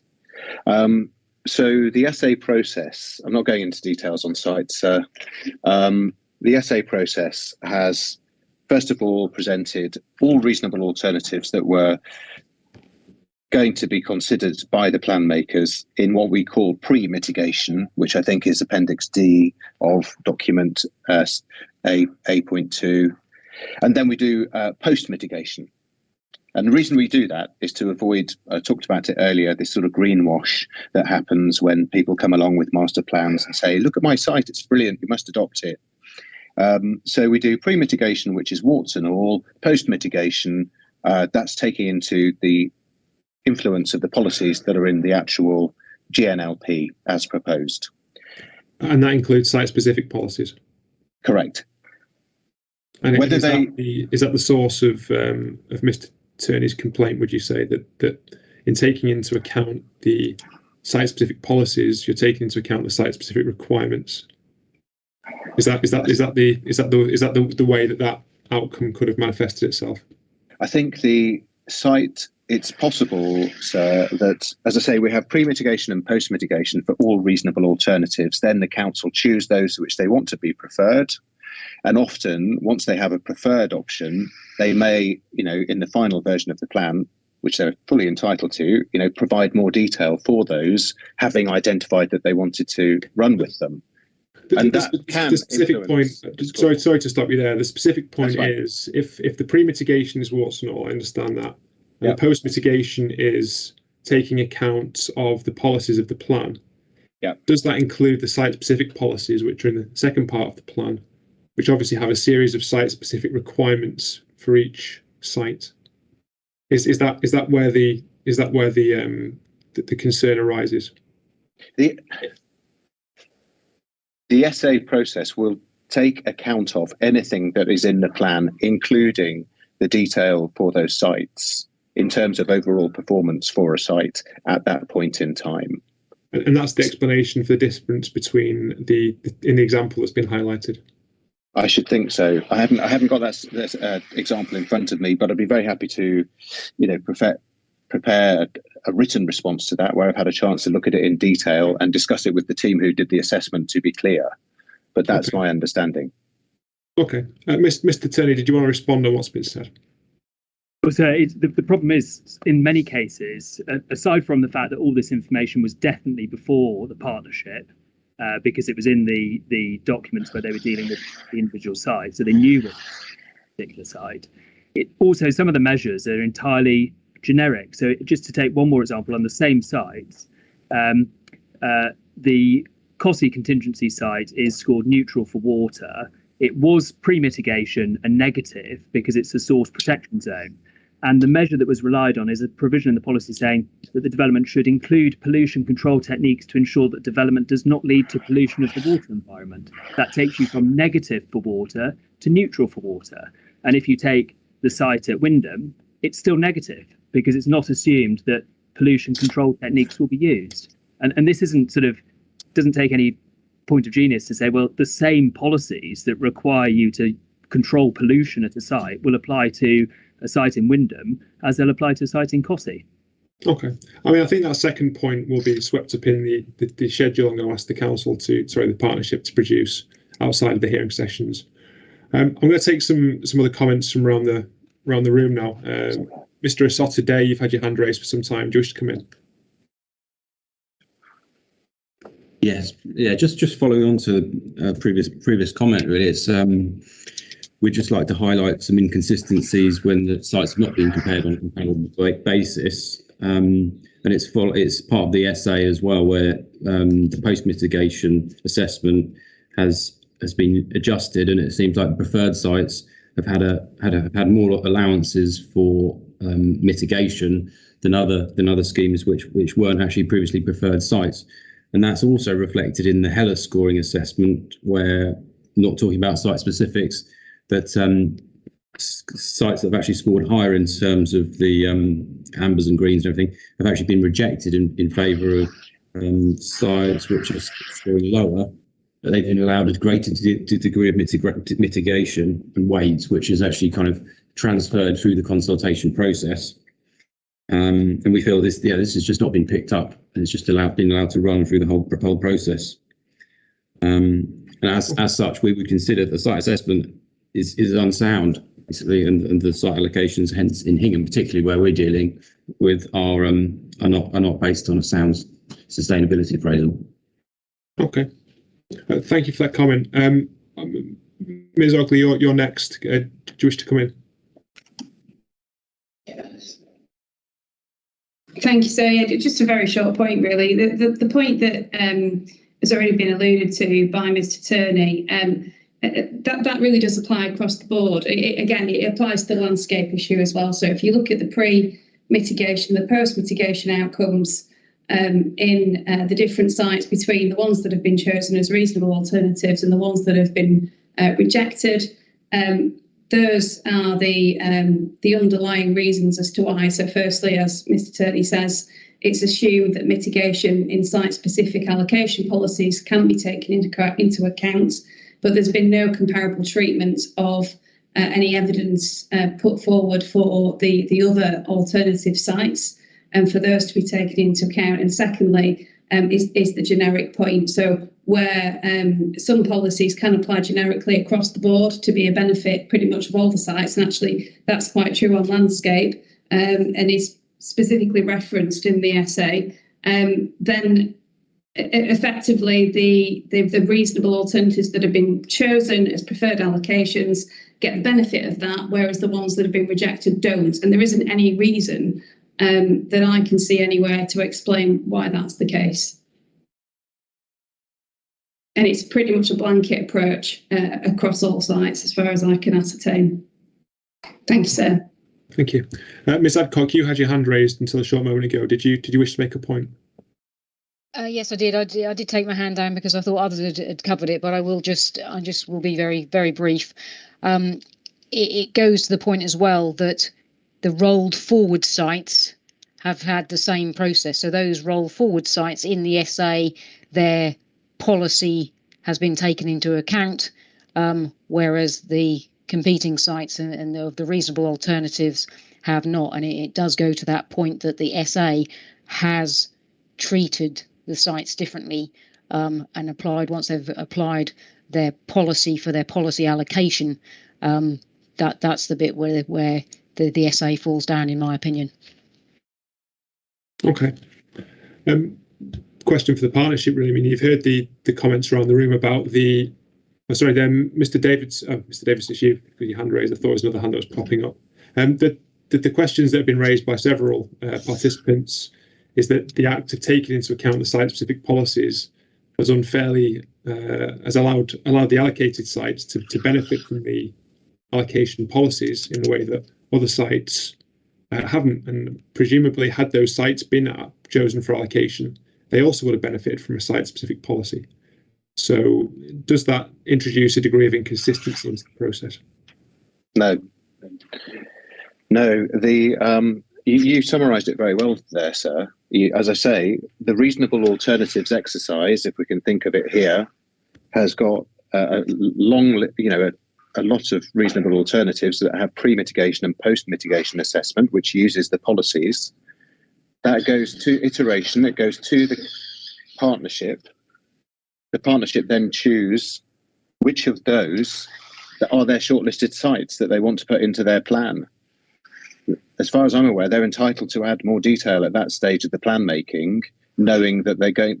In fact, all of the local plans I've worked on, and I've worked on many, that local authorities tend to work up a pro forma at that point, so that they're giving some clarity in the plan about the allocation that's going forward. But the exercise in reasonable alternatives has been completed. So you're saying that comes at the end of the process? Correct. Yeah, in the Reg 19 document. Policies only comes really once you've submitted a plan with those policies in it. And that the process that, if I'm understanding your point correctly, the process that led to that is documented in the earlier iterations. Is that your position? Correct, yeah. And there are some new sites, reasonable alternatives, that came in at Reg 19, I believe. But they, in that process, have pre-mitigation and post-mitigation information using the policies before they get shortlisted. And then once they're shortlisted, yes, they do get more detail added to them. That's the process. Yeah. Okay, just let me catch up on my notes before I come back for comments. No worries. Really so fast the old pen can go, I'm afraid. That's okay.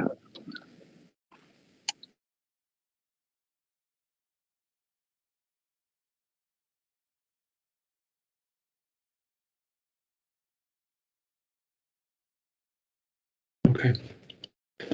Okay, that's helpful. That's all I need to hear on that particular point. We are making reasonably good timing, actually. Ms. Ogley, did you want to come in with a quick point? Seems to have a far more advanced camera setup than me, if that image is anything to go by. Sorry, sir. Yeah, just one very short point. To emphasise the importance of this, really what this is amounting to in my submission is a situation where the results of consultation on reasonable alternatives as part of the SEA process simply just can't be effective, because the sites that have already been taken out of the running as a preferred allocation are always going to win the battle, and that just can't be right. That's not what the regulations are set up to do. There's got to be effective consultation. For consultation to be effective, it has to be capable of changing the outcome. That's clearly not the case here, and that's all I have to say on that now, sir. And is that point specifically made with reference to submitted technical reports? In your case, for example, landscape assessment?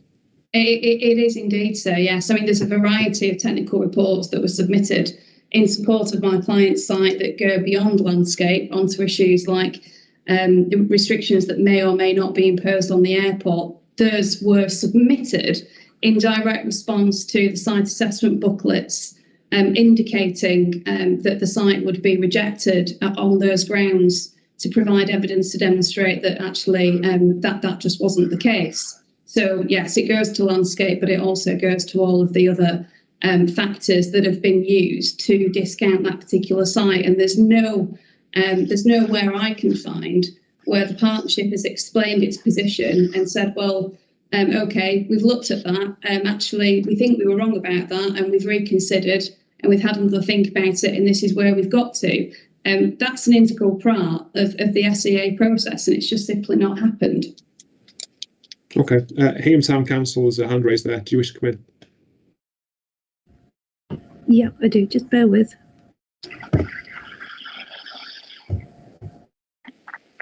Thank you. Sorry. Just earlier, it was stated by the partnership that at the regulation 18 consultations, that even though they had stated preferred options, they hadn't made up their mind. Those preferred options weren't set in stone. However, just listening to this recent exchange, those preferred options all had policies attached to them.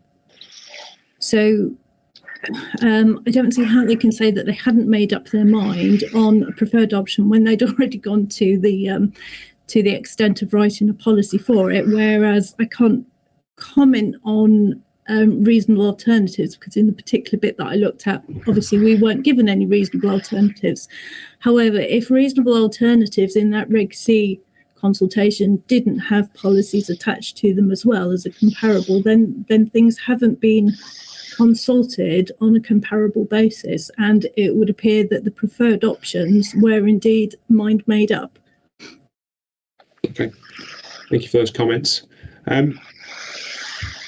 Okay, I've got a few more questions I want to put to the partnership, and then I think we need to have a bit of a mop up to discuss some of the matters we discussed in terms of further work, because I mentioned something in my opening, and there's been discussion of other potential bits of further work. One point that was put to me by a promoter, this is a consistency of assessment point, a promoter of a proposed new settlement in Honningham, is that there are 3 proposed new settlements, as I understand it. 2 were assessed as single sites, and another was assessed as 5 separate sites. I'm just wondering, the question for the partnership, I would say, is what was the reason for the inconsistency of the approach to the new settlement proposals? Thank you.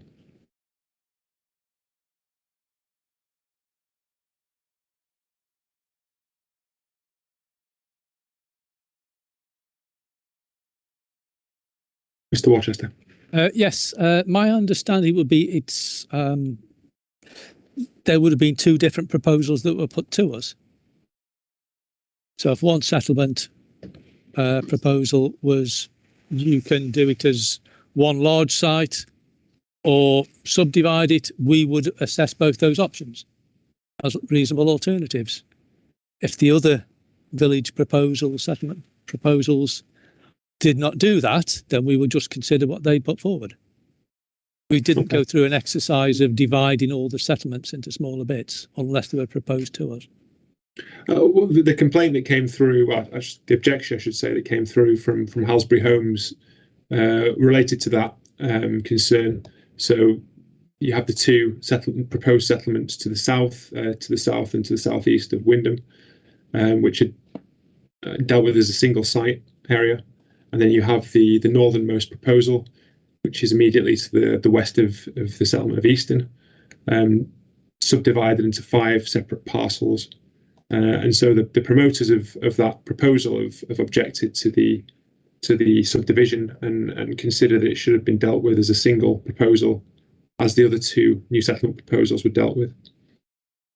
It's the Halsbury Homes representation to this matter that raises that point. Yeah, well, my information is that that's how it was submitted to us, so that's what we consulted on. Okay, but if what is in fact being proposed is a single new settlement rather than 5 separate proposals, would that have affected the assessment in any way? In a sense that if they're saying that you can have each part individually, then obviously a small part would have different impacts than one combined large part. Okay. But also, my understanding in relation to that specific proposal was that it was consulted on as a whole as well.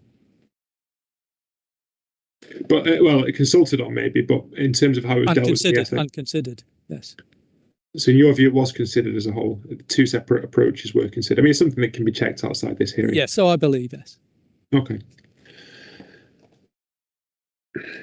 Another point that's been put to me, this question relates to separate points. Was any reassessment made of sites that were discounted as not being reasonable alternatives in the early stages in the plan process as part of the 2021 essay? It's contended that they weren't, but is that correct? Can you say that again, please? I got a bit Sorry, lost. I clearly not phrased that very well. I started reading the question, then changed the wording halfway through. It's been put to me that sites that were discounted as not being reasonable alternatives in earlier stages of the essay were then not reassessed as part of the 2021 essay. And it's been put to me that they should have been reassessed. What's the partnership's response to that point, please? My understanding would be if they were discounted, they would have been reassessed if further information had come in that justified their reassessment, so to speak. But they wouldn't have all automatically gone through for reassessment. But if the landowner, a promoter, was saying, no, you should not have discounted my site for these reasons, we would have then reconsidered it. Okay, thank you. That's helpful clarification. That concludes. There's been a hand raised. Mr. Isottade, did you want to come in at that point? Yeah, sorry, just coming in on Mr. Winchester's point. When they say that, when you said that you will consider the further information when it comes in, doesn't that contradict Mr. Davidson's comment that technical reports haven't been allowed to be reviewed because they're going to bias the desktop approach? Am I missing something there? Can I come in very quickly, sir? There was that's a good question, Mr. Isottade. Mr. Winchester was talking about sites outside the essay process, the very long list. So before they even make it to us as reasonable alternatives, I believe. Whereas clearly, if they were reasonable alternatives, that would apply to what you're saying. Okay. Okay. Thank you. That concludes my questions under matter 1, issue 2. Are there any final points before we move on? Okay. Obviously, there's a lot for me to reflect on there in terms of all the various points that have been made. I did mention in my opening to this issue that it would be helpful if the partnership, I nearly said the council again, but it's been a long session, if the partnership could prepare a schedule responding to all the detailed site-specific points. When I say a schedule, I mean a table, really. If you list the issue that's been raised, list the scoring issue, and respond to it, in a second column, and in a third column indicate whether the essay needs to be modified in light of that. Does anyone have any comments on that approach? Ms. Ogley, you've just turned on your camera. I don't know if you wanted to come in at this point. So I was just going to ask, once that's been put together and obviously provided to the relevant parties, I just wondered what in your mind is going to be the opportunity for anybody to make any further comments on that, what shall we say, scheduling approach by the partnership? It will need to be consulted upon. The exact form and the way we do it, I'll reflect upon. I'm grateful, sir. If I recall correctly as well, was there a comment made by the partnership? I think it might have been Mr. Bird about an addendum being published before lunch. Was that another point we needed to come back to? So that's just in the relation to the reasoning in relation to the growth options. We'll give some thought to whether or not there's a need for any additional wording to be translated into the essay, which is already in the local plan. Okay, thank you. Mr. Neal, you've just turned on your camera. Did you wish to come in as well? No, so say that I'm obviously if that is published, then there'd need to be an opportunity for people to comment on that, and I just sort of raise that as a point. I mean, I've heard what Mr. Davidson says, and we'll come on to that in matter 2 in terms of whether there is justification in the SA report. But I'm just concerned about that being for further information being coming out, and then my client not having a chance to comment on that. Well, sir, I'm sure Mr. Neal will appreciate, as indeed you do, that any addendum to the essay has to go through the statutory processes. So everybody will have a chance to comment on it in due course at the appropriate time. Okay. Right, I think that concludes the session. We've made better time than I'd feared we might. So thank you for your patience and your persistence with this session. It's been a long one. Annette, did you wish to make a comment? Yes, Inspector, thank you very much. And I noticed that you're concluding that issue. I just wonder, as the participants are here for issue 4, if we took a break 3:15 to 3:45, we could go into issue 4 and potentially fit in the postponed issue 3 after that. Gives me time to bring those participants to the table. And as I say, the issue 4 participants, which is Client Earth and Hingham Town Council, are already with us. And if they'd be amenable to a half-hour break, we could come in then. Okay. Yep, absolutely fine by me. I have to go to work shortly anyway, so sooner the better. Also fine for me, thank you. Okay. So the approach will be then we'll have our break slightly early, have it now, return quarter of an hour early at 3:45. Okay, thank you all for your comments and participation in that session. The hearing is adjourned for now. Thank you. Cheers now.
Welcome back, everybody. Just checking that I've got in the session Hingham Town Council and Sam Hunter-Jones from Client Earth. Is that correct? Yeah, I'm here. Thank you. Okay. Thank you very much.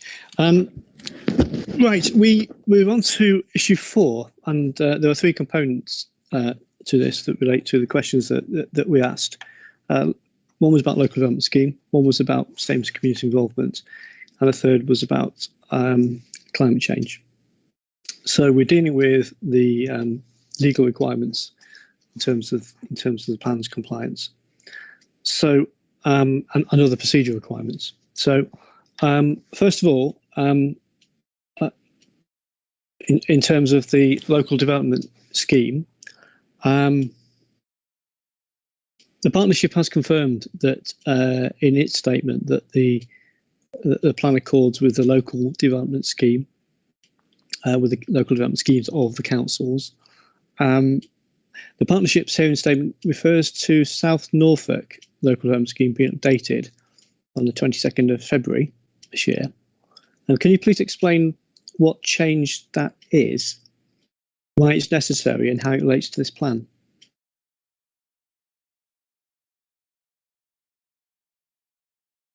Mr. Walters, you're on mute. I'm sorry. I'll get it right eventually. Yes, it doesn't greatly relate to this plan. It's the South Norfolk Council, and it's to do with amendments to the LDS relating to their village clusters housing allocations plan and the timetable for that, and also a production of an East Norwich Master Plan supplementary planning document, SPD. So not specifically about this local plan process.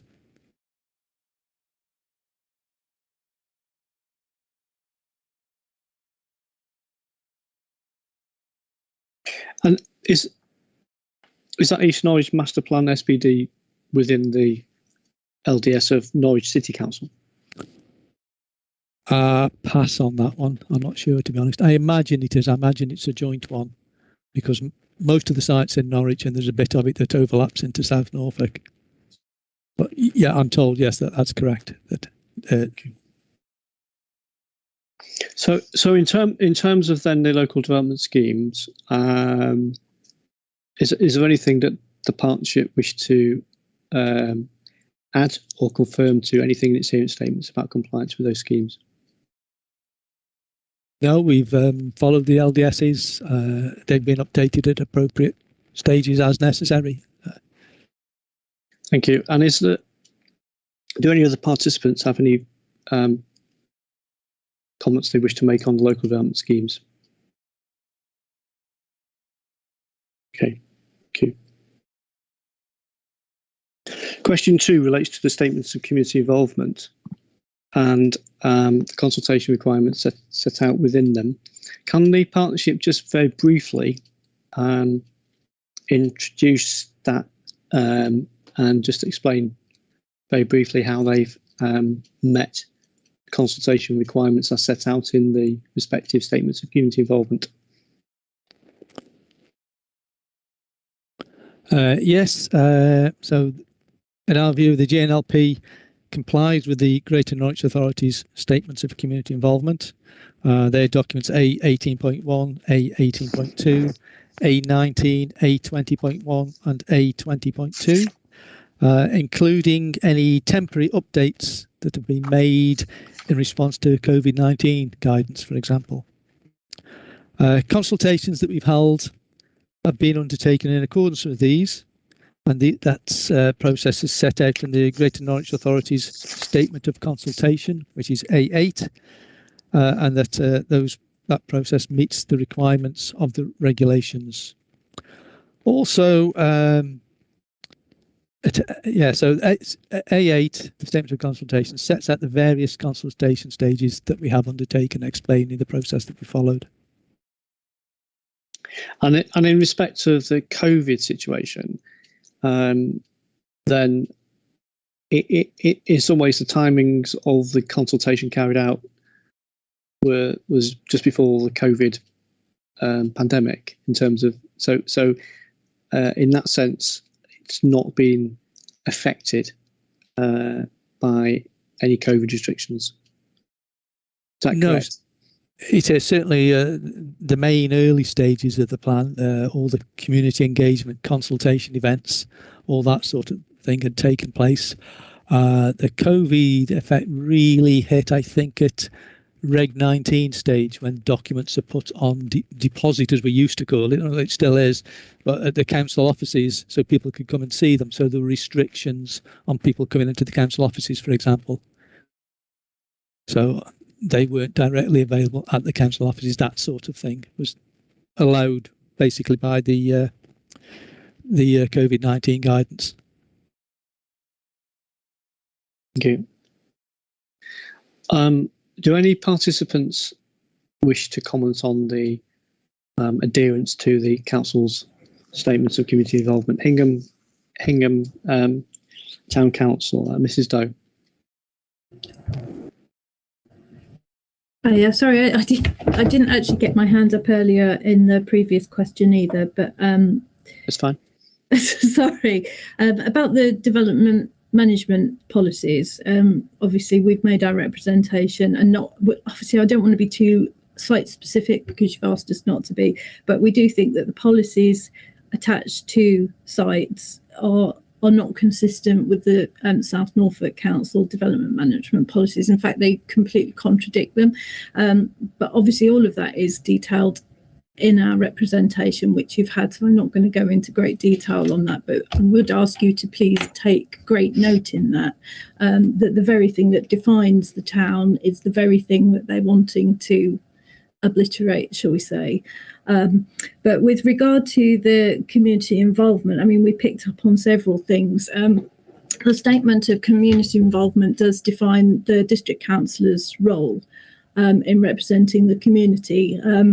And we have been very let down, we feel, by representation or lack of representation from a district councillor who believed their role was to remain neutral and not to uphold the views of the community. Also, we did find it quite concerning that the Regulation 19 consultation, there was no link to that on the South Norfolk Council consultation web page. So when you went onto the consultations page for the South Norfolk Council website, there was no link. In fact, there was no mention of the GNLP consultation, which we did find quite concerning. And throughout the process, there's been several residents who have come to us as a parish council to say, well, I've put in a representation before and I've heard no more of it, and people were not being notified that the Regulation 19 consultation was going to take place. Also, on the Regulation 19 consultation, it was actually extended, the time was extended by about a week. Again, there was no notification of this. We just found out by accident by looking on the website. And we just found that the whole process of communication has fallen down in several parts. Okay, thank you, Mrs. Doe. Can I ask the partnership to respond to that?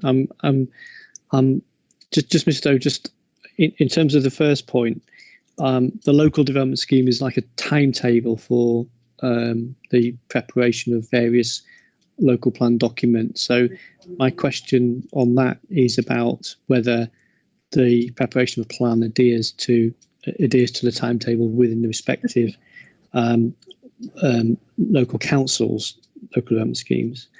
In respect of your point that you've just made, second point, I asked the council to respond, and I'm interested in whether the consultation that was carried out accorded with the council's statement of community involvement. So did it carry out the consultation in the way that it said it would carry out the consultation to prepare this plan? Can I just add one thing? In the development board minutes and the timetables, they had timetabled in an extra consultation.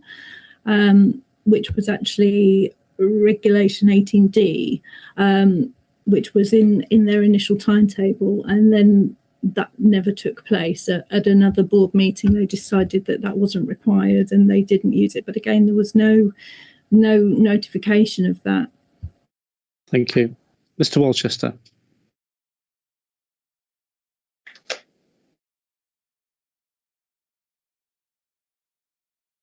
Are you on mute, Mr. I can't see Mr. Walchester.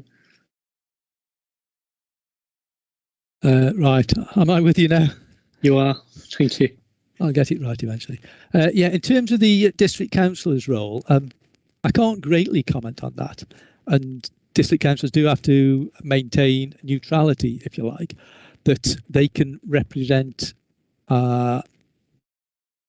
views expressed to them by the community, but they would not be the community's views that they would be expressing, because there may well be other people in the community who have a different view.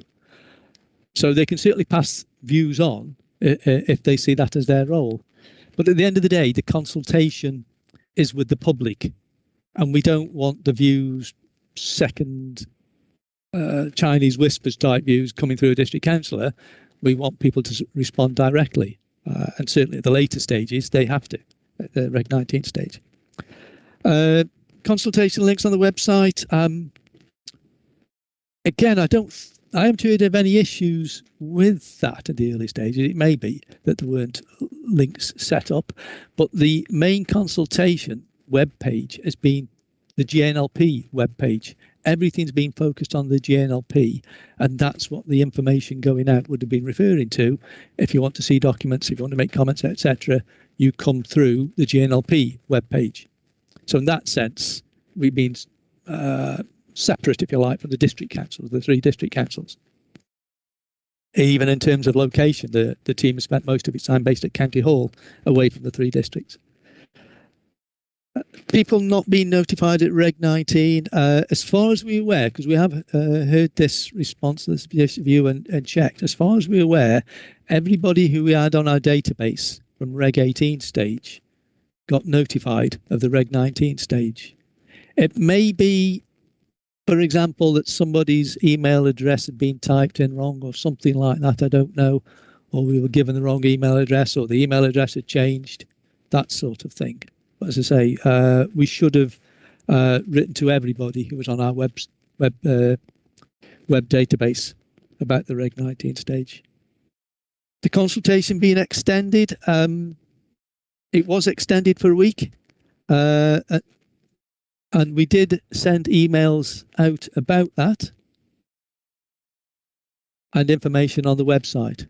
But in a sense, that's, I suppose, if you didn't find out about it, it's not a hardship. It was an extra week that we gave, so people could comment. So if you didn't know about it, then you should have commented within the normal 6-week period anyway, really.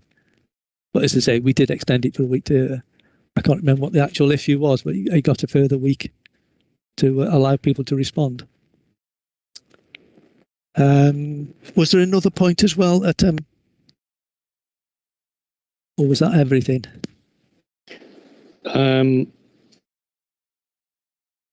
That's all of my notes, yes. No, the final point was your timetable, did timetable a Regulation D consultation, which would mop up the additional sites that were submitted. And with regard to the previous point, with the extension of the consultation, which was very much appreciated, believe you me, for somebody who was working till midnight most nights on it, we were not notified. We didn't receive an email. We weren't notified. And anybody who had got to the end of the 6 weeks and gone, I'm not going to get this finished in time, and given up, had they have known about the extra week, that probably would have made all the difference to them. But there certainly was not an email sent out. Well, as far as we were aware, certainly emails went out. Whether they went to everybody, I can't say. Maybe there were problems with email addresses or whatever, but we certainly did try to notify everybody. But the consultation was carried out in accordance with the statutory procedures, and in accordance with the methods set out in the statement of community involvement. That's correct. Yes, that's it. We followed the process that we say we will follow, basically. Okay. On the regulation 18D stage.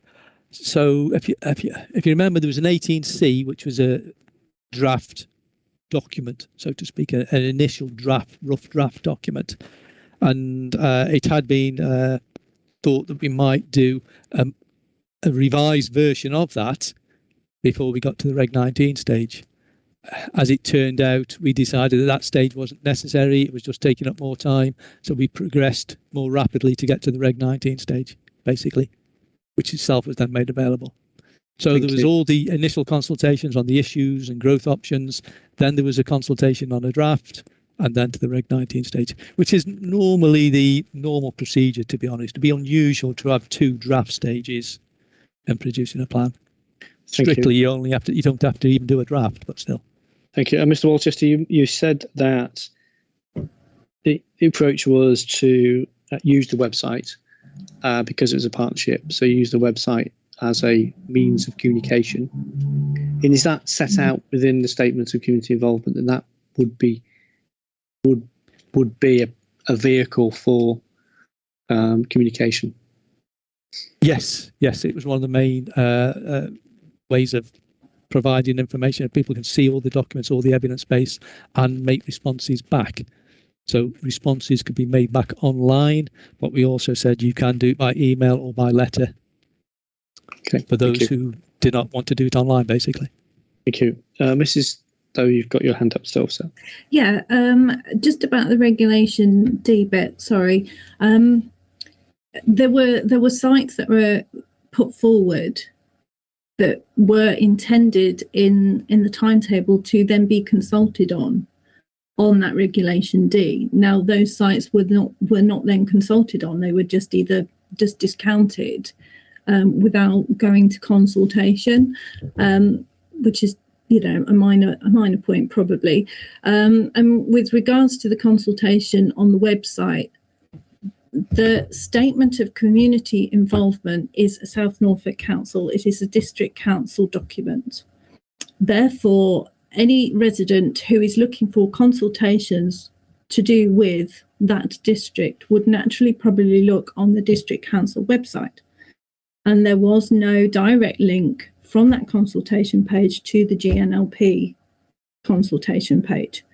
And a lot of people did struggle, and they struggled throughout the process. And I know the GNLP team did. You changed your website halfway through, which was a massive improvement.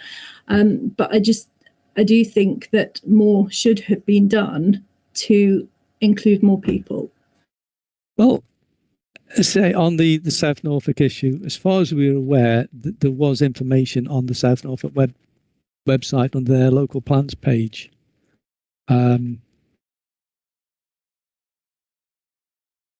But I don't know, perhaps people couldn't find it, I don't know, or perhaps. Well, I suppose it still comes down to that at the end of the day, we went through the process that we said we do. We did a lot of consultation exercises. We had community engagement events, all that sort of thing as part of the process. And all the information would give the GNLP website as the place to go. Yeah, in my representation to the regulating 19, I did screenshot. I screenshot the consultation page on the South Norfolk Council website and include it in my representation page because it just wasn't there. And yes, you in the earlier stages you did do the public consultation because us as a parish council, we weren't actually invited to attend it. We gate crashed. We asked the GNLP team, could we come along and have a table and collect the views so that we could make our representations based on the views of that community, and that's what we did. Can I just intervene because I want to just be clear. My examination is about whether the council met its statement of community involvement. That's my question here. There are always better ways of doing consultation. There are always different ways of doing consultation, but I'm not here to find what was the optimum way of dealing with it. What I'm here to assess was, did the council do what it said it would do in terms of its statement of community involvement? And I'm not hearing that it didn't meet its statement of community involvement. From our point of view, we were fair, we were rigorous in going through the process to making sure that we met what the statements of community involvement said. Thank you. Mrs. Doe, is there anything that you just like to? Is there anything else you wish to say?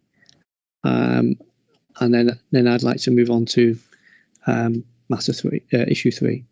Sorry, third question. No, it's okay. The rest, it's probably you'd probably consider it irrelevant. It's more to do with the district councillor's role as defined in the statement of community involvement. And we had a district councillor who, unfortunately, didn't advise us of the timetable.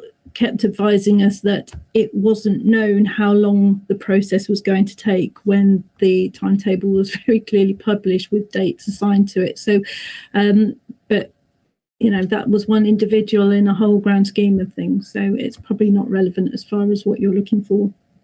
Okay, thank you. Mr. Walchester, you've got your hand up. So is that? That's a legacy, I'm afraid. Thank you. Well, thank you. Can I move on to question 3? In relation to climate change, and I just want to say that Dr. Andrew Boswell would have been in this session, but unfortunately for family reasons he cannot be, and it's unfortunate. Dr. Boswell has put a lot of work into his submission, and no doubt would have been able to contribute positively to this session. What I'm proposing to do is still have this session, and there are people here who can contribute. Mr. Hunter Jones is here, but what I would propose to, given the particular circumstances of Dr. Boswell, is have a separate session for us to hear from Dr. Boswell and invite the council to respond to that at some point during the hearing sessions, and that's because of the unique circumstances that we have here. So that's what I propose to do. But we will still proceed today, and this is the session that will deal with issue 4. I'll deal with hearing from Dr. Boswell at another time that's convenient for him. I trust that's acceptable to the partnership. Thank you. So if we can move to the climate change question, and is the council just able to, sorry, the partnership just able to make a brief statement how, in its view, the plan accords with the provisions of the Town and Country Planning Act in relation to climate change? Mr. Walchester. Certainly. So the GNLP accords with the legislative requirements and national policy in respect of climate change.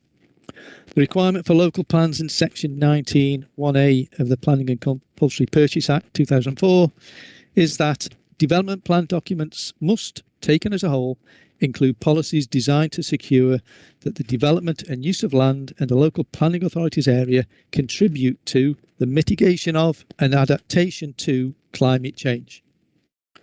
The climate change statement after paragraph 157 of the Greater Norwich Local Plan explains how the need to comply with the duty is embedded in the plan through both the strategic location of growth and specific policy approaches, such as the design of development, addressing flood risk and supporting renewable energy, low carbon transport networks and water efficiency. However, the GNLP does not and cannot address wider issues relating to climate change that are outside the remit of the planning system, such as emissions from existing development, national energy and transport policy and agricultural practices. The Greater Norwich authorities are confident that all the legal and procedural requirements have been met. And more detail on this is provided in the authority's hearing statement on matter 1 and the topic paper on climate change, which is document D 3.14. Thank you, Mr. Walchester. Thank you. Mr. Hunter-Jones, you've not got your hand up, but I would like to invite you to comment. I've read your submissions, and I'd like to hear from you on this matter. Thank you very much, sir. So I think to summarise our problem with the partnership's approach is that they have obviously referred to climate change issues, climate change law, climate change policy in the plan itself, and obviously in the sustainability appraisal. But building on the points I made earlier in respect of the essay, I think the key problem here is that they haven't defined what contribution, to use the terms used in section 19(1)A, what contribution to climate change mitigation they're trying to achieve through the planning policies that are included in the plan. And so if you don't do that, it's very difficult to know how you are designing your policies to secure that outcome, that undefined outcome. And I think to some extent, this issue is obviously also relevant to monitoring, which is, I think, matter 16 in part 2. But I think it does obviously, this issue of trying to define what the plan is trying to achieve is a key one. So there's that cross-cutting issue, if you like, which touches on all areas of policy, from sustainable transport, site allocations, energy efficiency standards, renewable energy generation. And there has been this lip service approach, if you like, and this failure to really explain how the policies that have been proposed are actually making this contribution, which of course it's welcomed that the partnership say they're trying to achieve. And so I think really you need to explain in the process of designing the policy exactly what kind of modal shift away from private car use you're trying to achieve, what kind of amount of renewable energy generation you think is an appropriate contribution in the area, and which planning policy can contribute to. So if you look at, for example, Mr. Walchester referred to document D3.14, which, I mean, this sets out the indicator that the partnership have proposed on climate change. And that says that the plan will seek to minimise carbon dioxide emissions per capita to contributing to meeting the national targets. And the 78% by 2035 is one of the carbon budgets under the Climate Change Act. But it's not stated what year-on-year or overall trajectory of emissions reduction the partnership envisages being achieved. So it's very difficult to understand how progress against that objective, if you like, it doesn't seem to be a target, that objective is going to be tracked and monitored. And I think that's indicative of the approach. And I don't think just having that kind of area level emissions focus is probably enough anyway. But even if you were to say that just tracking area emissions was enough, it's not clear what the actual target is for the council and for planning policy. And just perhaps at this stage, one sort of discrete point that is relevant to soundness perhaps and consistency with policy is this issue of the plan's approach to renewable energy generation and the proposal to essentially delegate the allocation of sites for renewable energy generation to the neighbourhood plan process. And I think it's important to step back and actually look at what the NPPF says on renewable energy generation and what the planning practice guidance says on that issue. And it's quite clear from both of those documents that the local plan is fundamental to the requirement to try and maximise the potential for renewable energy generation. And so it's not, and that includes in the local plan. And clearly, leaving aside the issue of whether or not neighbourhood plans are likely to come forward in the right areas or at all, the actual policy and guidance is clear that this should be something that's dealt with at the local plan stage. And practically speaking, obviously, it's been incredibly difficult for neighbour plans to come forward with wind energy proposals if there's no guidance at the local plan level.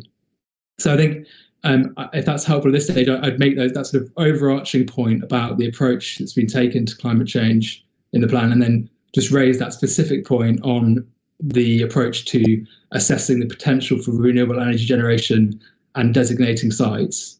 And it's particularly important for wind, obviously, because there's a policy issue there where you need to have wind energy allocated in a development plan document as a suitable site for it to have any chance of coming forward. So it's particularly acute problem for wind, but applies across the board, I think. And so, Mr. Hunter-Jones, what in your view would the plan? How would the plan need to be changed to make it sound?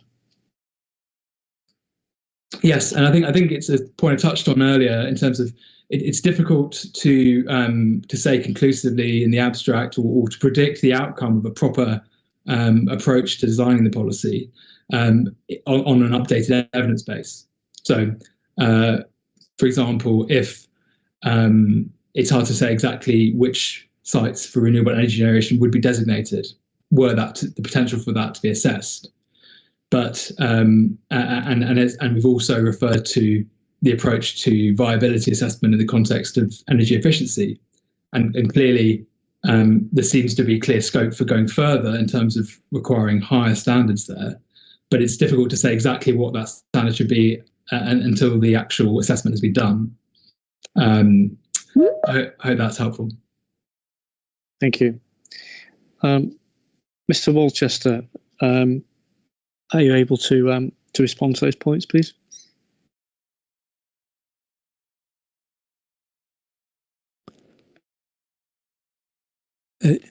Can do. Be quicker than me. So, Mr. Walchester, can you hear me? Yes, Simon Bird will be starting off on this one if he can.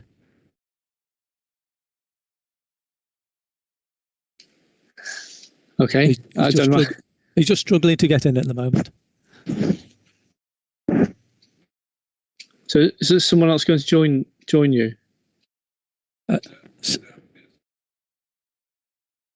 Can you hear Simon Bird speaking? No, I can see you, Mr. Bird, but I can't hear you, and you're not on mute. Simon, do you want to just come sit over here and present it from here? Yeah.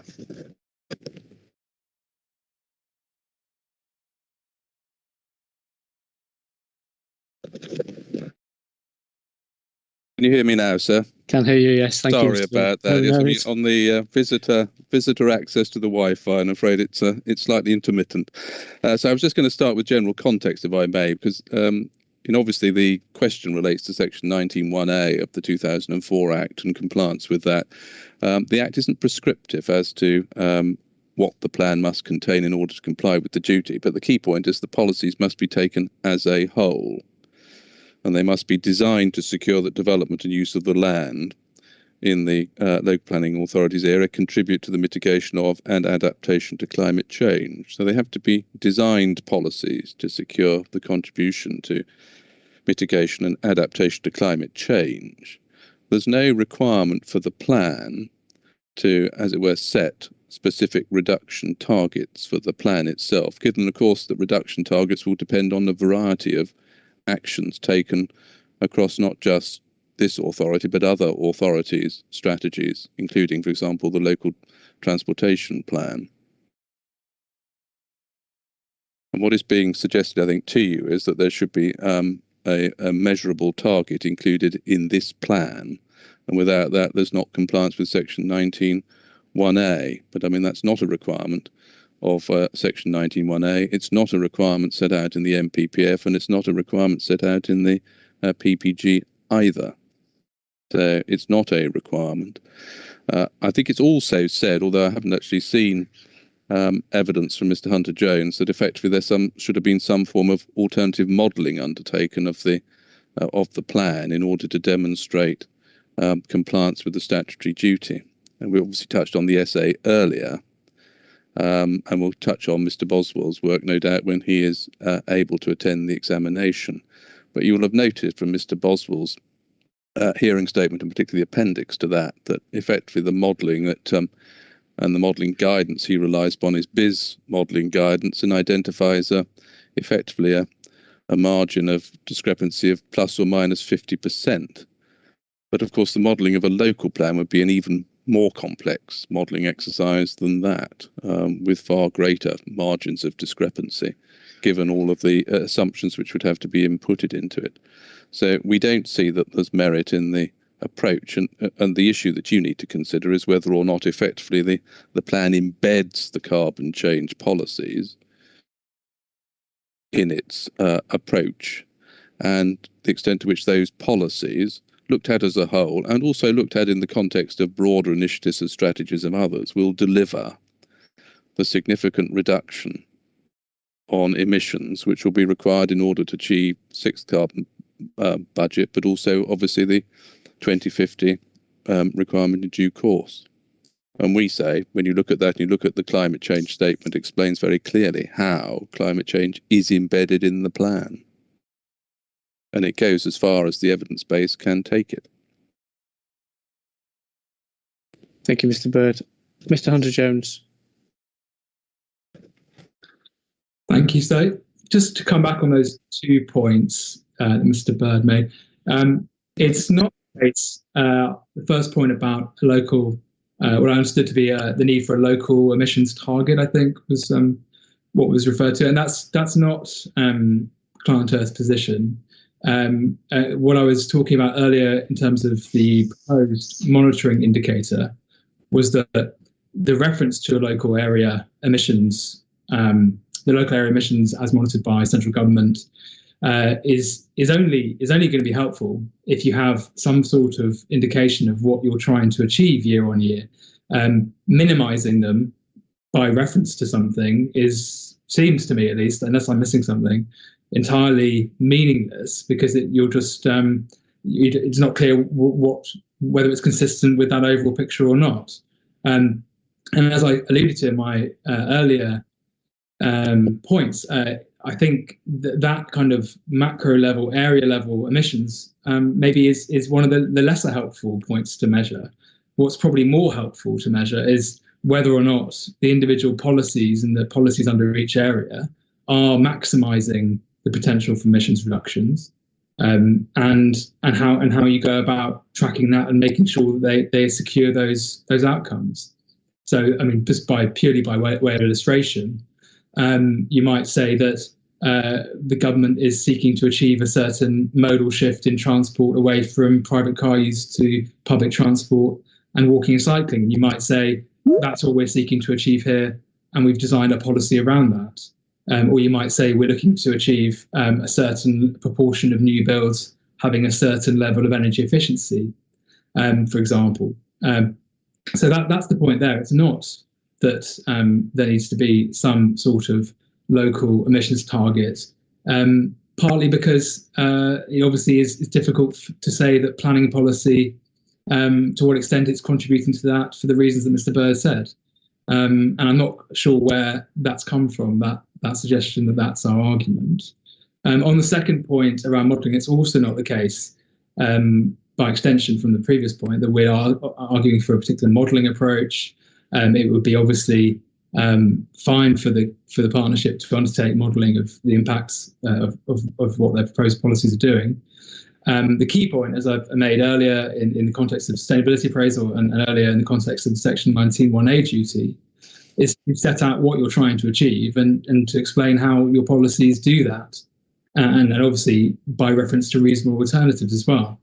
And this is all going back to the cornerstone language that runs through the NPPF about maximising the sustainability of the development pattern. There's a new requirement since Regulation 19 in paragraph 11A that talks about the need to have a sustainable pattern of development, including to contribute to climate change mitigation.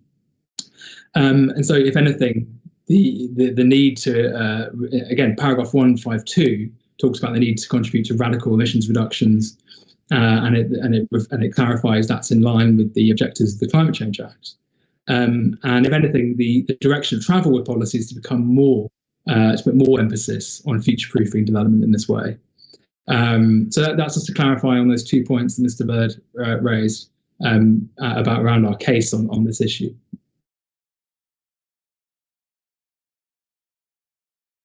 Thank you. Mr. Bird, to come back on that?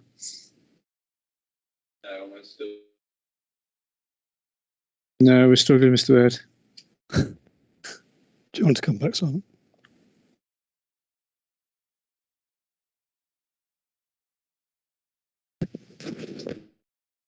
We can see you perfectly well, Mr. Bird. Yes, I don't know. It's just the system has decided at this late stage of the day just to give up on me. It's been fine other than now.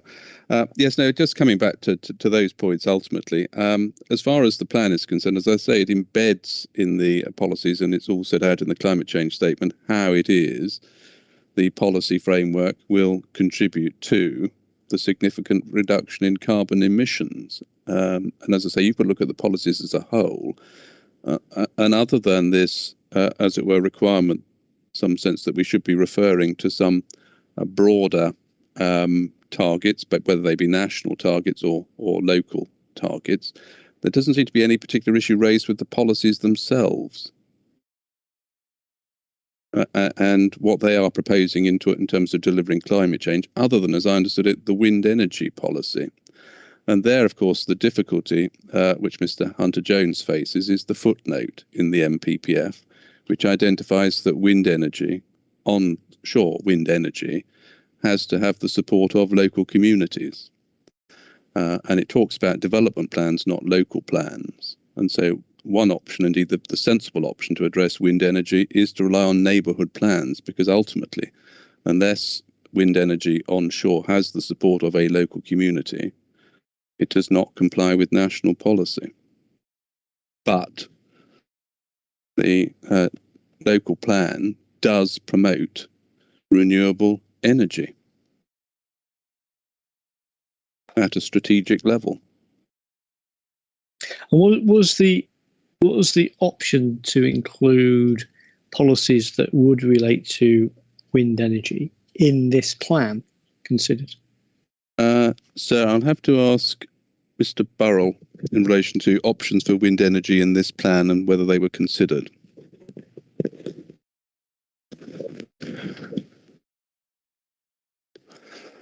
Yes, so we did consider, early stage of plan making, we did consider whether we should identify locations to consider allocating onshore wind turbines. The view that was taken was that just expressed by Simon Bird, that is more appropriate to go through a neighbourhood planning approach in view of what is set out in the National Planning Policy Framework. And does the pattern of neighbourhood plan production fit with what would be suitable locations for wind energy within the plan area? That would be dependent on the neighbourhoods. If they wish to do so, they can do so. The vast majority of neighbourhood plans we have had done are in rural areas, yes. So in those terms, yes, it would do. Mr. Hunter-Jones. Sorry, Mr. Walchester, you've got your hand up. Yes, all I wanted to just to refer you to the Policy 2 Sustainable Communities Criterion 10, where it does set out the general policy for renewable energy, etc. Okay. So proposals for freestanding decentralised renewable and or low carbon energy networks, except for wind energy schemes, will be supported subject to the acceptability of wider impacts. So it's general support for renewable energy schemes, basically. And then the wind energy issue, wind energy schemes will be supported where the proposal is in a suitable area, as identified in a neighbourhood plan or other local plan documents, or has been demonstrated to have the support of the local community. So again, if there is that local support for it, it can be taken forward under the policies in this plan. Outside of a neighbourhood plan? Even outside of a neighbourhood plan, yes. Mr. Hunter-Jones. Thank you, sir. So just quickly to clarify on that first point from Mr. Bird, that it's not only the policy on wind energy or renewable energy that we're objecting to. It's actually really much broader than that, and as we've raised in representations, quite clearly relates to the policy around energy efficiency, around the pattern of growth and the site allocations that have been made. But for the purposes of being concise, I'm trying to point to additional issues which I think raise specific points of policy that the plan has not been consistent with, and renewable energy and wind seems to be one of those. And I think on that point, coming to that point, the key point about the footnote in PPF is that there are two stages to the requirement.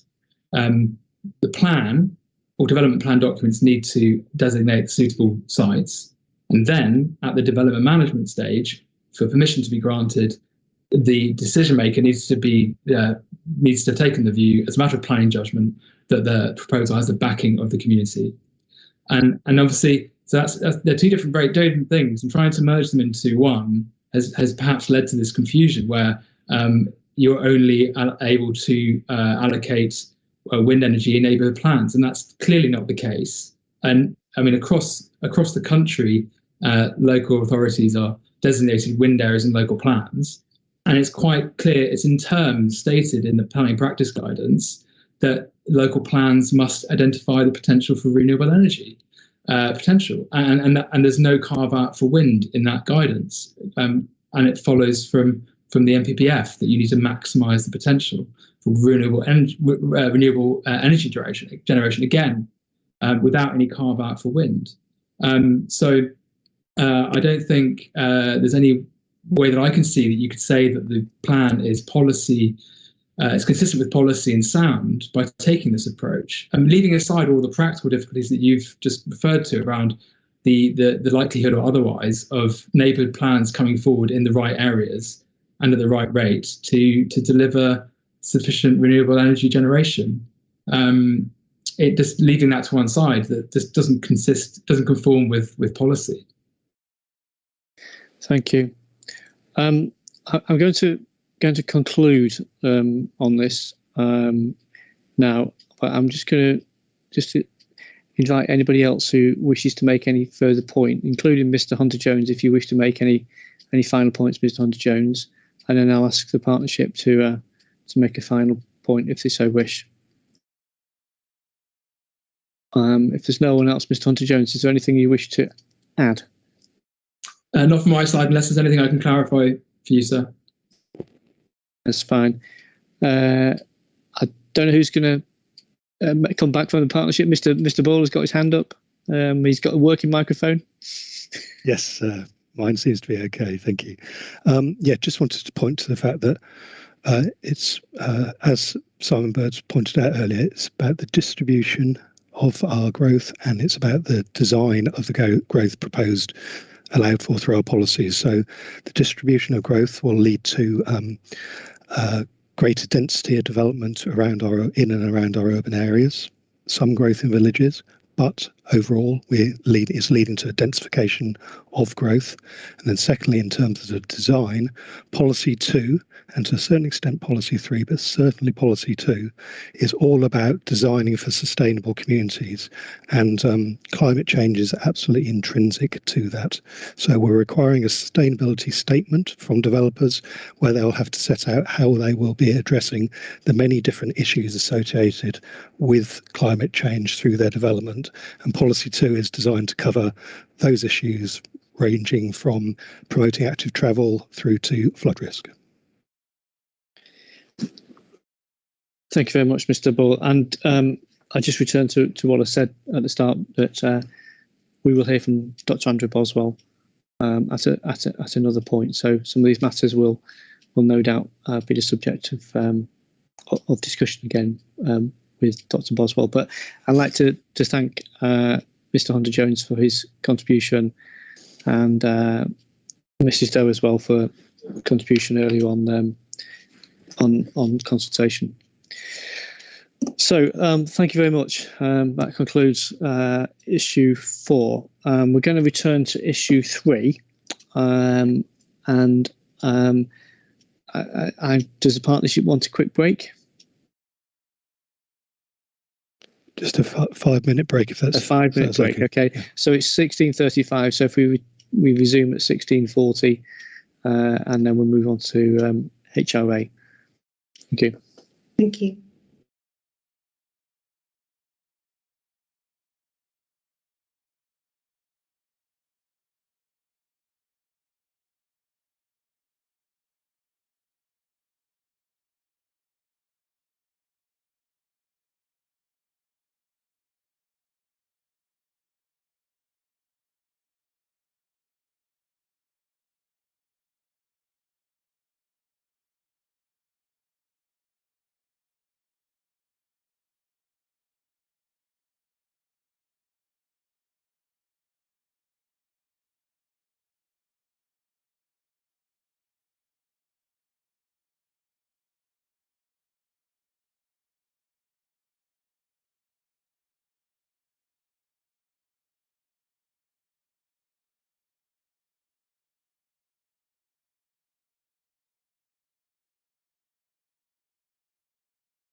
Okay. Hello, everyone. It's 4:40 and time to resume the hearings.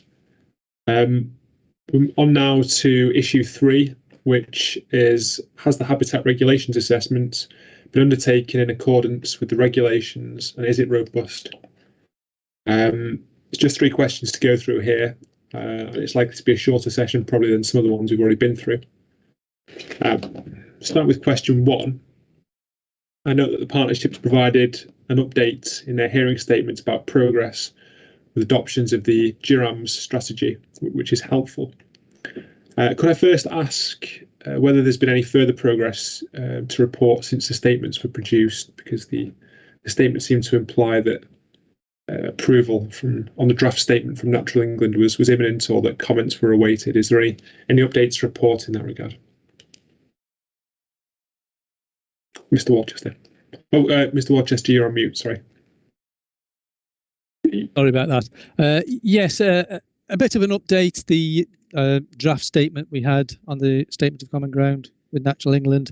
Natural England have perused it, made some changes to it, generally minor changes to it, which has been passed to the authorities who are looking at it, and I believe that they're all in agreement with it.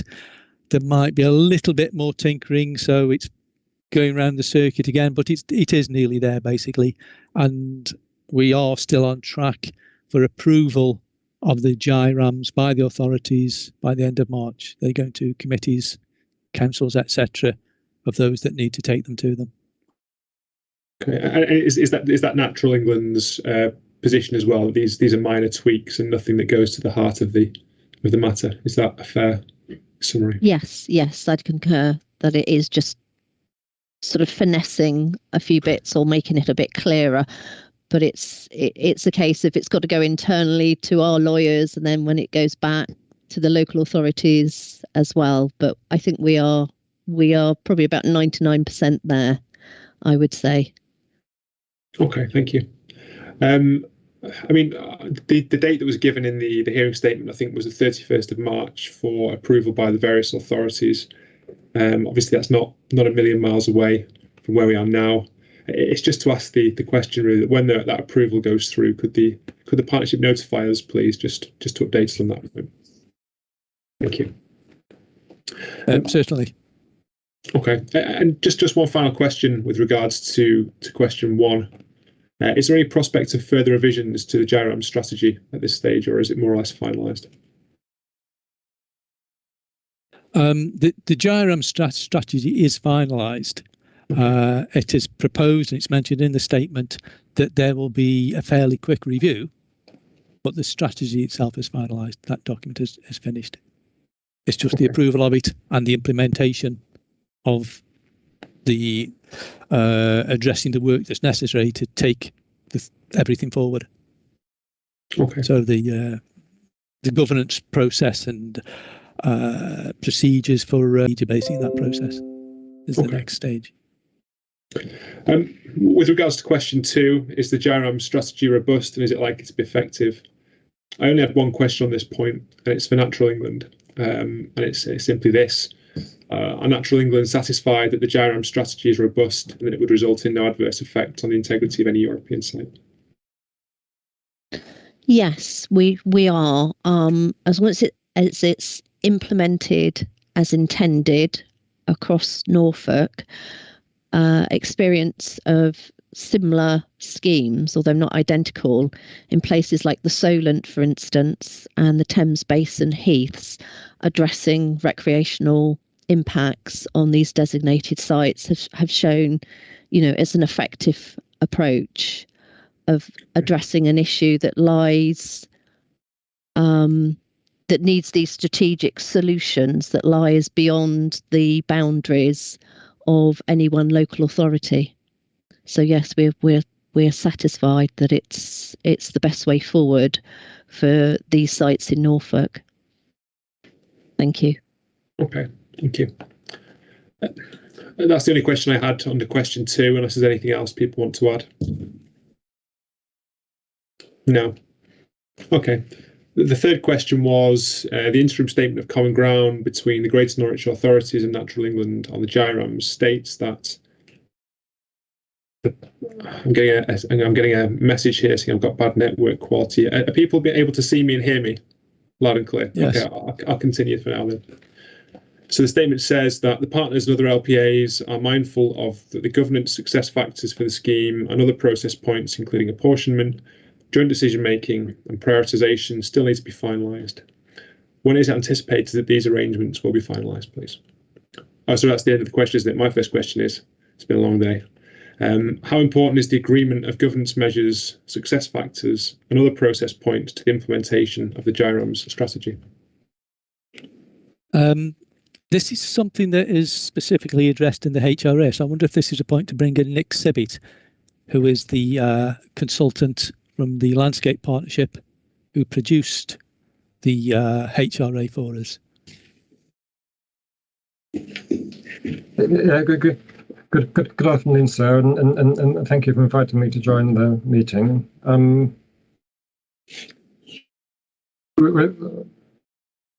It's embarrassing to ask for my first question, but would you mind summarising your question? Because I wasn't sure if it's more of an administrative process question for John. But it was just a question about the governance measures and how important they were to the implementation of the GIRAM strategy. Yeah. Oh yes, and any strategy needs to be properly governed to make sure that the money is collected properly and spent in the right place. Though I have no doubt that the governance will be appropriate. But is there more you can say on that, John, please? Yes, sorry, Nick, I perhaps shouldn't have just dropped it on you like that. That obviously it's something I touched on in my earlier answer, that it's not just a matter of having the GIRAMs and adopting the GIRAMs. You've actually got to do something with it, and that means collecting the tariff is one of the key issues. Getting that money together, having an organisation that looks after it, sets up the process for prioritising that money, perhaps some form of bidding process to bid for funds from the bodies that manage the European sites in order to meet the measures. And a lot of the guidance on what needs to be done is in the strategy itself and the GIRAMs itself, but there still needs to be that process for doing it. And we aren't there yet, to be honest. But all the authorities, again, they're all in agreement in principle that we need to set something up. There are sort of ways forward that we can perhaps tack onto. So, for example, the Norfolk Strategic Framework has a project manager who works with that, who's been sort of coordinating the GIRAMs itself. But it might be there could be an expansion of that role, for example, that could then take on the work of doing the governance process and the management process, if you like, of the tariff. So there are potential ways forward, but we haven't yet decided what it's going to be. So the authorities are working together currently to try and set up that process, but that itself will take a little time, and there isn't a timetable for that that's been specified so far. But I think we can be confident it will be done before the adoption of the plan, and hopefully it's sometime soon it will be clearer of what that process is going to be, what that timetable is going to be for taking it forward. Okay, thank you. Ms. Oliver, you've got your hand raised. Do you wish to come in? Thank you. I mean, I think all the Norfolk local planning authorities recognised the need to work together, and certainly the officers that I've worked with the Greater Norwich Local Plan Partnership are immensely aware of the need to now put the flesh on the bones, if you like, and work together. I think it will take a little bit of time, because I don't think there's something that's quite comparable to this in Norfolk in terms of this duty to cooperate and work together. And I think although many people are aware of the need for this approach and why we've collectively decided upon this approach, it's getting that buy-in from everybody in different local authorities to accept this approach, because it is something that is very different in terms of collecting money from developments in one local planning authority's area, but the money gathered is being spent somewhere else. And I think it's going to take a little bit of encouragement and nudging to get people to get on board with this and to appreciate, you know, the need for this GIRAMS.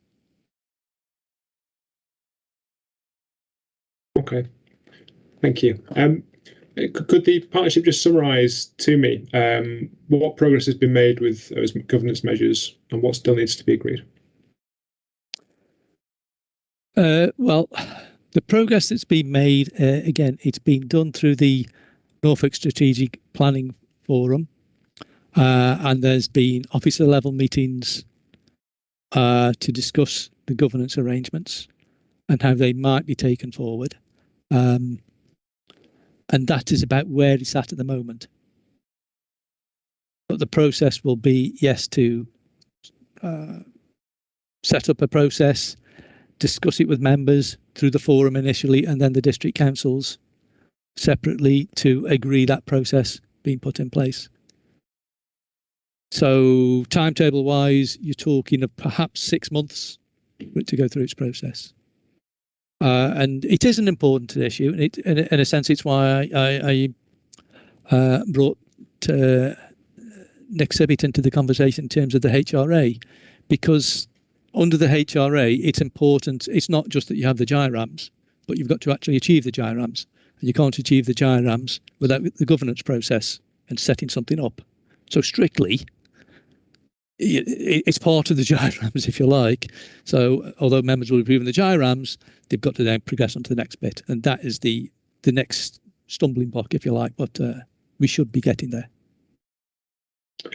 And what would happen if those measures couldn't be agreed for whatever reason? So if we don't have a spending process for the tariff collection, so collection of tariff will start after March the 31st, is the idea.